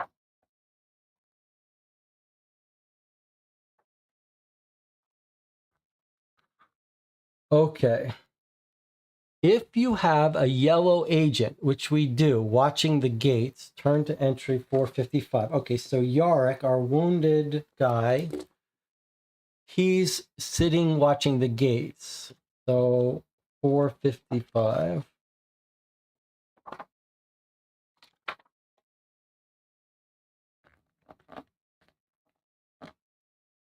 As the firefight outside, come on. So for our yellow agent, it says, as the firefight outside the operations building rages, you stand watch. Check the awareness. Okay, so the awareness of the yellow agent is already 2, so we don't need to use a skill. We've still got 3 skills and an advantage. So he's as high as he can be, 484. That's nice. 484. What is he going to see? It's a little nerve-wracking. 44. Dark shape furtively moves along the wall in your direction. It must be a guard from the north gate. He doesn't realize you're there until he's within several feet of you, by which point it's too late for him. Regroup. Remove 1 red cube from the location unknown area. Okay, so this guard, he was watching the gates, and this guy didn't even notice him. And this guy, even with his poor skills and woundedness, was able to kill him off. That's amazing. And regroup. Oh, regroup just means we take all these yellow and blue cubes off. But I think they stay on here. I don't think the encounter's over yet. But that was amazing that we sent that guy Yarek for there. Okay, 385. Regroup. All right, let's see how this is unfolding. Is it too much to hope for this encounter being over now? Okay, unfortunately it is. Look, discard all advantage tokens. We lost our carbine advantage token. That sucks. You open the door to the operations building. The building is one large open room with desks covered in radio gear. Your task will be to find the best way to sabotage it as quickly as possible. 2 operators focused on their terminals don't notice you as you enter. We can kill them or we can tie them up. Now, this is a very interesting decision here. Let's hear what the channel wants to do about this. Let's hear what you're thinking.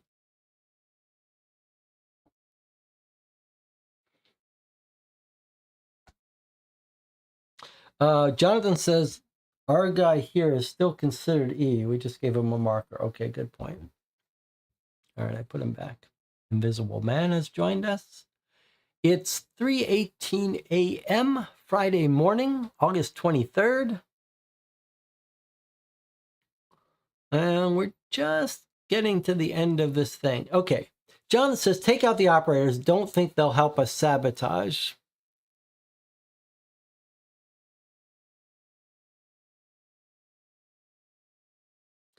Well, that is the question, though. Like, your task will be to find the best way to sabotage it all.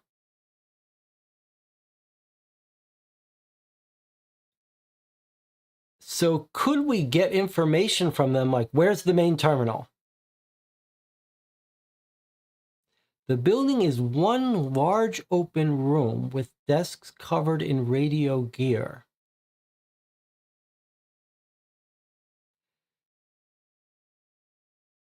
Read the objective card.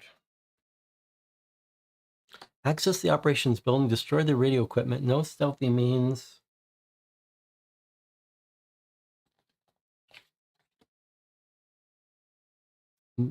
So Jonathan says, take them out. I don't think they'll help us. Marco says, we have no time to interrogate them.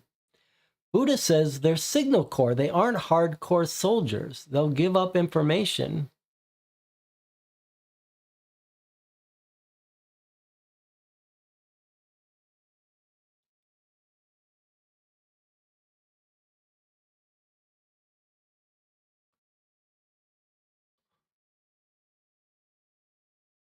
I'll tell you what I'm thinking.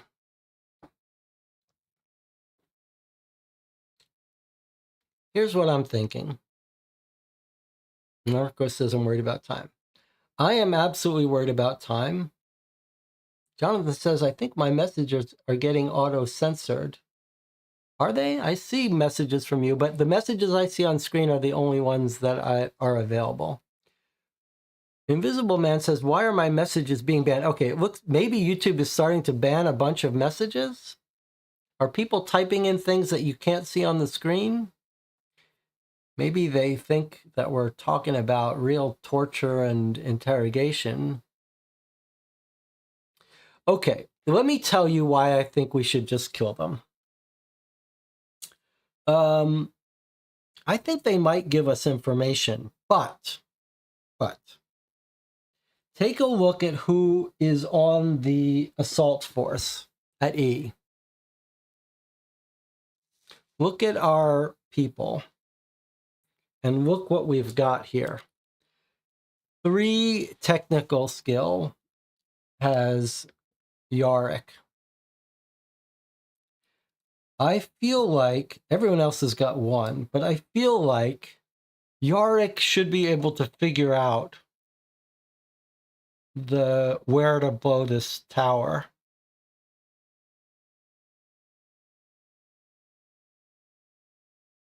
And I really don't think we have time to interrogate these people. There's 2 of them. Tying them up takes time. Will they tell us the right answer? So I think we should just kill these 2.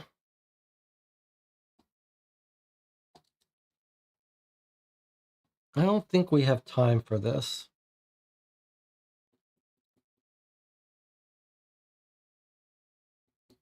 And we have card 7 and 3 skill tokens. I don't know if we have card 7. I mean, it's wrong. There is a bug. But maybe we have this pencil detonator, but we're going to have to blow up the right thing. But we have a technical expert. That's the key. That is the key. If we didn't have the technical expert, I think we'd have to tie them up and try to get information from them. But even if we tied them up and they gave us information, how would we know they aren't lying? So we just kill them. Okay, here we go. 202. We don't have time for this, guys. You guys got to die. We're in a fight for our lives here. There is no time to mess around. Okay, here we go. You quickly dispatch the operators. You're now all alone in the operations building with the radio gear you were sent to sabotage. The more technical skill you have, the faster you can destroy it. That's what we said, technical skill. And the less time the Germans will have to get on your trail. You set about finding the most efficient means of destruction. To represent the time it takes you to destroy the equipment, add tracking points equal to 5 minus the total technical ability at E. Okay, so we're going to add tracking points. So what do we have at E by way of technical skill? We've got 3. Where's our cubes here? Okay. We've got 3, 4, 5. 5 total technical skill. Plus we could boost that, but we don't need to because 5 minus 5 is 0. So we're already adding no tracking points. So we can destroy it instantly. Now, if any red cubes remain at the north gate or south gate, they don't. 1 went to get help and 1 was killed. And the south gate person we shot in the head. So 0 tracking points get added. And we're going to 353. We might just, wow. Are we going to be able to get out of here? I don't know what card 7. I don't know what's going on there. We'll have to figure that out at some point. But so far, we are doing very well here. Okay, 353. Not over yet. We may have to fight our way out through a whole team of forces. With the radio equipment destroyed, you withdraw from the complex, but the scene of devastation you leave behind will be discovered at some point. Needle objective is a success. Add 3 tracking points. Okay, let's go to our success of needle is a full success. That's amazing. Add 3 tracking points, which brings us to 17 tracking points.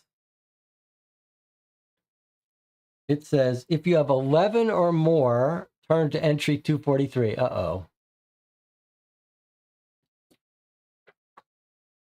Oh, boy. We're not out of the woods yet. They are really going to swarm on us now. But is there a way for us to get out of here? Is there a way for us to get out of here? End of encounter. That is amazing. That encounter was pitch perfect.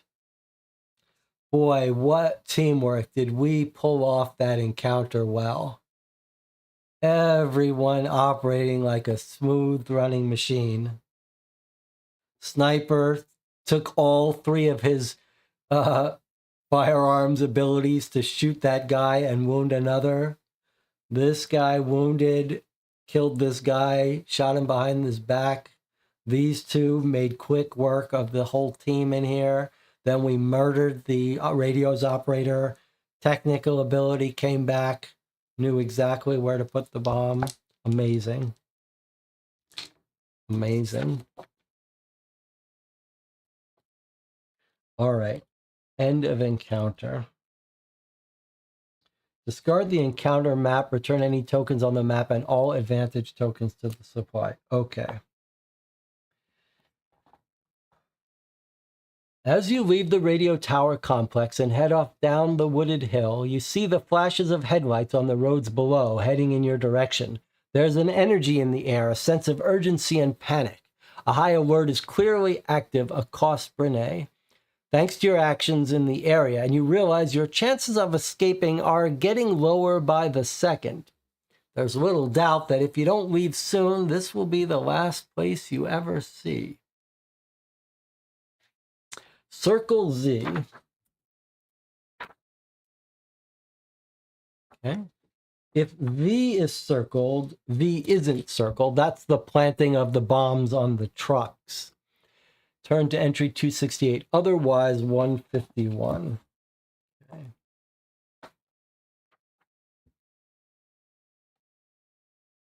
Advance time. So it's now 1 a.m. Let's see what we got here. If we have fewer than 3 agents left, you must end your mission. Well, we don't. We have all 4. If this was the first objective, no. Otherwise, read on. Okay, so now we have a choice. We can make our escape from Brinay, or we can proceed to our next objective attempt. The only one we have left is the vehicle compound. Open air, non-silenced gunfire will be audible. Explosion will also be audible, but you can try to set the time charges to detonate when you've left. So if we had enough stealth, we might even be able to get in there and out without them even seeing us. But I can see what we're all thinking. All right. So you vote if you want to escape or attempt the 3rd and final mission. Our tracking points are 17. So like the whole German army's after us at this point.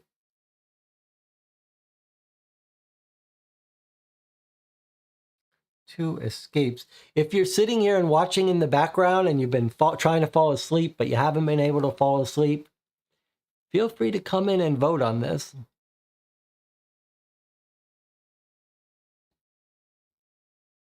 I mean,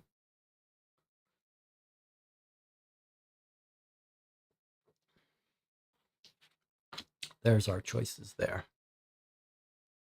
Make our escape from Brinay or proceed to our next objective attempt. So I don't think any of the encounters we've been on so far let us escape mid-game, mid-mission. So like once you start, you're sort of committed.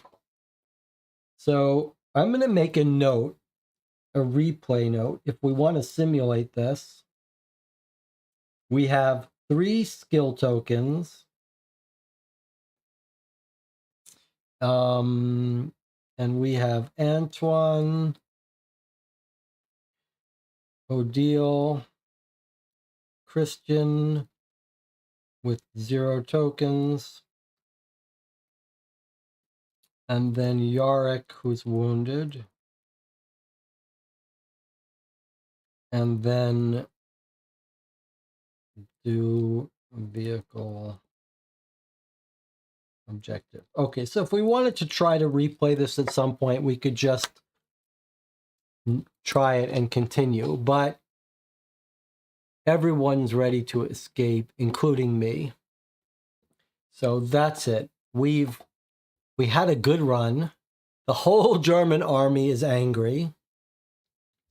If we wanted to try to get the trucks, we're down here. We'd have to work our way right through the center of the German army here, up into here. That would just be suicide. We do have 3 skill tokens, but no firearms tokens. Our sniper is totally spent. He's had an adrenaline dump. He used all his firearm skill. Yarick is bleeding out. It's time to head home. All right, we're going to try to make our escape. We might have other stuff to do. Might not be so easy to escape, but let's turn to 375 and try to escape.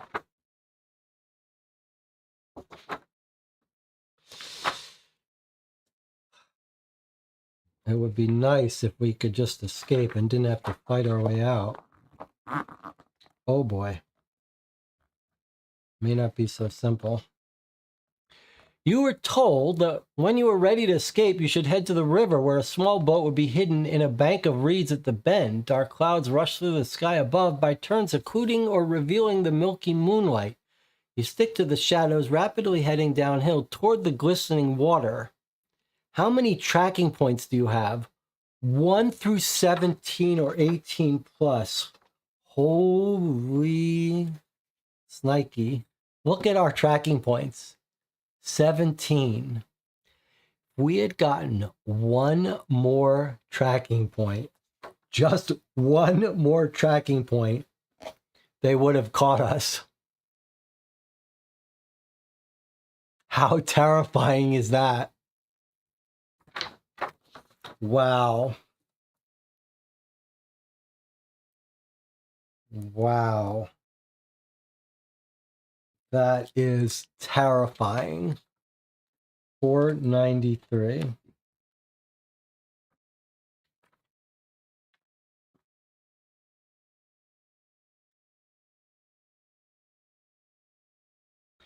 If K or V is circled, nope, it keeps asking us about V. I don't know what V is. Do you think V was if we let the Tailor guy go? All right, K or V is circled, no. So otherwise 232.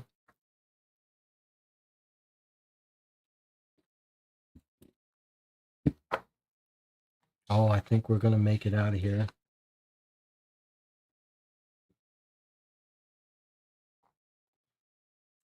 Brinay is alive with the sound of engines, barked commands, and the glare of searchlights. And through that chaos, you run like you've never run before. At one point, several armored cars and soldiers block your route, and you think you might be done for, but you find a way around them and push on to the river. The painfully icy water comes with a bizarre sense of relief as you wade through it and find the small boat, just as promised. Soon you're miles away, exhausted and broken, but also alive, and with an unshakable sense of triumph. Okay. If any objectives have been marked as have not been marked as a success or partial success, mark them as a failure. Okay, so our vehicle trucks become marked as failures. That's the only one we didn't do. Lace. Okay, now if you're playing the campaign, turn to entry 190. Otherwise, your mission is over.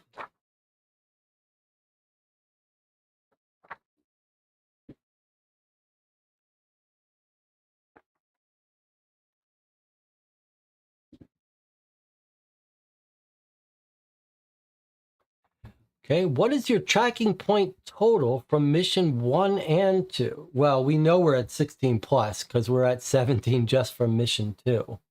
Mission 1, we only hit 2 points at mission 1.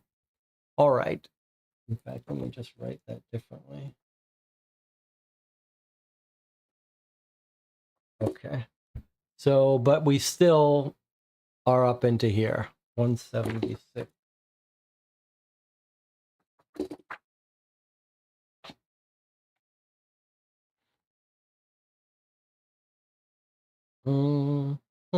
Okay. If any objectives have not been marked as success or partial success, marked them failure. I'm not sure why it's asking us to do that again, but a week has passed since the night raid on Brinay. One evening, a coded message arrives telling you an important package is arriving via the underground network. Select 2 agents from your agent pool to go to Igili and collect the package. I'm a little nervous about this because it told us to do this if we have high tracking. I'm a little worried that someone's going to get killed on this mission. Jonathan says V was the delayed bomb. Yes, you're right. All right, so 2 of our agents from our pool. Doesn't have to be people. Our mission is over. Everyone came home. So we can send anyone to get that, including Bernadette. So who do we want to send?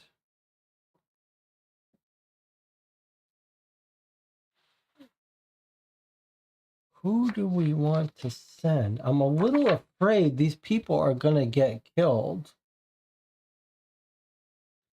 I'm nervous about their lives. Where did I put our other agents? What do you guys think?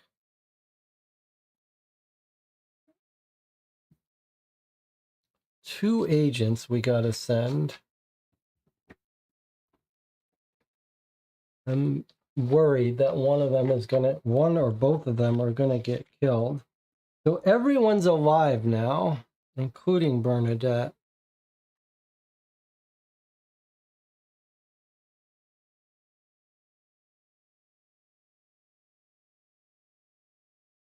Well, clearly we're not sending Bernadette. She's recovering.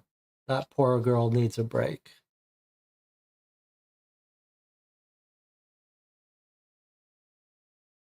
Who's our least useful person?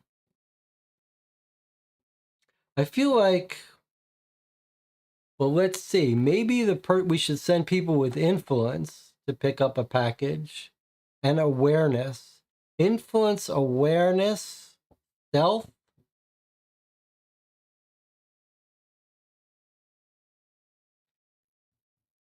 Marco says send Francois. Well, he's got 2 awareness, 1 stealth, 2 influence. That's not bad. All right, let's send Francois. Who else? Maybe we should send from the group that weren't in this mission. They're tired. What about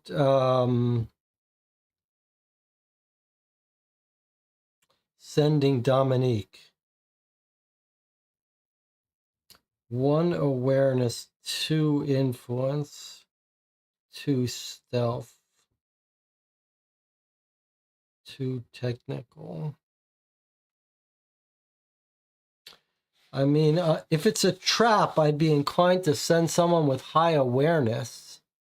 So Odile almost seems like it's she would be best suited for this. High awareness, high influence. Should we send Odile? She's got the best chance of getting out of this alive. All right, I think we got to send Odile. I want to give her a break, but I feel like,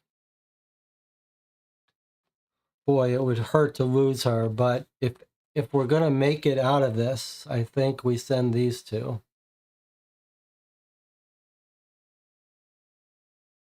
Together, they've got pretty high awareness and pretty high influence and reasonable technical skill. Is everyone okay with these two?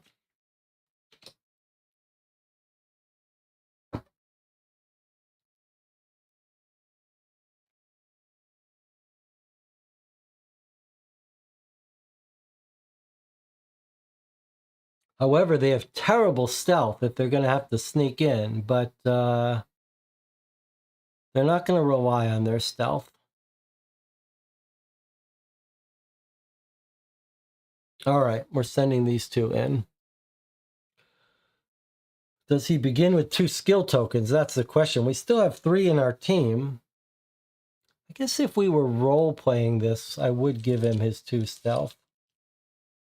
His 2 extra tokens, so maybe that'll help him out. I like it. I like it. All right, there's our 2 agents going in. Odile and Francois, pretending to be a married couple.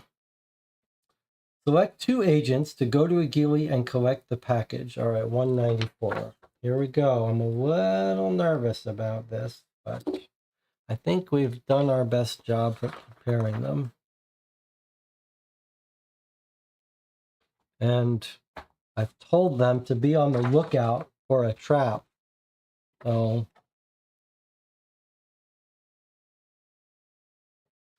you arrive outside the empty house where the package should be waiting for you. One of you will stand watch while the other goes in to collect it.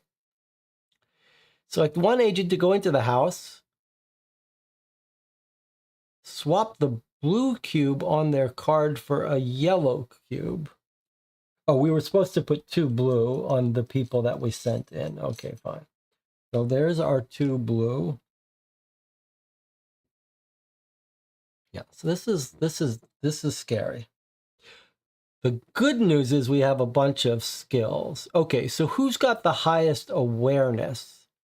One of you will stand watch. I guess that's going to be our awareness person. While the other one goes in to collect it. I think a bomb's going to blow up and kill whoever goes in to collect it. So I think that's going to have to be Francois.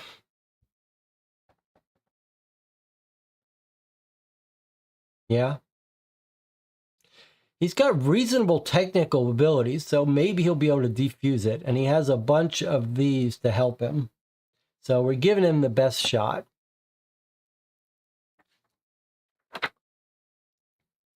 All right. 328.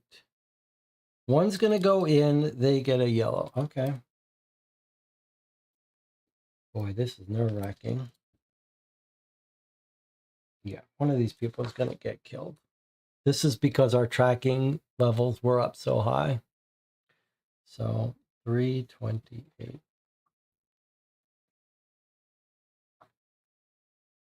We thought we had escaped. Let's see what happens to us.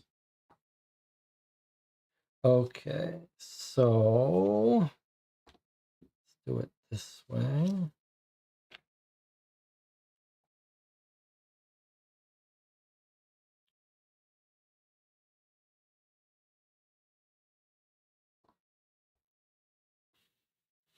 Okay, 328. Now, the blue person who's standing watch, Odile, it says, you stand and watch the street, idly humming a tune while you wait. Everything is moving on and there aren't many people around. Some children are rolling a hoop across the cobbles opposite you, and you grin as they challenge each other to jump through it while it's moving. Behind them, in a dark window, a man is standing looking out. You follow the man's gaze to the window of the room where your package is being collected. Suddenly, your gut tells you something is very, very wrong. You shout, but whatever emerges is words or just noise. But whether what emerges is words or just noise, you can't tell. And what does it matter? All is drowned out by the explosion, which sends you flying backwards onto the cobbles, shreds of glass embedding themselves in your flesh. You stagger to your feet, trying to understand what just happened. The man in the window has gone, and the room where the package was to be collected is a smoking mess. You run forward, the air around you a mosaic of screams, dust, and ash. It's immediately obvious there's nothing to be done for your friend. The yellow agent who went for the package is killed. Discard their card and equipment. At your feet, next to a twisted hoop, lie the remains of the package. Tucked in the bottom, you notice a charred piece of metal with words engraved on it. Curious, you lean closer to see a short message written in English. Kommissar Heydrich sends his regards. Well, Buddha says you called it. I did call it, but it hasn't saved us. We tried our best to prepare for it. It didn't work. However, Francois got killed. And, well, that was the best we could hope for. That's the person that we were willing to sacrifice. Francois Berrier, killed in action in Brinay, France. Hopefully he wasn't married.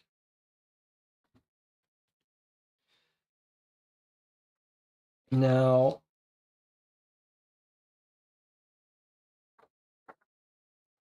where it's odd because he didn't come with us into the mission.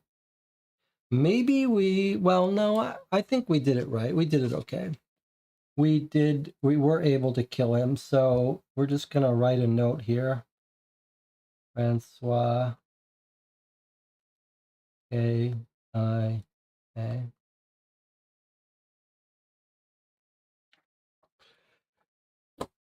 Okay, well, end of mission 2. Odile lived to fight another day. She wasn't even wounded. Okay, let's take our normal 3-minute short break. We'll come back. We'll talk a little bit about this, but I don't think we need to spend too much time because we're going to continue this campaign soon.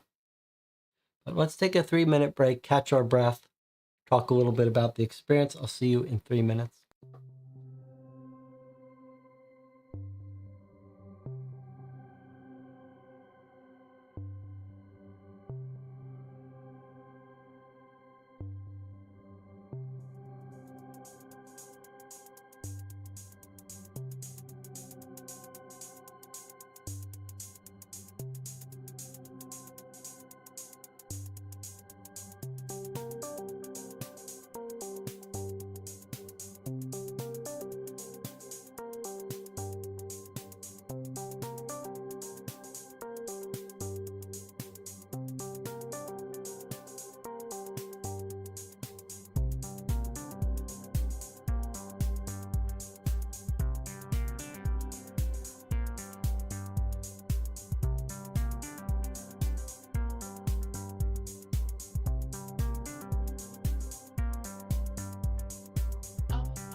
Okay, we're back to give some final thoughts on Mission 2, and it's actually very interesting to see Jonathan's comments here. Jonathan says, it still succeeded at creating very atmospheric scenes and battles, and making the battle decisions were interesting. This still isn't quite the game for me personally. I would like a little more focus outside the combat encounters, but fun to play with the group and not an actual flaw with the game, just a preference. Marco says, amazing experience that rewarded good choices without any superheroistic features, which is very good. The brutality of war is always present, as it should be. Farewell, Francois. Well, let me ask Jonathan a question. Do you think that it's not the game for you, or that not being able to play it in person and do the tactical decision making is harder to do remote? I mean, it definitely feels to me that this kind of game doesn't translate as well to playing over YouTube compared to something like Sherlock Holmes Consulting Detective, which is much more discussion based. This one, the tactical encounters, and we spent several hours in the beginning of the game going through that building. I wonder if part of it is the fact that it's hard to play remotely, although obviously a couple people in the channel didn't feel that way. But we've got, I think, we're a little biased here. This group is a very special group that's able to get into these games even though you don't have the physical stuff in front of you. I think that's quite remarkable. But it absolutely is the case that that might hinder the enjoyment here. Jonathan says, no, I just don't think WW2 Commando Unit is a theme that super appeals to me. It's more the theme. Buddha says, I loved it. If it was more about social manipulation, spying, it might appeal more. Well, that's interesting. Okay, well, let me give some thoughts, but I don't think we need to... I have lots of thoughts on the system as a whole, but maybe we don't need to spend too much time on that because we still have one more mission to play, and we have to think about when we're going to play it. I mean, this was really an amazing experience from my standpoint. It helps that we did very well. I think we made smart decisions, and I felt like we were rewarded for them. There was one time where I felt like there was something that was out of our control, but that's to be expected, I guess. But I think there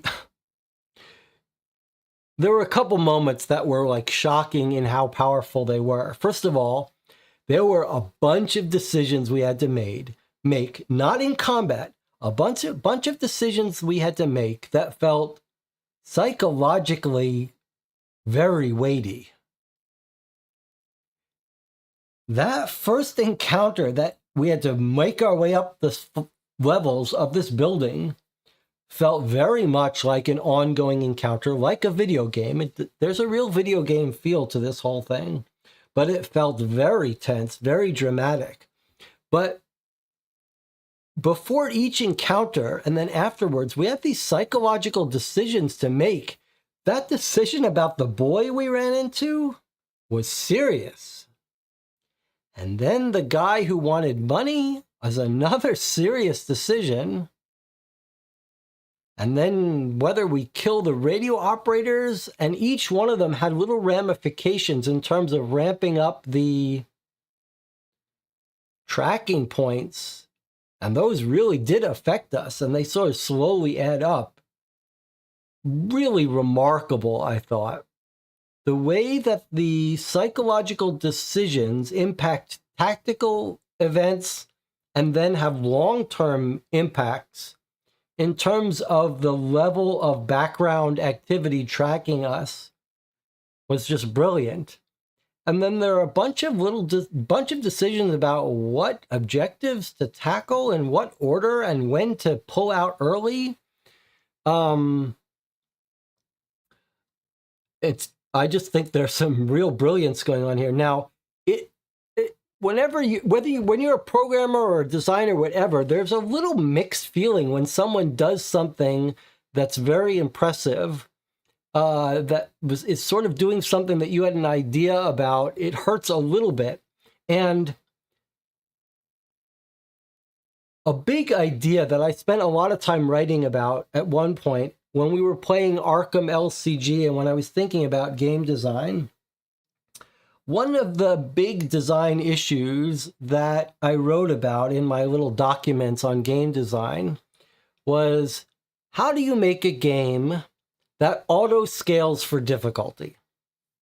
How do you make a game that is easier for players that need it to be easy and hard for players that need it to be hard, so that everyone's right on the threshold of failing?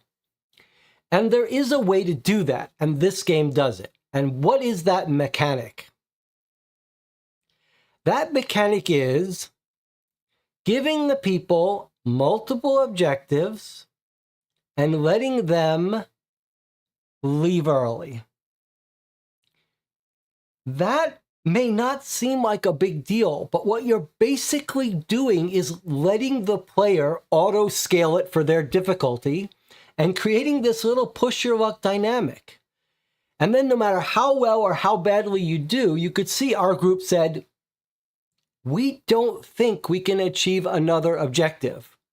So we take it to the maximum difficulty for our group and then stop. And that's the trick. That's a trick. And I feel like we've seen a bunch of little tricks in this game. The other trick is having lots of little objectives, lots of little tasks that you can intuit what skills they're going to need, and then they're optional. Like, do you want to go in by stealth or do you want to go in by force? And if you're not well equipped to go in by stealth, you shouldn't try because you'll fail. That's another little trick for giving players some skill, some deduction upon which to base their decisions. So, boy, there's some really clever stuff happening in this game. Jonathan says, if there's one nitpick with the moral decisions, I feel like often we dismiss some options pretty readily because we don't think we can pass the influence check. That's an interesting point. That you're sort of forced to make some decisions because of your skill levels. Maybe, although that does require to use a little bit of deduction to say what options are off limits for me because of my skill levels. It's a little bit of doing what you think is the smart thing to do, but always in context of what skills you have. But then there's also some very clever storytelling here. We've played a bunch of games that seem to just not understand storytelling. And yet here in this game, this villain that we met in Mission 1 and now is here in Mission 2 and has gotten personal with us and killed one of our team, they're really setting up a campaign where we care about this bad guy and want to get him. Very clever, very well done storytelling. And then the other piece of this that I think is so beautiful that I didn't expect is these long-term ramifications of tags that we got even in Mission 1. Like, I did not expect something in Mission 2 to say, check Mission 1. And we lost our agent here. And the fact that we chose to break our prisoners out is what said, check this on Mission 1, and then this had this effect. Like, the long-term little domino interactions were very cool and unexpected. And this idea of circling tags and then not having an effect till way later on, branching effects, is really well done. And then the whole tactical decisions in both encounters on this game, on this mission, were very satisfying and very different. Like the first one felt very long and laborious as we worked our way through it. This one felt much quicker, but I just felt like we were also we hit our stride with this mission and tackled both of those objectives really well. It's almost tempting to try the third one. Marco says, I also concede almost nothing to sugarcoating the reality makes the auto-scaling very well. I mean, you also have to say there is some the brutality, the non-cartoonishness, the danger, the palpable danger in every encounter. Like you really feel like you could get unlucky or make a mistake and get multiple agents killed. That is palpable. It really feels like you're on high stress, that you really have to be careful. You could really get your whole team killed. Now, I also think, last point I want to make, I also think we learned a couple things playing this in terms of advice to give people who are playing this game. First of all, of course, do the campaign. This session said, here's a little rule if you're not doing the campaign. And I think Marco said it well. The first time you play this, you really should just play the campaign. Play mission 1, mission 2, mission 3. And then you can go back and play the whole campaign again. But you shouldn't replay missions, and you shouldn't play missions out of time. You could maybe play the first mission as a practice mission and then play it through as your real mission. But I think you'd be well advised to play through the whole mission 1, 2, 3. Now, before we sign off here after playing for 6 hours, this little masterpiece, I really think it is, we need to decide when to play mission 3. Okay, so I scheduled mission 3 for Friday night, which is tonight. In 20 hours. Now, I don't know if we need to take a break. This is really operating at high stress levels, for me at least. So let me offer you some options and see what this group who have been playing it feel. We could play tomorrow at 10 p.m. Same time as we started today's session, we could play mission 3 tomorrow. That's the final mission of 3. Another option is we could take off tomorrow night and play Saturday afternoon. Now, we'd have to start early, though. We'd have to start at noon on Saturday. Because I need to finish by 6 or so. And that would be a little bit of a risk. We could even start a little earlier. Or we could play Sunday night at 10 p.m.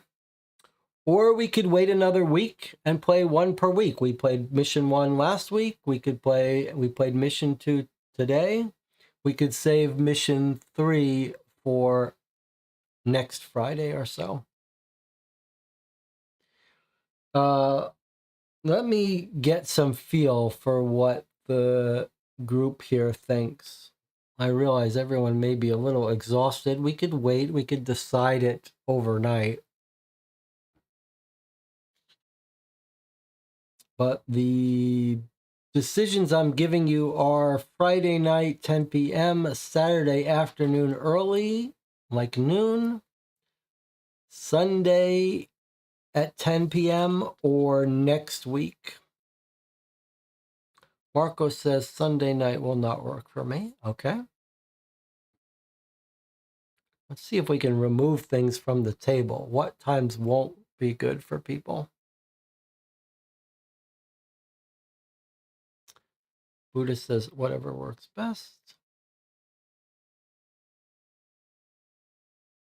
Jonathan, what do you think? Jonathan is my go-to person when it comes to scheduling.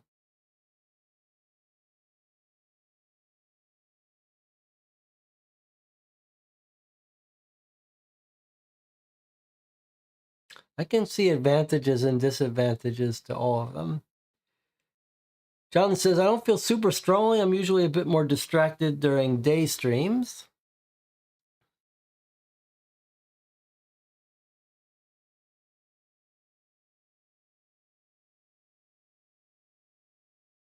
Well, the easiest thing is to keep it scheduled for tomorrow at 10 p.m. Friday night, which is today at 10 p.m. Will we be recovered by then? Will we be mentally recovered by them, or are we likely to make mistakes? Or do we want to make this experience last and we schedule it a week from today?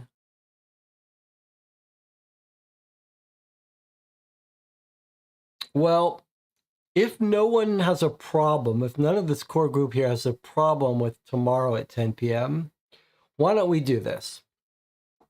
Why don't we say that we're probably going to play Friday evening at 10 p.m.? But between now and then, I'll think about it. And you can stop by the Board Game Geek Guild for Co-op for Two. There's a thread called the Game Queue. You can post in there if you have some thoughts. There's a Discord. There's a link to both of those on this YouTube channel. I'm in the Discord every hour I'm awake, so I'll be there before tomorrow evening if you want to jump in there and say something. But what we'll do is tomorrow, after I wake up, I'll see how I feel. We'll decide whether we need to take a break to marinate in mission 2 or whether we want to plow through ahead. Probably we'll play something tomorrow night. If we don't play this, we'll play something else. Okay, tomorrow 10 p.m. then. We'll find out. Amazing experience. Had a great time playing with this group. Really needs to be said. Congratulations to this group. I feel like we played this mission pretty well. I feel pretty good about that. All right. Whoops. That's not what I meant to click. All right, guys. I'll see you next time.